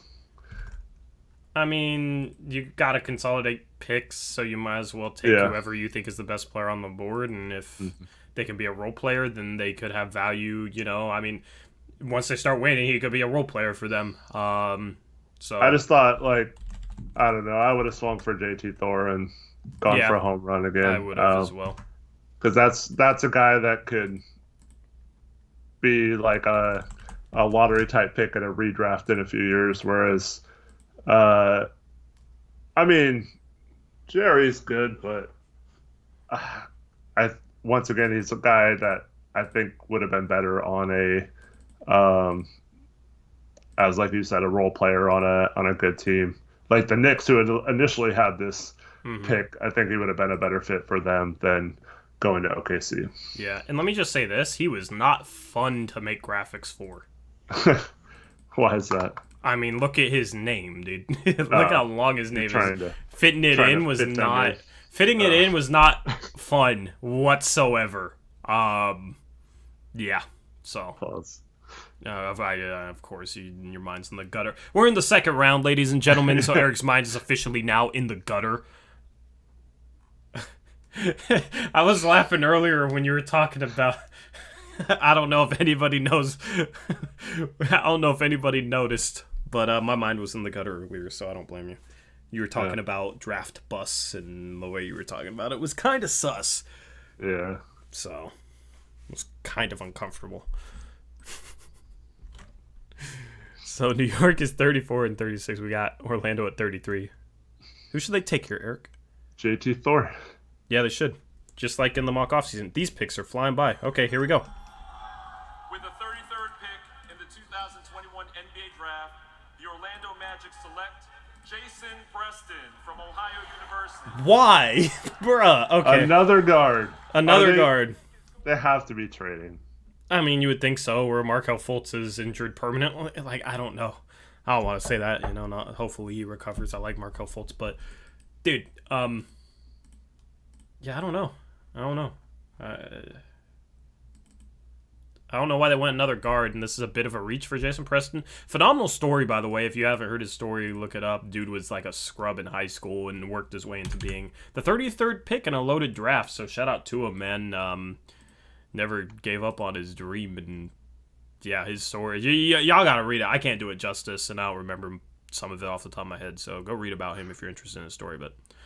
Jason Preston is on his way to the Los Angeles Clippers for future second in cash.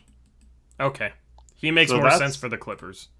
That establishes the cost of these picks right now as simply a future second in cash. So if there's someone the Blazers should jump in and get, we're looking at that. We're talking about severely less to get into the draft right now than it was a few years ago when we drafted Gary Trent, and the pick after that was Kyrie Thomas, who both of those took like 2 first-round pick or 2 second-round picks in the future to get. So this is only one second and cash. So the value of these picks is not very big, in the low 30s. So once we get into like the 40s and stuff, there should be a lot of picks available for cash only, probably. So who would you want the Blazers, like, if they could trade for 34? Who would you? Probably Thor. I would take Thor. But other than Thor, who do you want? Thor, but there's 2 guys that I would be super okay with. Who's that? And that's one is Jared Butler. I feel like he could come in, especially if we trade CJ, and be the backup point guard on our team, and be really good in that role. And he, like I've been mentioning all night, he's a winner, and he had a phenomenal season. The guy knows how to play. And then I'd be torn between Io. I like a lot, but I don't know if he really fits the Blazers as much as some other teams. He does if you trade Anthony. Yeah, I'd be totally fine with it, but the other guy I would pick is your boy Ayayi. Yeah. Herb Jones is also a guy I'd look at on top of those guys you mentioned. I'm not as Rokos Jokubaitis goes to OKC. He got traded during he got drafted during a Lexus commercial. Yeah. It's going to be like the Jokic got drafted during a Taco Bell commercial. That's what... I don't know. I'm going to start running out of player cards for these guys, but I will have the left banner for them. The ticker. This is going by so fast I might not be able to keep up with the draft ticker. But New York at 34. Deuce McBride as well. I'd be very happy with Blazers getting. So there's still a lot of players. I mean, that's 4 or 5 guys that I'd be thrilled that the Blazers got right now. And there's a lot more than just those guys. So look at this guy.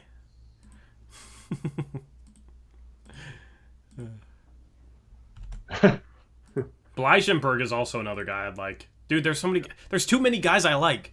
Man, Please get a second round pick. Okay, Please get two. so- I don't care at this point. There's too many guys. I don't know how to pronounce his name, but Yuhan Bagarin.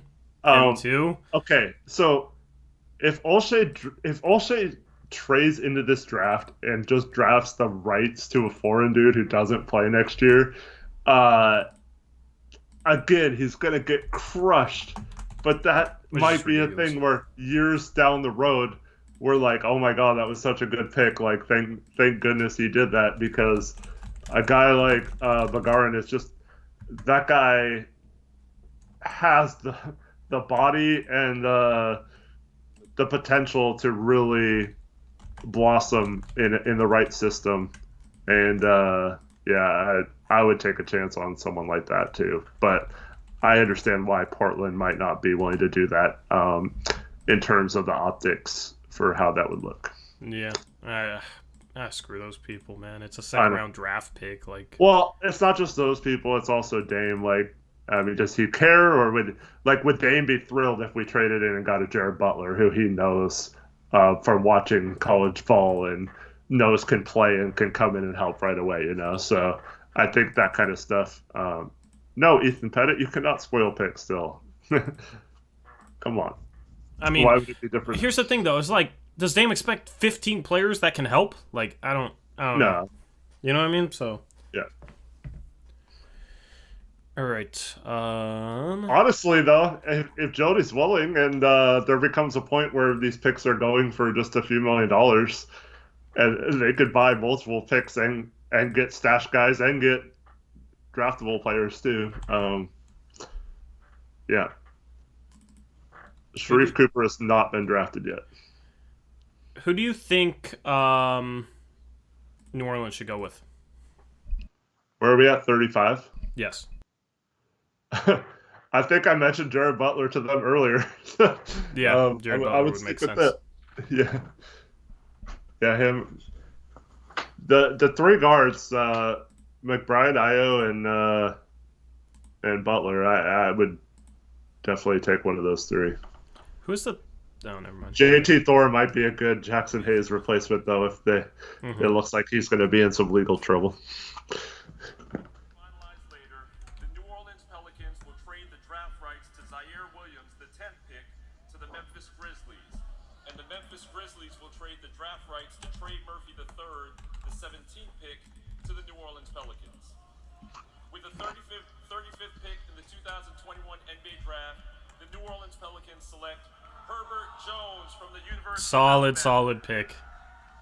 Solid pick. They took two of my favorite guys in this draft. I just like Herbert Jones, man. I should have a player card for him, I believe. Yeah. So I will get that up. What are your thoughts on Herb Jones? I'll let you go first, Eric. I am definitely not as high on him as you are. The being kind of a small forward, power forward tweener, I expect you to be somewhat of a shooter, and 26% from three and 50% from the free throw line is troubling to me. So if you play him bigger, he's going to be a liability to the line. If you play him smaller as small forward, he can't really shoot yet. So wasn't much of a scorer. Didn't do a whole lot else. Wasn't a great rebounder. That kind of stuff. So didn't really play much though. So and that team was kind of loaded. So I understand why you think differently, but. He averaged 6.5 rebounds per game in 27 minutes. I'd say that's pretty solid. He also shot 35% from three last year. It was only on 1.7 attempts per game, but he did shoot 35% from three last year. He's a phenomenal defensive player, athletic, with playmaking potential, averaged over 3 assists per game. So in terms of just an athlete, defender, playmaker at the 3 or 4 spot, I love it. His standing reach is 8'10", which is about normal for a power forward in today's NBA. So I think he has the size to play power forward. If he can shoot the ball, I think he's going to be possibly a top 20 player in this draft. Like, if he can shoot the ball at a decent enough clip, and I don't think his jumper's completely broken, like, if he's a serviceable shooter, good defensive player, good playmaker, good slasher and finisher, athlete. That's a really good player. Yeah. All right. So, full disclosure, I watched a lot of film on him, but the only stats I looked at was the sheet you gave me, and the stats were all wrong. Where? On the draft prospect thing that you had me do. I mean, I didn't enter those. I had help with them. So if you want to call out somebody that... Oh, I'm not calling anyone out. I'm just saying, like, I'm looking at the wrong thing, so that's my bad. Yeah. Yeah, it is. Yeah. The efficiency is completely wrong on there. That's why when you said 26%, I was like, wait, no, I thought you shot 35. So I love Herb Jones now. That because like I was watching him and I was like, oh, this guy looks good, and then I looked at the stats on the sheet and I'm like, wait, that's not good. Yeah. So yeah, I completely take back everything I said. I mean, it's just dependent on his 3-point shot. If he can't shoot, I think he can still be serviceable as a defensive athlete, like, I don't know, like a Derrick Jones Jr. with some playmaking and a little bit less athletic, like that type of player I could see him being. But like if he can shoot, then I think he's going to be a really good player. So that's why I liked him. That's why I wanted him for Portland. Because it's hard to find a guy that's able to play make like that and is athletic and defensively versatile as he is. He can guard multiple positions. So I like Herb Jones because he's a Jones and because I think he's pretty underrated. So I like New Orleans picking him there at 35 and then Trey Murphy at 17. I like what New Orleans is doing so far this offseason. Yeah, maybe a little bit of with him and I'm blanking on his name, the guy they took at 17. Trey Murphy. Trey Murphy, yeah. Kind of potentially similar players, but they could also probably play together. You go a little small, maybe with Zion at the 5. Do some things there. Yeah. This is New York, by the way. The Oklahoma City Thunder select Miles McBride. New York gets Miles McBride. So they took Jokic 34. They take McBride at 36. Solid pick. This is about the range where I thought McBride should go. Yeah, and get another just great defensive player. And not only is he good at defense, but can shoot. And they got, him and Quentin Grimes, man, that is a very good defense and shooting backcourt of the future. And they have Quickly still, so probably provides them with an opportunity to deal quickly if they make a trade for a big star to fill their cap space situation. But yeah, I absolutely love this fit along with Quentin Grimes under Tom Thibodeau. Yep. Just ignore that. It's OKC behind that. He is going to New York. Krish made a mistake too. Man, Krish been killing it. I know, season. Krish, you're awesome. So Charlotte is up now. The Mason Plumlee trade. They got this pick from Detroit. Who's the next 2 picks? You got Chicago at 38, and who's at 39? Do you remember? Sacramento? 39 is Sacramento, yes. Yeah, all right. So, and then we got Utah at 40 via Memphis, via Chicago. Cool. Yeah, let's see here. Who do you think Charlotte should go for here? Oh, no, that's not how it was supposed to go. I mean, I keep saying JT Thor, dude. There's still JT Thor is on the board, Desumu's on the board, Jared Butler is on the board. I feel like JT Thor is a perfect fit for. I think I could get JT Thor at 37, Charlotte.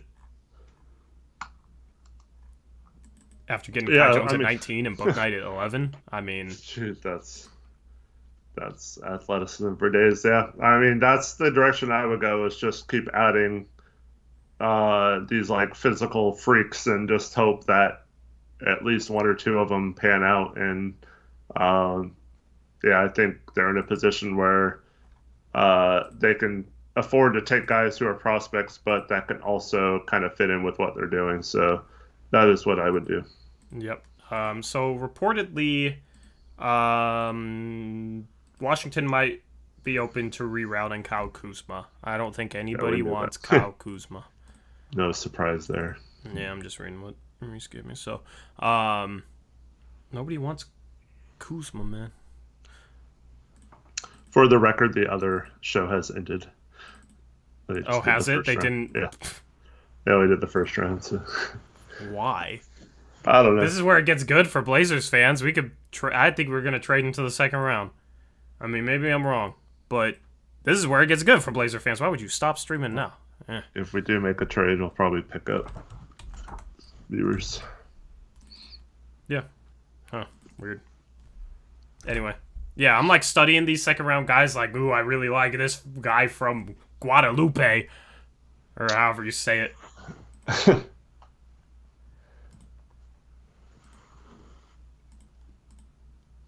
Oh, where did that go? Okay.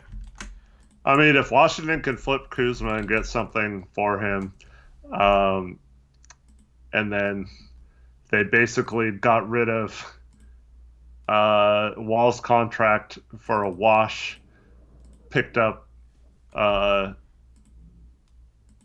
some other assets, and then get whatever they get back for Kuzma. That long term, if you just go back a year to the John Wall situation, I think that's about as good as they could have done with that contract. So props to them Chicago if they do get some. Bulls have taken Ayo Dosunmu. Ayo Dosunmu gets picked during a commercial. Tragic. He's staying in Illinois, though. Hey, yeah, he is staying in Illinois. Ben's cool. about to become a Chicago Bulls fan. Yeah. A great pick for Chicago at 38. Were you trying to say Guadalajara earlier? No, wherever Bagarin's from. I thought he was French. I don't know. I saw Guadalupe.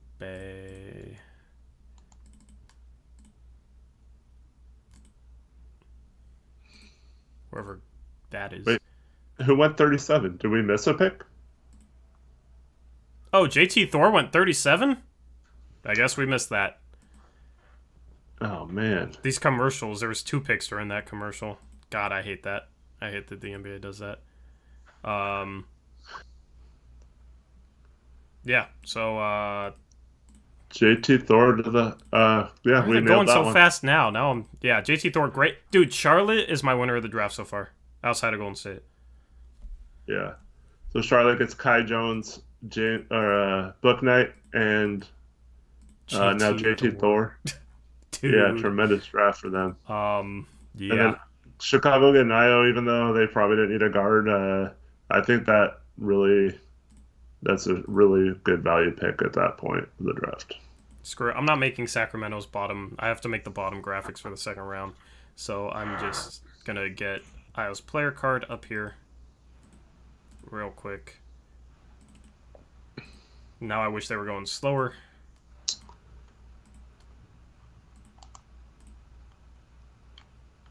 Destrom, stop, man. Just stop. I don't want to have to kick you out of here, but it's just annoying. You've said that like 800 times. Boo, Olshey sucks. Like, we get it. I already told you how ridiculous that is, dude. This is yeah. You can go cry on Twitter. Don't be crying in here. Just enjoy the draft. None of our targets have been traded, so there's no point to freak out about anything. Alright, now they've slowed down. Thank you. Probably didn't deserve that one, Zach, but I understand he was kind of Shanghai. I think you were timed out because you had like 5 messages in a row. Just combine them all into one message next time instead of making 5 different ones. Yeah. With 374 people in here, if you get 5 messages off in a row, that's pretty impressive. But also, we try to keep chat spam free for what it's worth. Don't tell me they're going to another commercial. Don't tell me they're going to it. They're going to another commercial, bruh. They don't care at this point. This is the part where they just terrible draft coverage, honestly. They just go. They'll just start talking about like the first round picks again. And is it still on ABC? I don't know. I switched to ESPN because I was worried that it would only be the first round. It is not on ABC anymore. It only had the first round.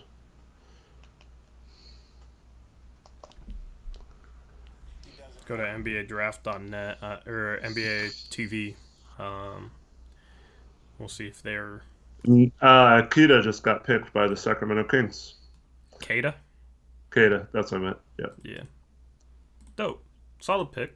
I like Cade. What are your thoughts on Cade? Yeah, I mean, I think once again, it's hard to tell big men when they're not playing against a lot of other big men. Mm-hmm. At least not even if they do, they're not quite as talented as them, so it's hard to know. But overall, I think this is a good pick for the Kings. Who did they take at 9? I'm working on graphics. Yeah. If someone could remind me. Man, I'm so focused on what I think that's RIP Blazers. Yeah, Preis. it is. Oh yeah, they got Davion Mitchell. Who's 41 and 42? San Antonio's 42. Who's 41? San Antonio's 41. Are they? Oh, who's 42? It Detroit? says Detroit, but They didn't trade that pick, right? No, it was 57 that they Yeah, traded, not 42, okay. so they should still have that.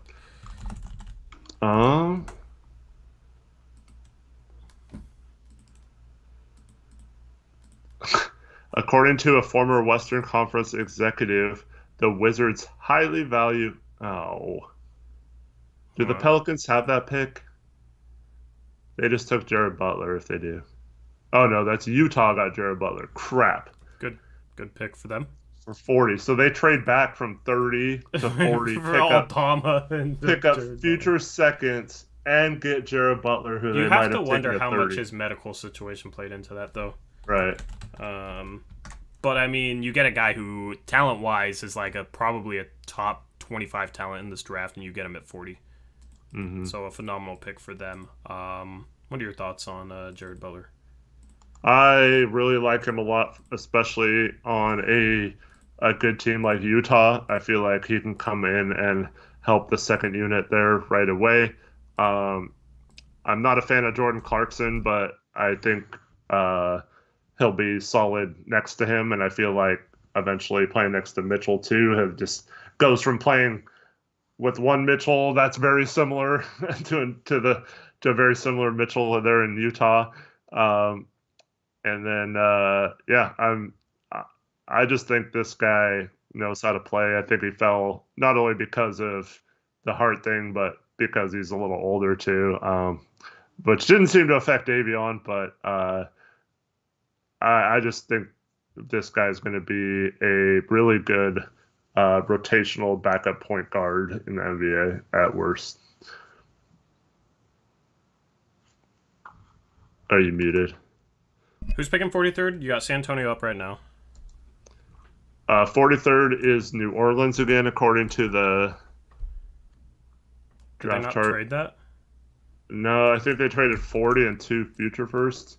San Antonio's picking right now. These picks are flying by. Here we go. 2021 NBA Draft, the New Orleans Pelicans select Jared Butler from Baylor University. Never mind. They had him. Oh. Yeah, there you go. Man, They're going too fast now. What? how does ESPN not even? Because it says right on the screen like proposed trade to Utah, and then they picked, and then like Reese Davis is like he's going to his home state of Louisiana, but it says right there proposed trade to Utah. This is just terrible draft coverage, man. It's just ridiculous. Oh, Portland has acquired the 43rd pick from New Orleans. Let's go! Trade, let's Give me go. Joel Ayayi! I want Joel Ayayi, man. I want Joel Ayayi so bad. What do we give up? What do we give up? Okay. Here's first 41. tip, Weiskamp. Thank you. Don't take Ayayi. Don't take Ayayi. Thank you. Thank you.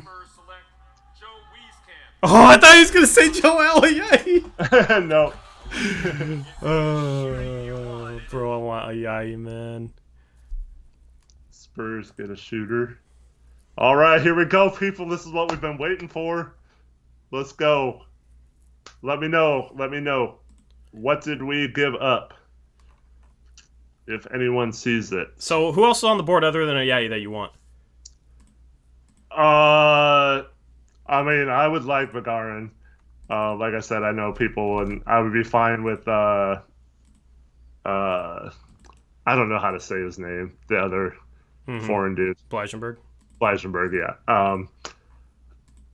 Let me see who else is on the board. I'm not making the 42nd pick bottom graphic. I'm just making Portland at 43. Who's 44 and 45? 44 is Brooklyn. Although I feel like that might have been traded. And 45 is Boston. Yeah. 43. Not Luka Garza, please. Bro, I will rage. What did we give up? I will rage if it's Luka freaking Garza. So who's up now? Detroit? Tori, it could be like your mock off season. Do for not. Boston. Yeah, could be. Do not spoil Please do not spoil. Just don't look at chat. Eric, last time you looked at chat when the Blazers were up, and you were like, oh. Okay. Don't do it this year. I want to say, do not spoil it, please. I'm not going to read, but I want to know, Reese, Zach, Chris, somebody, please text me what we gave up. Or message me. Yeah, what we gave up. I switched I switched to Discord, so I'm not even looking at the stream right now. But Detroit hasn't picked yet. Here they go. They're probably going to announce it during a commercial. Yeah. Are you ahead of me? I don't know. It's Tatum's up there. They took Isaiah Livers. You might want to pause it and time it with this. The Detroit Pistons select Isaiah Livers from the University of Michigan. Livers, a veteran player for Michigan. He too can stretch the floor and knock down. Solid pick. On the clock are your Portland Trailblazers. Joel Ayayi is right there for the taking. I would love Joel Ayayi. Mm-hmm.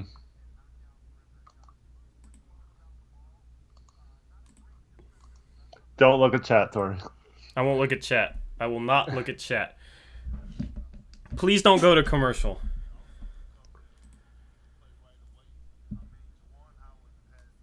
Pick is already in for. You might want to pause it. No, they're not doing. I'm at the same spot you are. 113, 112, 111. Yep. Pick I'm is right in. there. Cool. Yep. I just saw in the background it said pick is Yeah. in. Got on you. the big three. Got Yeah. you. Alrighty. Please be a Joel Ayayi. Please be Joel Ayayi. I'd be okay with Kessler Edwards. I don't like Kessler Edwards. Joel Ayayi or Sure. I could see Austin Reeves. I wouldn't hate Austin Reeves. Joel Ayayi though would be phenomenal. I feel like we're gonna draft like some guy that's not even projected to go drafted. I know you don't like him, but Jericho Don't look Sims at is chat. intriguing. Don't look at chat. Here we go. I'm not. Yeah. Now the Pelicans will make the pick. This pick on its way to Portland. With the 43rd pick in the 2021 NBA Joel draft, Ayayi. the New Orleans Pelicans select Greg Brown III from the University of Texas. Wrong Texas guy. I'd rather have Greg Brown than Interesting. I'd rather have Greg Brown than. Bro, you guys just taking Ayayi, man. Well, we could still trade for another one depending. I mean, okay. Like, I would rather. He has higher upside. This is a guy with. Yeah. This is one of the highest upside guys left on the draft board. So honestly, like, I don't mind it. I actually don't mind it at all. I don't know if I have a player card for him, but Also, if you guys can find out what we gave up. They pick for us. It'll say New Orleans on everything from here until the end of time that New Orleans drafted him, but we made the trade and they only picked for us. So we don't know what we traded yet. Those details aren't out. I mean, it wasn't one of the guys we said, but I feel like this has the potential to be a really good pick for 43. Mm-hmm. I do like. He was a consensus lottery guy, going into the season, and then was it attitude problems? Is that no? Because I saw some things dropping, but like I mentioned earlier with Kai Jones, him and Greg Brown and Jericho Sims were all in the same front court, and there's just no way to get any of those guys the right amount of touches or production they needed. So all their stats look worse overall, but I'm pretty sure. I trust Neil in the second round, and I'm pretty stoked about this pick. Yeah. His weaknesses is he's just very raw. I'm reading something that says his assist to turnover ratios among any non-center in the last decade is very bad. It's like 1 to 6. We gave up a future second. I wonder if it was the Atlanta future second, but probably not. It's probably 2026. Which I'm cool with. I'm cool with. We have the 2022 second as well. I'm cool with that. I mean, he's I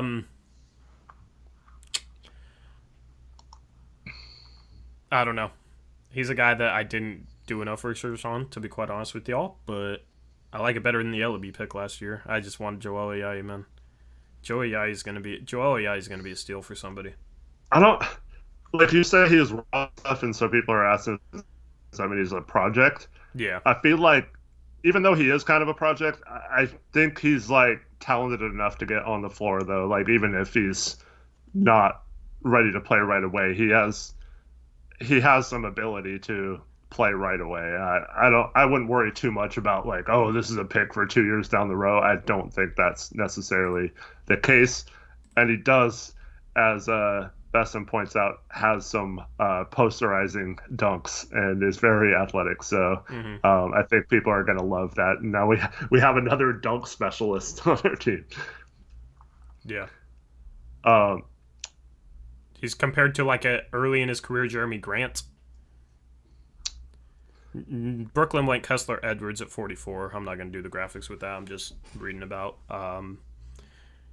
He's been compared a lot to Jeremy Grant, in Grant's kind of career arc, but he's an athletic big with some potential. Yeah. Oh, was there a? There was a graphic there was a player card. I'll put that on there. Chris waited until after the pick so that he made sure I didn't get spoiled, so I appreciate it. Who was that for? Greg Brown or? There is a player card for Greg Brown. Oh, nice. Yeah. It's titled, I mean, he has cool hair. So, shot 33% from 3. I don't know the sample size there. Free throw percentage above 70%. You like to see that. Averaged a block per 20 minutes. Hey, sorry, can you check Discord real quick? Yeah. From me. Okay. Yeah, that works. That's fine. Okay. Everyone, I will be right back in a few minutes. If you could stay in the call, that would be best. Yeah, just mute yourself. Yeah, that works. Yeah, that's perfect. Cool. So yeah, Greg Brown. I'll do some more research on him tonight and give you guys I'll drop a video tomorrow talking about him. And I'll kind of go in depth with some research on it. Where'd the bottom ticker go? That wasn't supposed to happen. I don't know what happened.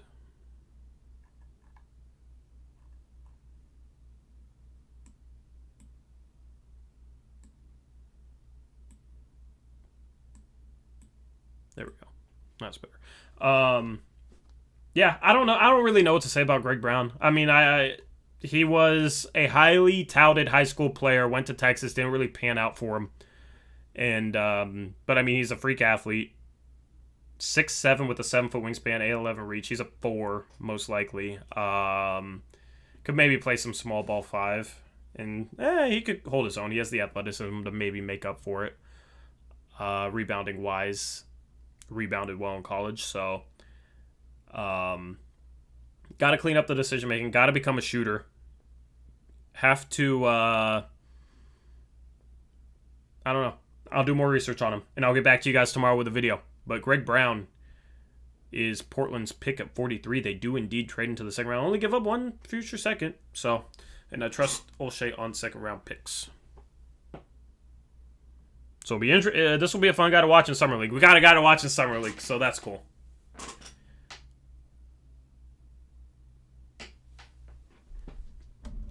Anybody say, oh, he's up 42%. This guy's a long-term prospect. Basing him off his freshman season when he's literally still 19 years old is not the way to go. Here we go with pick number 45. The first time. With the 45th pick in the 2021 NBA Draft, the Boston Celtics select Juan Begaron from Paris, France. Good pick for Boston. I thought his name was Begarin, but Tatum said it Begaron, so I'm gonna start updating the graphics again. 6'6", 7-foot wingspan.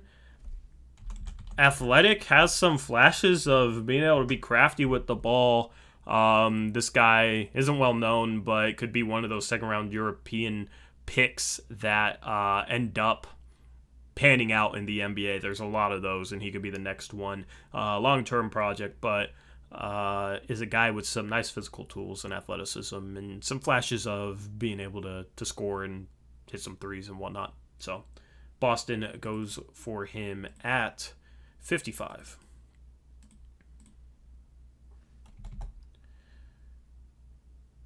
At 45, my bad.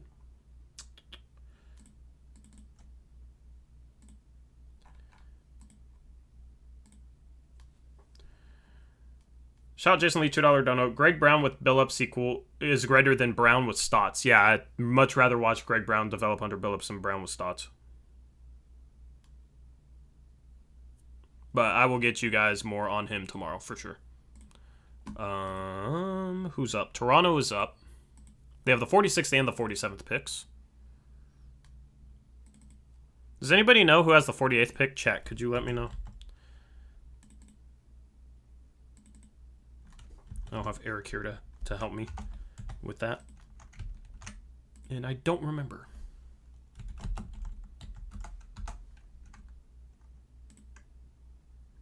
Atlanta? Okay, clutch.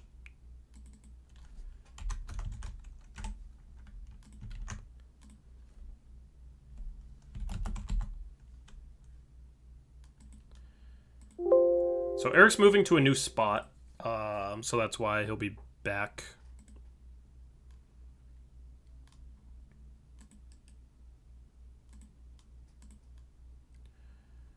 Do this 46 Toronto.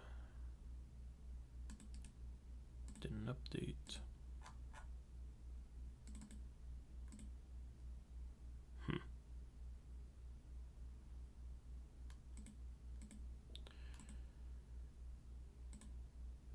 Weird.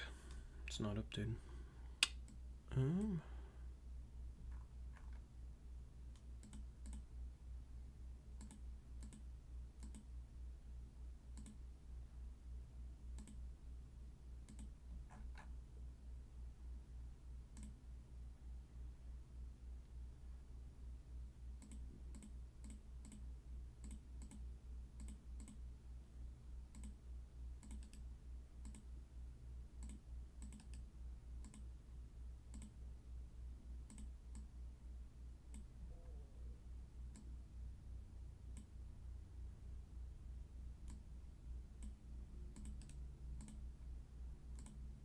Okay, that's why. Sorry, just had a graphics glitch out. So pick is in for Toronto. I will play the audio for y'all. Unless they cut to a commercial break, which it looks like they might do. But Toronto, here we go. We have a completed trade to announce. Completed? The Orlando Magic trade the the draft rights to Jason Preston, the 33rd pick, to the LA Clippers for a future second-round pick and financial considerations. With the 46th pick in the 2021 NBA Draft, the Toronto Raptors select Delano Banton from Toronto. Interesting. University of Nebraska. I don't have a left banner for him, unfortunately. But this guy's a 6'9" point guard. He's not the best ball handler, but he can pass. He's not like a Josh Giddey type passer by any means, but he kind of reminds me of like a poor man's Josh Giddey in a way. Just not quick enough off the bounce, and needs to become a better ball handler, better shooter. Has some defensive potential. That's kind of the breakdown on Delano Banton. Played at University of Nebraska, so that's who Toronto goes with 46. Who picks up 49? Chat. Yeah, 6'9" point guard. So I mean, he sounds intriguing. I was like, oh, he sounds intriguing, but watching him play, it's just like I don't see how this dude is going to be able to get by anybody at the NBA level. So. CJ the GOAT, go ahead. Who picks up 49? Sharif Cooper's still on the board. That's surprising. And I predicted he might end up falling. And he has so far.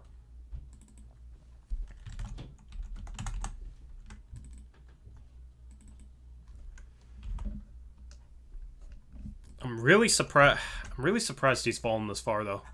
I didn't think he'd fall past like 45-ish.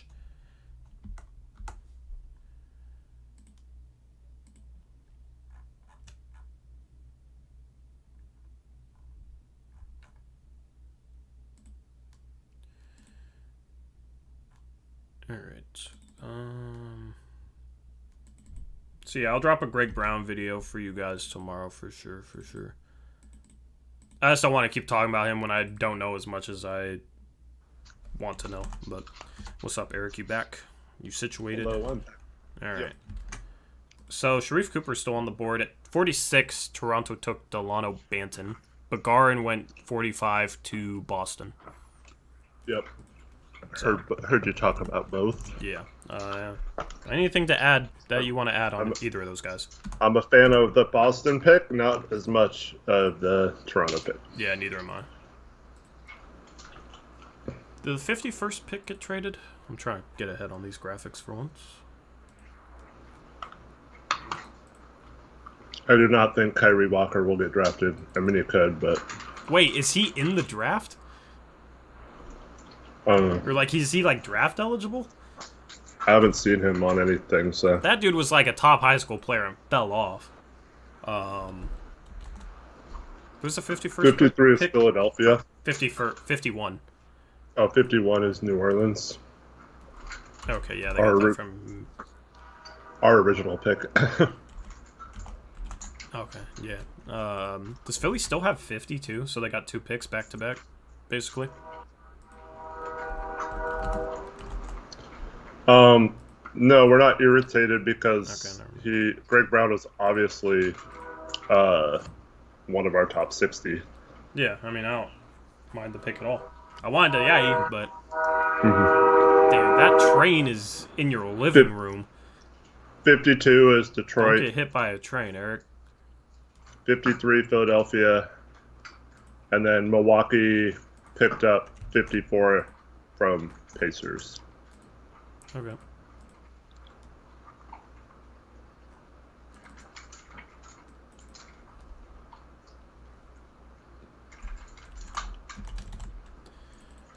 Who do you think gets Sharif Cooper? Where do you think he goes? I'm surprised he's still on the board.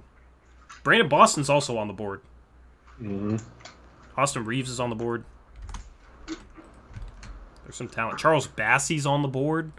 There's going to be a talented undrafted player. No, Taylor, so Greg Brown was, that's a guy who, like Tori said when we drafted him, was considered a lottery talent at one point during this year. We're not that far off from that point. I forgot why he fell, but there were some concerns about something with him. Let's see. Who did Toronto take at 47? David Johnson? Okay.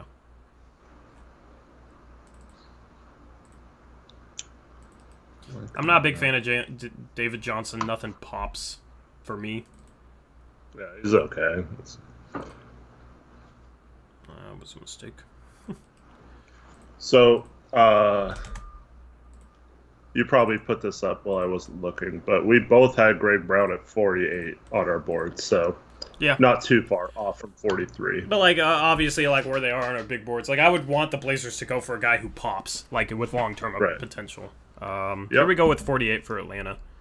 To Toronto, now the Hawks, who took Jaylen Johnson out of Duke with the 20th pick, have their second round. With the 48th pick in the 2021 NBA draft, the Atlanta Hawks select Sharif Cooper from Sharif Cooper is going to back up Trae Young in Atlanta. Sharif Cooper is going back Weird. to his home. Oh, I guess it's his hometown. So I do have a player card for him if that is in here. Good job, Chris.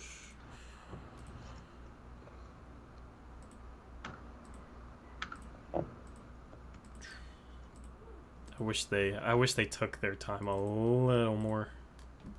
But what are your thoughts on Sharif Cooper, Eric? I didn't really like a lot of his measurable or like his stats. I mean, the assists jump out, so the passing playmaking is obviously there. But shooting-wise, I mean, you hope that 82% from the free throw line translates to being a better shooter, because under 40% from the field and 22% from three is just brutal. 42.7% true shooting percentage. Don't like that at all. He did fix his jump shot. Looks much better than it did during the season. So like, I don't know I don't know what to think about his shooting. If he can end up being a shooter, I think he'll be a really, really good point guard. Because passing wise, he's phenomenal. Quickest player in the draft, probably. Was it? It was Vassell last year, right? No, who fixed their shot during the? Don't remember. Vassell's was the opposite. His shot looked terrible in the offseason things. But there was someone who we were watching like a workout video on. It looks like they fixed their shot last year. I forget who it was, but I don't remember how that panned out. But yeah, I don't know. I mean, he's not particularly big. It wasn't Halliburton, no, because he shot well in college last year. So, I don't know. I mean, obviously, if he fixes his jumper, this is a steal at 48. So I don't have any problem with the Hawks taking him here. It's a little later than he should have gone, but yeah. Yeah, I had a back-end first-round grade because I think he might be able to end up being a solid shooter because he has touch, and it was more just kind of form issues that he's already showing progress with. So I was a little bit higher on him. I think this is a steal for Atlanta at 48. That is completely false, Destrom. I had Tyrese Halliburton as 5th on my big board and thought he was one of the better players in the draft. So nice try. I also had him at 7th, and I loved him in the draft. So I don't put words in our mouth that we never said. Can't believe he's still on the board. He's finally on Jay Phillis's. He's so top underrated, 10. Bro. Like he is so. I think underrated. it's just because he's not flashy, you know. But he just does things that win you games. I He does little but that things. doesn't get you. That doesn't get you drafted for some reason. He's the best cutter in the draft. He shot 38% from 3, has secondary playmaking potential at 6'5" at the shooting guard position. Good defensive player. Phenomenal rebound. Probably the best rebounding 2-guard in the entire draft. Averaged almost 7 rebounds per game. Really good offensive rebounder. Has a nose for the ball. Like, how's that not a role player in the NBA? Here we go, Brooklyn's pick at 49. Let's see who they take. They take Marcus Zegarowski. I don't have any sort of graphics for him. He was not high enough on my board for me to make graphics for him. Zegarowski's getting taken before a Yagi, man. That's just... Yikes. And that's a guy who could have fit in well on a team like Brooklyn. Yeah. But, I mean, if he goes undrafted, that would be... I think we'd have a nice chance of at least... I feel bad for him, man. I feel bad for him. That's my guy. Could he have gone back one more year? Yeah. Oh, yeah, he could have because of COVID, right? Yeah. But honestly, we have an embarrassment versus a Right. guard now. Like, so. I mean, Zagorowski's interesting. He shot 42% from 3 on a decent amount of attempts, so averaged almost 16 points a game. I watched him in college a lot. I don't really remember much about him, though. He's just old. That's why he's still on the Yeah. board. So, yeah, almost 23. He'll be 23 by the time season's. He ain't Chris Duarte, though. Nope. Not many people are.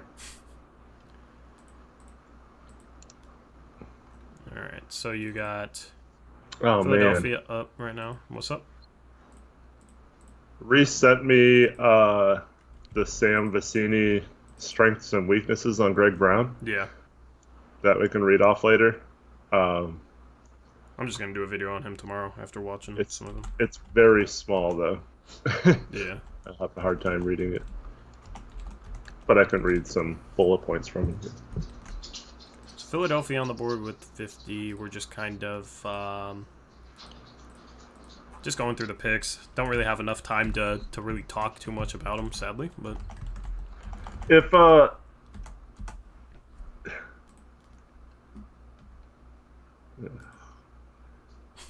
what do you eating at? Zane is like, Just ban he's him saying if boo. he's- No, he's not being like Oh. rude or anything, but like, so he's saying like, boo, Olshey sucks, and then he says, if Olshey doesn't sign Ethan Thompson, like that's the difference between him liking Olshey or not is if he signs Ethan- like a mediocre prospect. I don't even. Why are we talking about? He doesn't belong. Like, it doesn't deserve us talking about him on air. Yeah, It's just true. ridiculous. Like, I don't know why we're paying attention to him. Like, that's just ridiculous. Obviously a Beaver fan. You're a Beaver fan too, and you're not like I that. know. So. Well, I'm not like a homer. Man, I would. I mean, I hope someone picks him up for sure. I just don't think he's. Probably a two-way contract guy, maybe. Yeah. Who's the 55th pick? Do you know? Yeah, it is Oklahoma City, which they probably traded like 8 times now. Yeah. Philadelphia should absolutely take a Yai here. He'd be a perfect fit there, especially considering they're not trading Ben Simmons because they want literally the entire planet for him. Ethan Thompson is really the only Beaver player in this draft, but I don't think he's. I'd be surprised if he was drafted. Like I just said, maybe a two-way guy, but there's no other Beavers that are highly rated right now. There's Yep. Here we go with Mark Tatum. New Orleans Pelicans trade the draft rights to Greg Brown III, the 43rd pick, to the Portland Trail Blazers for a future second-round pick and financial considerations. and financial considerations. I didn't know that. NBA draft, the Philadelphia 76ers select from Belgrade. Oh, another former Gonzaga guy, but I don't care for him as much. There's Eric Olson, or no, Chris Stevens, who was Philadelphia. Yeah, Chris Stevens. He took him in the mock-off season Did he? at 28, I think. Yeah. No, it wasn't 28. Wasn't not it? 20. He traded 28. He took him like Oh, in he the 50s. traded down. Yeah. Oh, okay. Try to do my guy Chris like that. Look at that pink jersey. Look at that man flexing that pink jersey. I mean, solid big man. I don't know. I mean, he's just 50. Yeah, 50. nothing pops with him. So He became a pretty good shooter this last year. So yeah, if he can shoot the ball, he's intriguing. I see him potentially being a role playing backup big man, but I don't really see him becoming much more than that. Unfortunately. 52 is Memphis? Or 51 is Memphis? 51's New Orleans. Oh, New Orleans. Why does this But- say propose? Oh, goodness. I don't know. I hate Yeah, that it says they do that. Memphis, but it says proposed trade to New Orleans. Yeah, it's just ridiculous. New Orleans went with two of my guys, with Trey Murphy and Herb Jones. Are they going to take Joel Ayayi now? Another one of my guys.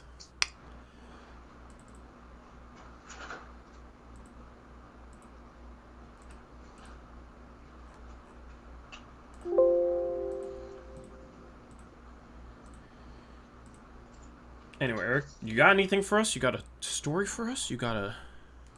I was reading about Greg Brown. Got you. Under weaknesses, Oh, here we go. Never mind. 51st pick in the 2021 NBA Draft, the Memphis Grizzlies select Brandon Boston Jr. Yeah, good for BJ Boston. There it is. That's a pretty solid draft for New Orleans, man. I get Brandon Boston. Up now is Detroit with 52. that's going to New Orleans. 51 is, yeah. It's going to from New Orleans to the Clippers. Brandon Boston is? Brandon Boston. So they got Brandon Boston and Keon Johnson. Yeah, a solid draft for the Clippers, too. Going for athleticism. High upside guys.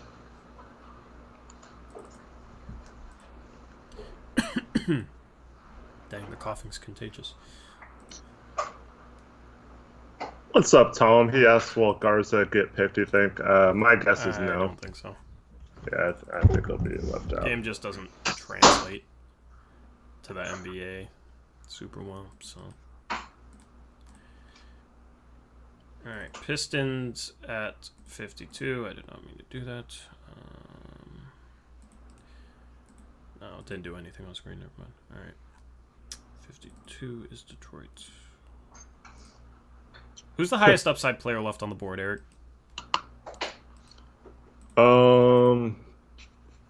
Highest upside player. Has Bleisenberg been picked yet? No. Actually, yeah, he's the highest upside player left on the board. I feel like that would be a Detroit close. pick right here because they have a lot of... Or I think they have a lot of picks, so... Yeah. I feel like they'd go draft and stash here. Let's see. Mark Tatum.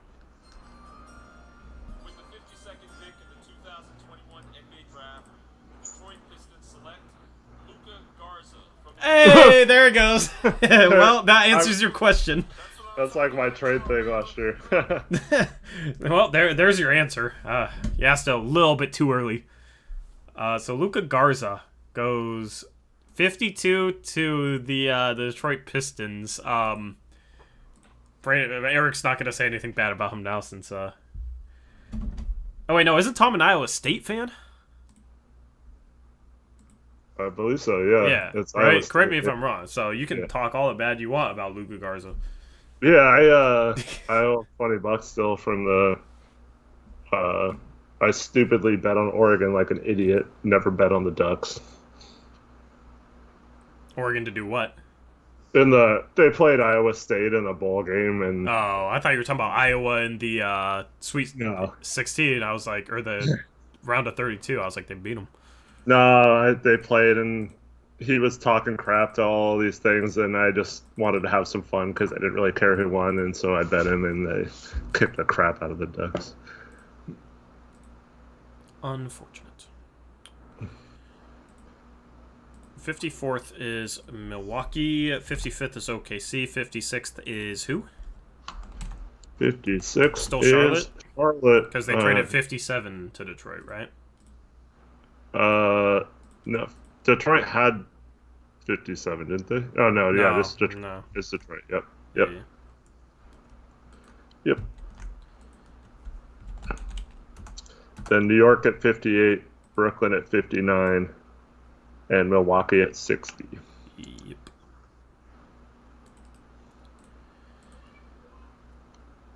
Ayayi would be a good fit to Philadelphia. Oh, man. In terms, I mean, Deshaun Nix is still young enough to where, I mean, he could potentially, if you're just talking about taking a flyer on guys with potential, that's a possibility there. Mm-hmm. You still have Amar Silla, who I was high on last year, not so much anymore. Kind of disappeared this year, but he's only 19. Charles Bassey's still on the board. He's another good player. Yep. EJ Onu. Well, he's a little older now. Still.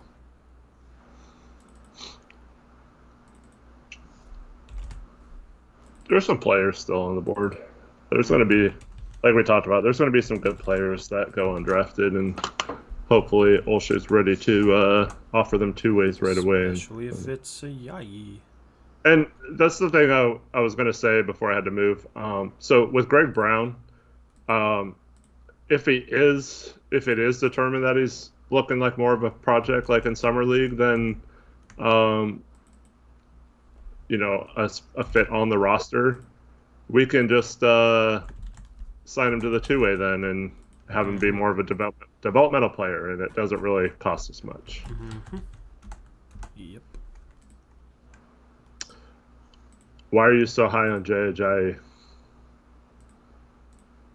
Jay Ajayi?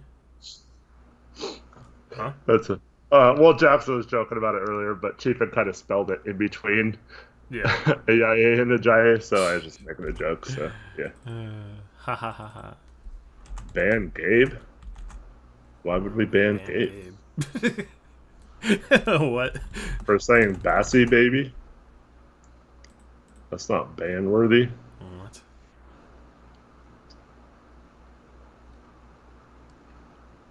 Oh, I just got. Oh, Gabe was the one that. Gabe did what? Gabe spoiled. Gabe, you spoiled? Bruh. Alright. Who did the Sixers just take? I'm guessing Bassy. Did they take Bassy? Well, rest in peace to your dream. No, we gave Gabe a timeout, Chief, and we time out lots of people.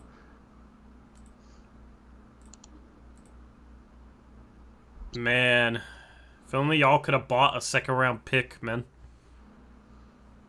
Because this pick got bought too. Yeah. We also have a player card for Bassy. Bassy's interesting behind Embiid, if he can develop kind of as a poor man's Embiid. Mm-hmm. Yeah, solid pick. Very solid pick, actually, there at 53. Who'd they take at 50 again? Petrusev, I think. They're taking big men. They might stash Petrusev.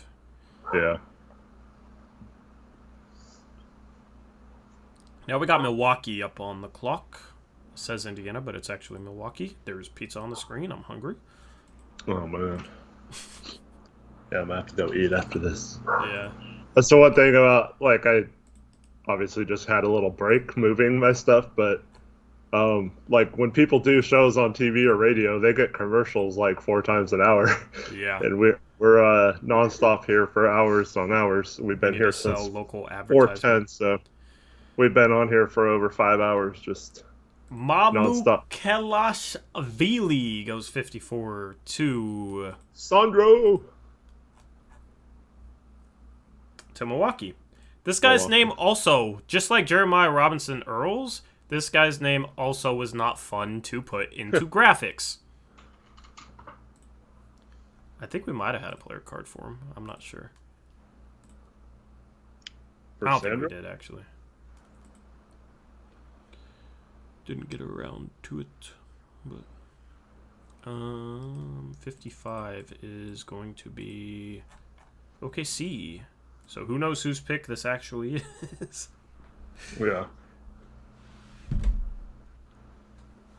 I think it's still OKC's, but I don't know. Don't know for sure.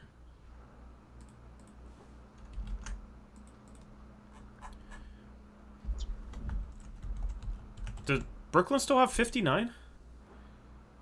As far as I know, Brooklyn still has 59, correct. Okay. And then who's last? Milwaukee got 54 and 60 in that trade earlier for 31. Okay, yeah. And 2 future seconds. Joel, yeah, he would be a great fit in Milwaukee, man. I can't believe people are passing him up like this. This is crazy. I'm annoyed. No, I mean, at this point, unless Portland buys back in, I think you want him to go undrafted, right? Yeah. Yeah. I would love to get him on a two-way. Dude would be a steal on a two-way. But, like, he's, like, ready. I don't know. Chris wants us to get Raekwon Gray, right? That's his other guy. Interesting. I don't have my volume on. Someone in chat tell me what was just saying. Probably nothing worthwhile. If it's anything worthwhile. Bleichenberg is still there. But Bleichenberg probably wouldn't want to sign on a two-way, though. No, yeah, that's one of those guys. That's like when we had our mock-off season. I was so desperate to trade in because, like, I wanted the rights to the guy. Yeah. I didn't want to... What is this? I hope Sodvik didn't just send me a virus. What? What? Why would... What? No, he just... he sent me a document on Discord. It's about Greg Brown. I was just messing with him. You know, sometimes you get like a random downloaded message and it's not good because someone got hacked or something. But yeah, Sotvic is. It's legit. It's about Greg Brown. It starts off saying, when Greg Brown was in the 8th grade, he told his future college coach Shaka Smart that he would one day be in the Hall of Fame. A few years later, when Smart went to see Brown at his high school, he had a camera crew following him around. Aaron Wiggins. You spoiled? Wow. Boo, I'm gonna ban you. Ban me. Get banned. Get banned, freak. How dare you, man? This is good, How though. do you expect people to live up to our standards if you can't even live up to them? You know what? At this point, I didn't even see, like, Tatum on the screen. I thought maybe they were just gonna announce it in the comments. So, my bad. I didn't think he was gonna announce it out loud. But that's my bad. 56 is Charlotte. Jason Quick with some details about our trade. We gave New Orleans the 2026 second-round pick in cash. Yeah. I'm cool with that. Yep.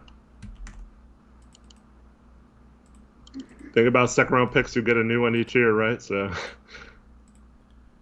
Yep. You can always trade them forward. Mm-hmm. Trade future picks for current picks. Here, ban me. There you go. You can put me in timeout, Tori. I think only you can.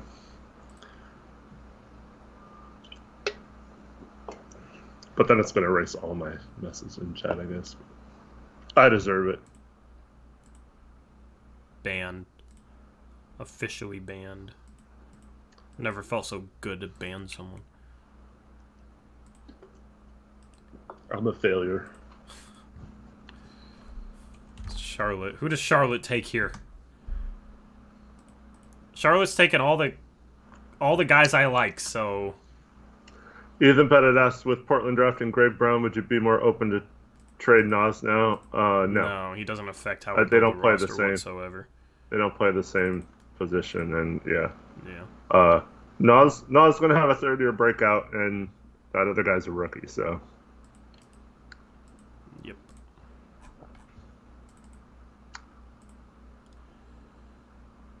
Bro, Charlotte might be my new favorite team if they draft a Yai.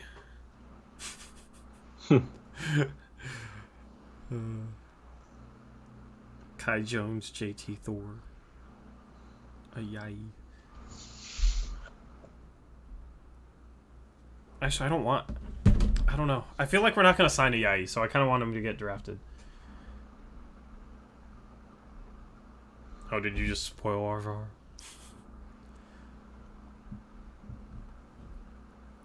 That'd be a good pick for them, though. He'd be a good fit next to LaMelo, actually.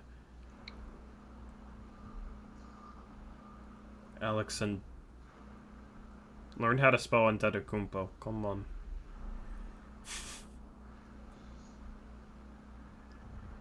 If Jericho Sims goes undrafted, we could pick him up on a two-way to get him back with Greg Brown.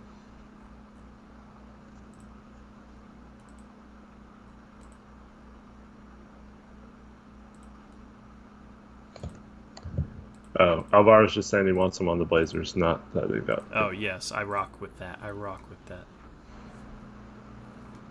Support that notion. Wells Fargo, get off my screen. Somebody's gonna get selected when like the draft graphic is gone because it's a Wells Fargo commercial. Milwaukee should two-way Alex and Antetokounmpo. I feel like they're gonna take him with the last pick. That's why they got the 60th pick, right? So they can take Alex and Antetokounmpo. Yep.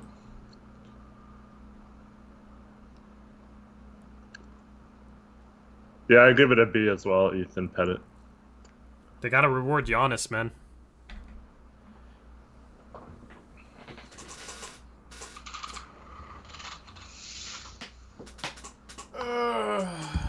Brown pick like a B, yeah. Has it been popped up on the graphic? My graphic's just gone. Or I'm behind. Why was I behind? Why are they taking so long to make this pick? What? What? Look what Reese sent us.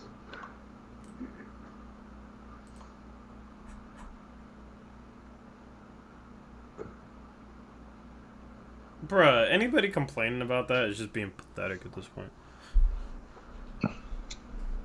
They didn't sell two of them for just cash, did they? I don't know. But bruh, who cares about our 2026 second, bruh? Like, really? That's One what of you're them gonna was get the mad 50, about? Mano was the 53rd pick. Yeah, we got the 43rd pick. Yeah. Nobody, yeah, the dude, that guy's just ridiculous. New Orleans sold their 53rd pick, so us trading the 2026 second for the 43rd pick is bad management. Like, that's basically what people were saying. Mm-hmm. It's just ridiculous. It's just so stupid. But, you know, people will always want to complain about literally everything, bruh. They should. Why do people pay attention to the team that they just... Why do people want to pay attention to a sports team that they want to hate? I don't know.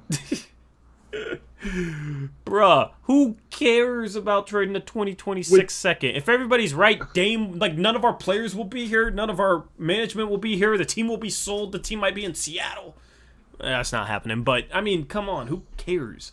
We traded basically a second-round pick for a second-round pick, and that pick is... Who knows what it'll be, but, I mean, it could be way worse than the 43rd pick, so we might have, like, moved up in a draft, you know? And... this particular draft had a lot of good prospects, so who cares? Balsa Koprivica. I don't know how to say his name, but I don't have the graphics on him. That's who got taken at 56 by Charlotte. Now you're ahead of me? Apparently, slightly. Oh, that was 57 to Charlotte, I think. Yeah. No, that was 57 to Detroit. Who'd Charlotte take at 56?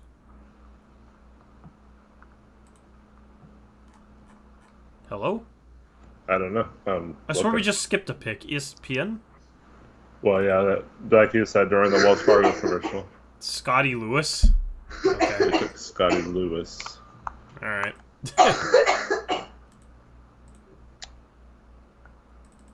Didn't think he was probably draft worthy, but at this point in the draft, no. He's pretty highly touted in high school, but yeah. A year ago, if he would have stayed in the draft, probably would have went a lot higher. Yeah.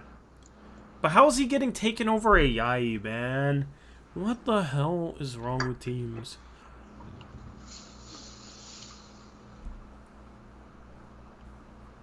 A Yai's really gonna go undrafted. That's crazy.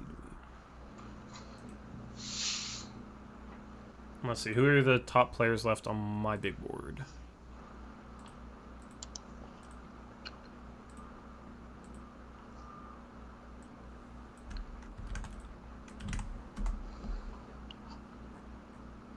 You have Bleisenberg at 27, Ayayi at 32, Austin Reeves at 37,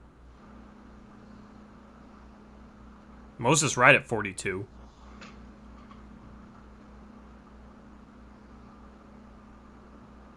Aaron Henry at 47. I'd be happy with any of those guys on a two-way contract. Davion 37. Jericho Sims at 36 on my board. Mm-hmm.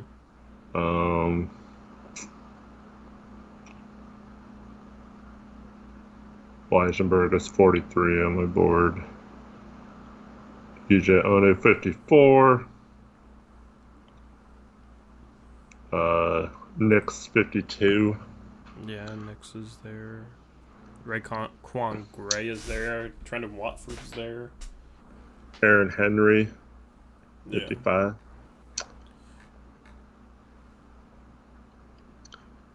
Yep. I mean, I'd love to productively use a two-way spot this year. Wait, did Moses Wright get taken? When did he get taken? Did he didn't? Did you say him? Yeah, I said him. Okay. Yeah. He's 47 on my board. That might be a guy to look at on a two-way. Yeah, and here's the thing, like, you'll start getting, like, two-way, like, signing announcements and whatnot, most likely right after the draft, so we'll stay live a little bit, see if the Blazers do something immediately.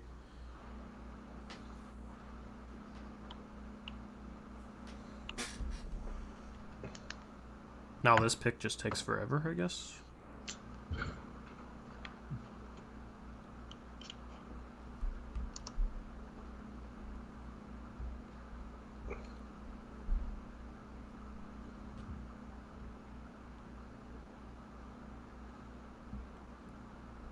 All right, 58. We have a completed trade to announce. Of course, they'll show the Knicks pick. Yeah. Alperon Sengun, the 16th pick, to the Houston Rockets for 2 future first-round picks. With the 58th pick in the 2021 NBA Draft, the New York Knicks select Jericho Sims from the University of Texas. I mean, what's been taking so long? Kendrick Perkins. Oh my god, man. I think we have a player card for him. I don't remember. Chris. His freaking head. That's crazy. Yeah. Hitting his head on the rim. 59, Brooklyn. No, it says 58 for whatever reason. Where's Brooklyn?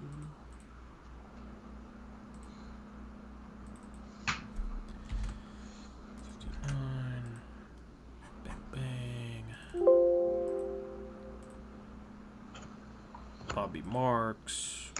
I mean,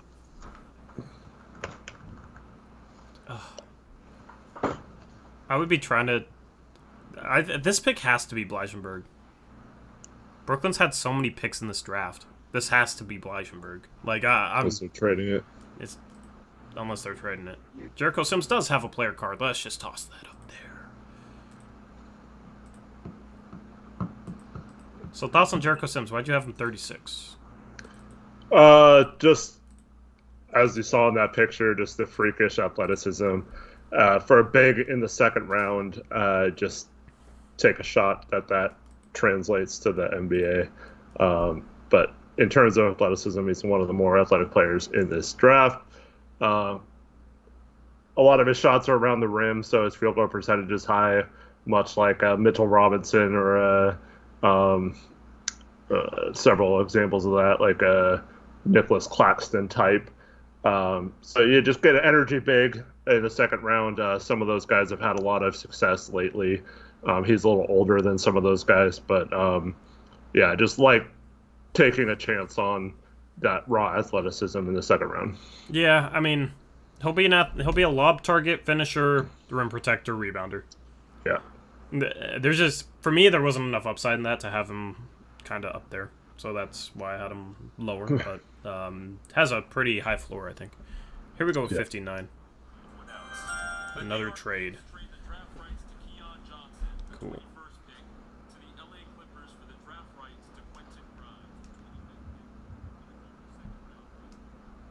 With the 59th pick in the 2021 NBA Draft, the Brooklyn Nets select Raekwon Gray from All right, there's Raekwon Gray. The Nets are going to have like 20 players in there. I know. I assume they're signing 2 of them to 2 ways. Mm-hmm. And then the last pick is Milwaukee, and we will be done. Imagine if we had a true minor league system and it was like a 5-round draft. That'd be kind of fun. Yeah. Eventually, if every team has a G League team and you can sign them to like a secondary contract, like minor league, yeah, it could get that way. That'd be dope.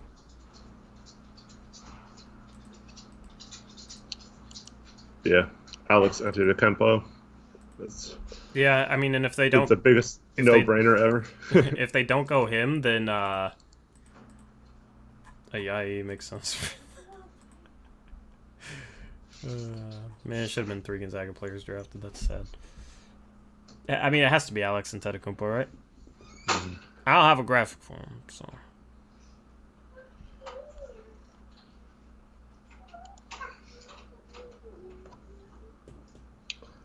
I mean, I guess they could take Bleisenberg too. I guess maybe it was smart for some of those foreign players to stay out of the draft. If Bleisenberg doesn't get drafted. Yeah, I mean, yeah.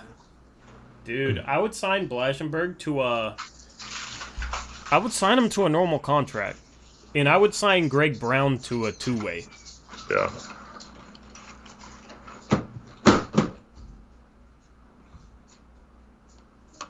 Yes, Alex Antetokounmpo is in the draft. Aaron Henry has already agreed to a 2-way with the 76ers. Huh. They must have known he did not get drafted, or they had a deal with him if he didn't get drafted. Do you just want to... Oh, no, we'll wait for Tatum. We'll cap it off symbolically. Austin Reeves is out there. That's a guy I like. Ayayi, of course. If you guys see 2-way signings, go ahead and spoil those. Just don't post fake ones. Try to make sure it's from a legit. I feel like we're going to sign McKinley Wright to a 2-way. Yeah, it's awesome. Which is just not what I would want. It'll be interesting to see if we just sign one person or two, because if we sign 2, obviously Gray Brown would be on the roster. If we only sign one, it might give you an indication that we're looking at having him on there. Or re-signing Blevins. Mm-hmm.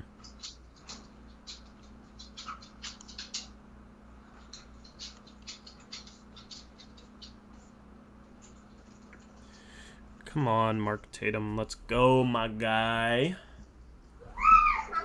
They gotta like... Why was I gonna say Gray is from Houston? Oh, obviously I didn't update it from Quentin Grimes. Anyway. Fail. Someone was a center that was like a guard, and now... Yeah, I forget. Gosh. JJ Beast, please do not post spoilers. Brad Stevens is saying that it's a likely avenue that Boston will stash Big Aaron, or however it was pronounced. Yeah, it makes sense. Yep. We don't need to sign LB to a legit contract. He is already under contract for next season. Before I announce tonight's final pick, I want to congratulate all these young men and their families. Thank you to ABC, to ESPN, and our partners around the world. What's with the laughing? Support. And thank you to all Come on, ESPN is terrible. Joined us. We look forward to tipping off our 75th anniversary on October 19th. With the 60th pick in the 2021 NBA Draft, the Indiana Pacers select Yorgos Kalaitzakis from Heraklion. Ah, it's fucking him! Giorgio! It's Kalaitzakis! He was in this draft? I didn't even know. Nobody understands why that's so funny. Giorgio! If you know, you know. Hey, he's from Greece, just like Alex and yeah, obviously Antetokounmpo. Ayayi to the Lakers? No, bro. That's a great pickup by them. Make up for their stupid trade today. No. Only one person in chat's happy. I think we know who that is. Can we ban him? No, he didn't take her. Dwayne Washington to the Indiana Pacers on a 2-way. Dwayne Washington sucks. So that's good. I was worried for a second when I read that it said Portland instead of Pacers. Bro, they took Kalitzakis over Bleichenberg. What in the world? Hey, man, it's your boy Georgios, though. So Georgios was last year before he withdrew. Was my super deep sleeper, end of the second super deep sleeper that nobody knew. European guy. I'm surprised he got drafted. That's phenomenal. If you know, you know. I'm so sad he went to. Why do you have to go to the Lakers, man? Did he go on a two-way or a normal contract? Derek Jones Jr., man. That's a terrible.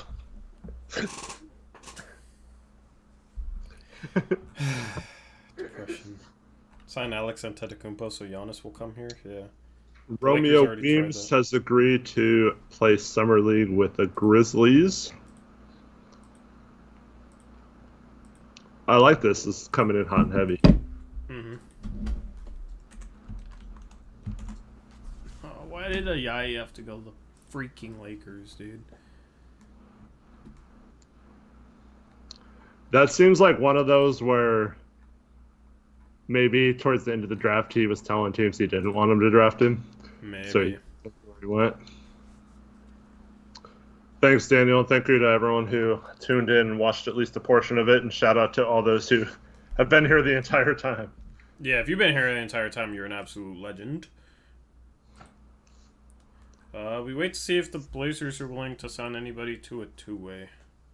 So Andrew Myers says, or asks, just got off work. Any chance you could explain how we got a pick? Yeah, so we called the Pelicans and offered them our 2026 second-round pick in cash, and they traded us the 43rd pick in this draft. So now we owe them their 2026 pick, but that gives us a pick in this draft. And we selected Greg Brown, who is a bit of a developmental player, but has a lot of athleticism that could be a kind of boomer bust type pick that if he booms could be a steal of a pick for where we got him. What are you mad about? IA still? Yeah. Of all teams, I almost cussed, dude. Thanks for watching, Sebastian. Thank you. William, thanks for tuning in after you saw we got a pick. Appreciate it.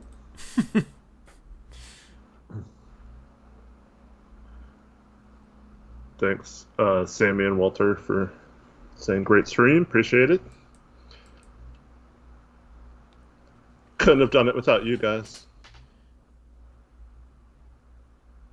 Free agent stream is... We could have streamed to 0 people, to be honest. But well, yeah, we could have. Fun.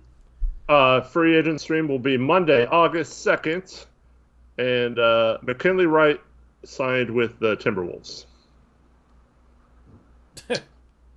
What if we got Moses Wright, Tori? I'd be happy with Moses Wright. But yeah, so what free agency starts at 3 Pacific? Is that what it? 6 Eastern? Is that what it is? Or why did you say 2? That's an hour before free agency starts. Okay, yeah. So 3 o'clock Pacific time is when teams are officially allowed to contact free agents. So we'll go live an hour beforehand, unless it's like last free agency where we made a trade in the morning and we had a stream, and then cut that off and then had an actual live stream later on. Very long day, but lots of fun. And yeah, we stayed on for hours complaining about the Derek Jones signing. And people were saying we were being way too negative and all that stuff. So Deshaun Nix also didn't get drafted. Free agency is Monday, August 2nd, so not tomorrow. But we will go live at any point between now and Monday if there is any sort of trade or big move made by the Blazers. Obviously, a two-way guy probably doesn't constitute a big move, but if they make any trades at all, we will be right here for you to talk about. Yep. Thanks, CB. Thanks for watching. I'm just sitting on Woj, man. Give us a little something else to talk about tomorrow. Yeah, we'll be live again Sunday night to preview free agency. And then if there's any other trade, We'll be live on Sunday. We'll be live over on our second channel, though. That's Blazers Uprise Live. Make sure to go subscribe to that. If you're not subscribed to this channel, make sure you subscribe so you don't miss that free agency stream. Leave a like as well. It helps out the channel. Thank you for the donations to those of y'all who donated. We'll probably wrap this up in about 5 minutes. Yeah, so we mentioned Moses Wright as a guy. Some people are asking about some guys who you would look at from here to sign. I dropped 7 draft targets for the Portland Trail Blazers. I dropped that as a video, so any of those guys in that video would be interesting to me. Austin Reeves. Yeah, I was just going to say Reeves is probably someone that Neil would look at. Matthew Hurt seems like a Neil guy. Did EJ Ono go undrafted? Yeah. EJ Ono would be interesting. Yeah. I mean, if we could pick up Deshaun Nix on the 2A, on that. He kind of got overshadowed on that G League Ignite team. He was a terrible shooter. Who's that? Deshaun Nix. Yeah. I mean, we signed a guy on a 2-way who would play in Summer League with Greg Brown, and that'll make Summer League a lot more interesting, you know? Yeah. So. Our Greg Brown and CJ Ellaby pick and roll with Michael Beasley on the corner shooting threes. Yeah. Michael Beasley. I remember we signed him. Yeah, that'll be fun. Greek Freak 4.0. Bob Myers of the Warriors said they were trying to buy a pick late but didn't get it done. Wonder who they wanted.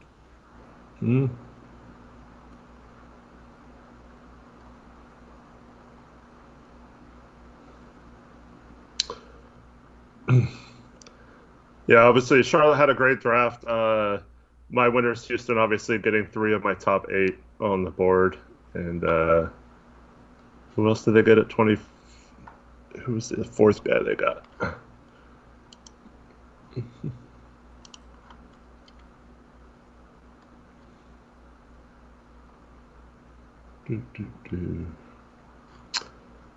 So I'll bookend this stream with what I said earlier. Here's the deal. Anyone complaining that Olshey didn't make a big trade tonight? We didn't want Russell Westbrook. He's not good. We do not want him on the Blazers. So other than him, I'll ask you what player got traded that you would have done anything or would have been a huge move for us. So the fact that none of those guys got traded is a good sign, in my opinion. We don't have to sit here and say, oh, Siakam only went for that little or whatever. He's still out there to be traded for, along with every other target, Jeremy Grant, whatever guy you've been wanting to get. I guarantee you it wasn't Russell Westbrook, so we still have all those trade options available to us, whether it's Tobias Harris or Ben Simmons or Pascal Siakam or Jeremy Grant. All those options, I mean, they might not be options, but none of those guys got traded. If you wanted Ricky Rubio or Russell Westbrook today, I am so sorry you've lost out. And if that's the reason why you hate Olshey is because he didn't trade for Ricky Rubio, that's on you because that's horrible analysis. So, yeah.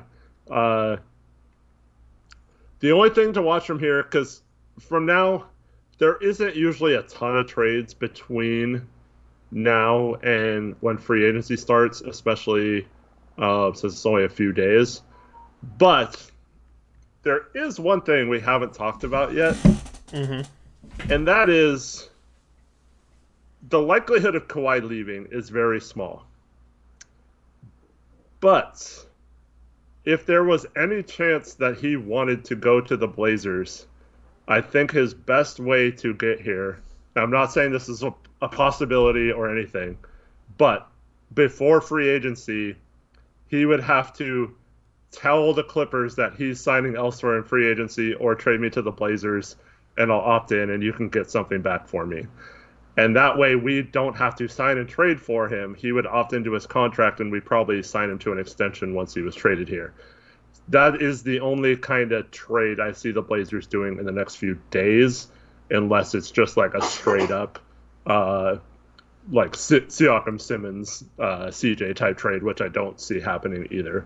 So if there was a possibility of a guy like Kawhi wanting out, whether it's to Portland or another team, and that team that he wanted to go to didn't have cap space, he'd probably have to force his way like Chris Paul did with the Chris Paul did this when he left the Clippers. He was about to be a free agent, and he told them, I am leaving. I'm signing elsewhere unless you trade me to Houston right now, and I'll opt into my player option. And so Houston did that. They got Beverly, and I think they got Montrezl Harrell in that deal. Lou Williams, I think, went in that trade. There was a bunch of like kind of players like that. And yeah. So those are the kind of moves you got to look for. Vespon signed with the Grizzlies, and Lakers got Austin Reeves in addition to Dorier. Bruh! So yeah, anyone freaking out tonight that Olshey did not make a life-altering change to keep Damian Lillard here? One is dumb because Damian has still not even mentioned that he wants to leave here, so I think he's totally fine being here. And two, tonight was obviously not the night for any team to make an earth-shattering move other than the Lakers, and I think that trade was terrible, so I'm not mad at all. Mm-hmm. So Destrom still says Olshey missed out for real. Yeah, okay. But yeah, if it becomes a couple weeks from now and a bunch of people get traded and a bunch of big moves happen and there's no signing still, I'm timing them out so you can't talk about them anymore. Okay, sounds good. Oh, and let me just say this. I actually want to thank Henry Abbott of True Hoop, because despite his best efforts for that side of Blazer fandom to get Dame so angry that he'll demand a trade and then Olshey can take the full brunt of that, he's actually made it to where Dame pretty much has to stay here. Hey, I like this. So thank you. Thank you, Henry Abbott. Signed to a two-way deal. Trendon Watford? Yeah. Nice. Yeah, dude, like Olshey's legit, man. That's solid for a two-way. Yeah, it's solid. Solid for sure. I know you're disappointed we didn't get AA, but I mean, I'm chilling. But I talked about Trent Watford in my draft. Yeah. My draft targets video. So the Blazers assigned Trendon Watford from LSU. That's dope. Was he a freshman or was he older? Sophomore, yeah. Yeah. He's a good playmaking forward with some off-the-dribble ability, some ball handling ability. Yeah. Needs to improve defensively and needs to improve his three-point shot. Kind of the opposite of Greg Brown. Yeah. Let me look up his stats. But yeah, like Olshey's pretty much, or Lillard's been put in his position now where if he asks out, it'll confirm Henry Abbott, and I don't think he wants to do that. So I thank him for forcing him to stay. I don't think Henry Abbott's forcing him to stay, but yeah. I know. I mean, I think he was staying anyway, but it kind of reaffirmed that. Yeah. So Watford last year averaged 16 points per game, 7.4 rebounds, and 2.9 assists. Shot 51% from 2 and 31.6% from 3. So has some work to do in terms of his shooting and defense. If he can become better in those two areas, he'll be a solid player, in my opinion. 6'8" with a 7'2" wingspan and 8'9" standing reach. Yeah. Yeah. What's Greg Brown 6'7" with a 7-foot wingspan, so Neil's going for those forwards with long range, long arms and athleticism. I like that approach. Just hope it's better than TJ Leaf and Kelvin Blevins. Yeah, Kelvin. Is it better than Chandry? Kelvin? Yeah, I don't know. Temperature. Isn't that what it's called? The Kelvin scale? The weird temperature? I know there's degrees in Celsius, but... There's like a Kelvin. That's like the third gauge of temperature. Slotnick says Lillard and Nasir Little have already followed Greg Brown on IG. That's a good sign man, as well. if Dame was leaving, why would he follow Greg Brown on IG, man? I don't get it.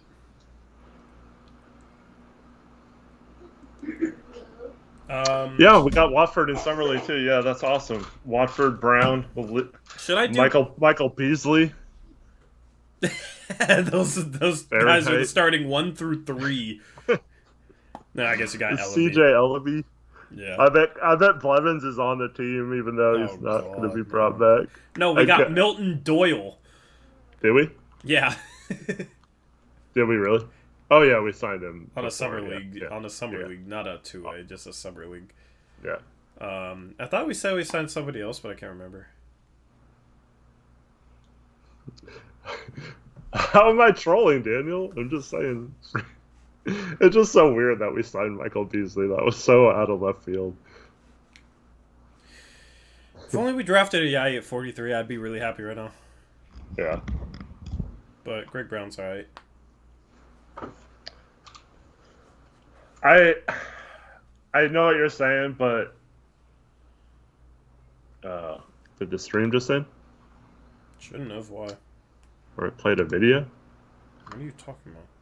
I just got an ad right in the middle of the stream. Good. I'm gonna make some money. Am I the only one who got an ad? Wow. That was weird. Can I just trigger ad after ad after ad? I wish. That was a random middle of a live stream ad. Jeez. Ad inserted. Wait, I can't insert ads. Yeah, Wait, I'm is that hallucinating live? an ad that came on. Is that live? Did y'all just get an ad? Ad no, says Kevin, so it must have. Bro, wait, we could have commercial breaks. I was just kidding. A Chipotle ad? Oh man, I'm hungry. I forgot. You can still type in chat even though you get an ad? I don't know. Bro, that's trippy. That's trippy. Huh. I didn't know you could insert ads into a live stream. Chief and Drew Timmy went back to Gonzaga. Yeah. Bro. Oh, come on, guys. You can't complain if Torrey plays an ad after giving you almost 6 hours straight of coverage. Bro, I literally put in like 30, 40 hours prepping for this stream, y'all. And y'all complaining about me testing something out and putting in one ad? Are you kidding me? Come on, man. I never felt so unappreciated. Trent and Watford already showing love to Portland on Twitter. Cool. Not Stop putting ads, bro. How about I give you a 5-minute timeout for being ungrateful? Bang. No, don't do that to JJPs. Oh, man. You got 7 ads? I only put in 1, bro. Oh, man. Huh. Well, okay, I understand why you said that if you got 7 ads. I don't know what happened. I only clicked it once. But, did Portland get a pick? Yes, 43rd, Greg Brown. Hello, Trevor. I give you 6 Forward hours from Texas. Yes. Chiefen's still talking about dropping you 1v1. Alright. We gotta play ball sometime. Is this supposed to be hot on Sunday? I'm not playing outside. I'll play him inside. We're gonna have some grip. Alright. Well, I will meet up with a bunch of you guys if you want a ball on Sunday. If it's not too hot. We don't know if Brown's going to be on a 2-way or a contract yet. So. I can't already tell by the way Chiefin talks that he's not good. I'm feeling did you know, I think he went back to college. Who was the worst pick? Josh Primo at 12. Yes. I don't think there's any question about that. People want an ad. I want to get on my like other account and see see what it looks like getting an ad. Mm-hmm. Go Beavers, Carl. Thanks for watching. So yeah, if I just do that, am I gonna get an ad on my phone? Hello? Hey, Savik, are you still here? What, I didn't get an ad. Strange. So, Savik, I got this document. Can you tell me what it is? Is this just you, or what is it from? I want to give proper credit to whatever it is.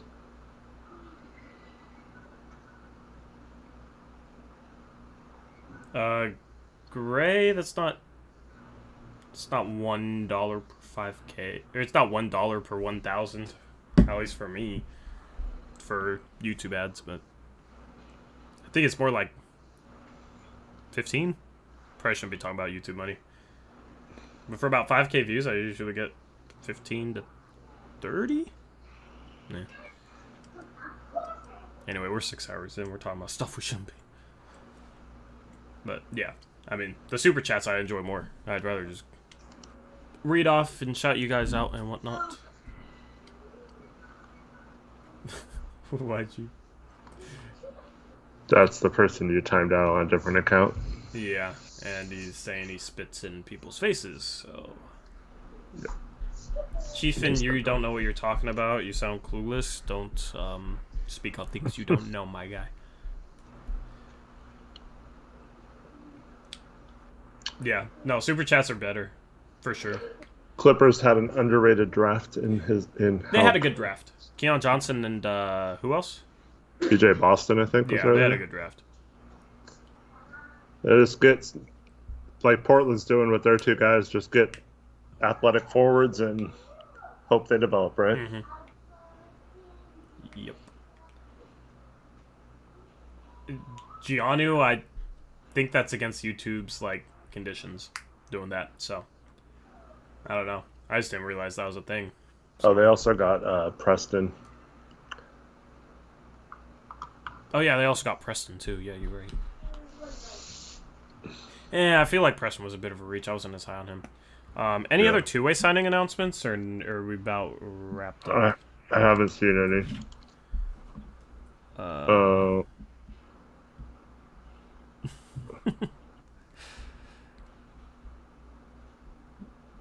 Sophic didn't answer. Oh, so Sophic, what is that article you sent me from?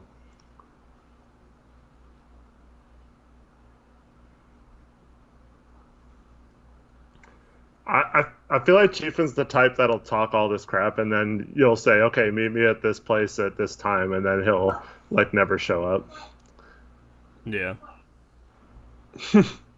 There you go. See, that's better. That's more fun. Adam and Eve, $10 dono, says, thanks for all you do, Panda and Fish. Who's Panda and who's Fish? You're Panda, and I'm Fish. Why am I Panda? You're more of a Panda than I am. No, because that stream, you were eating Panda Express, and somehow I got labeled as a fish for drinking, even though I wasn't like drinking. Fish. Yeah, I wasn't drinking that. All makes sense now. Why would you not show up, Chiefin? Because you're scared. Appreciate it, Adam versus Eve. Not Adam and Eve. It's Adam versus Eve. Appreciated. Yeah, so we'll be live Sunday. Should I drop 2 separate videos on Watford and Greg Brown? Or drop them in the same video? I'll let chat decide. Chat, 2 different videos or same video? Daniel, that doesn't offend me because I know I have a little bit extra weight and I'm a big teddy bear, so... Eric's bigger than me. I don't know, Chiefin. Why were you scared to come play me that time we were supposed to go play?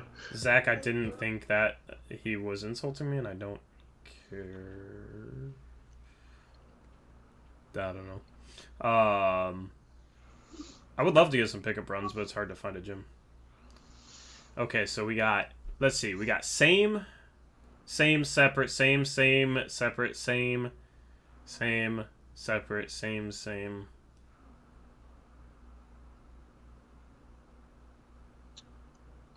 Oh, thanks. Oh yeah, I'll probably do it the same. Shout out to M Alam, $10 dono, says, on some real shit, I'm from New York and watch all your content every time. I appreciate your content and analysis. You keep it 100 all the time. Much love coming from the only Blazer fan in New York. Appreciate it, M Alam.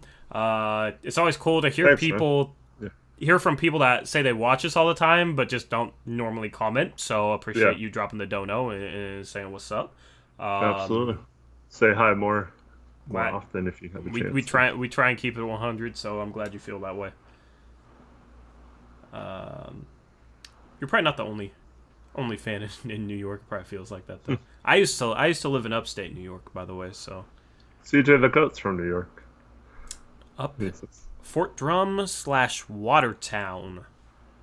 What's funny is Jared used to live on the same army base that I live in, like upstate New York, that I lived on as a kid.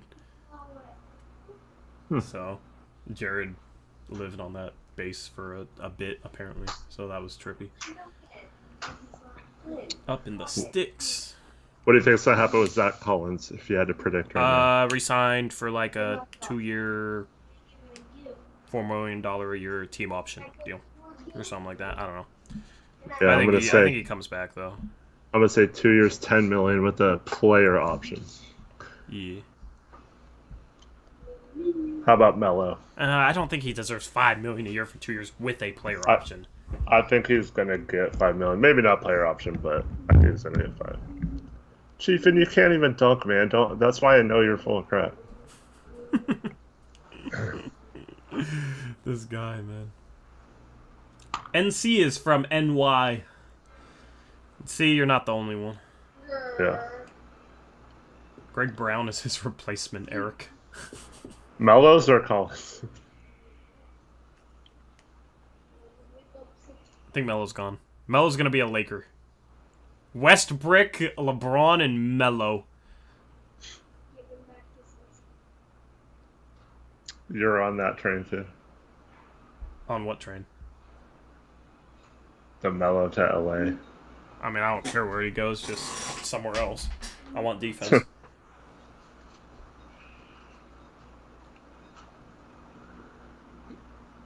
Destrom. If anything, it's the other way around. Well, he might not be quick enough to get by me, so... Huh? And I'm slow, but he might not be quick enough to get by me. Well, that's what I'm saying. I'm still 6'4", and I can actually move my feet a bit. You ain't getting by me. You ain't shooting over me, bro. If I try, you ain't getting anything off. I'm sorry.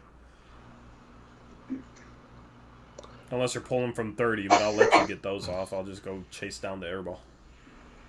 Chat's trying to get this into a feisty conversation about basketball. I don't know if y'all want to go there. Way to go, Chiefin. Do you guys watch baseball? I follow the Mariners, but I don't really watch them because they're depressing. So. Not necessarily this year. Well, I mean, and then they trade. Then they make that trade, and it's just like depression. Yeah. No, they're not going to make the playoffs this year. I guarantee it. They never do. They never will. At least until I pass away, or until they no longer exist. They have like a negative 60 run differential, and they're like 9 games above 500. It's kind of fluky. So they are. Austin, I'm 6'6", and Tori's about 6'4". Yes. Let's not start this debate, Trevin. Yeah. Let's not go there. Mac McClung, bruh, the Lakers are just gonna sign everyone. Mac McClung has agreed to a training camp deal with the Lakers. That probably means he won't make the team or whatever. Yeah. McClung, Reeves. Yeah, I'm like, right now I'm like 6'6", 280. I'm a tank right now, so. Anyway, we're probably gonna wrap things up. Unless you want to stream another 5 minutes. Nope, I'm live good. over 6 hours. We'll have make sure you subscribe if you haven't already. We'll have the posts or the free agency stream on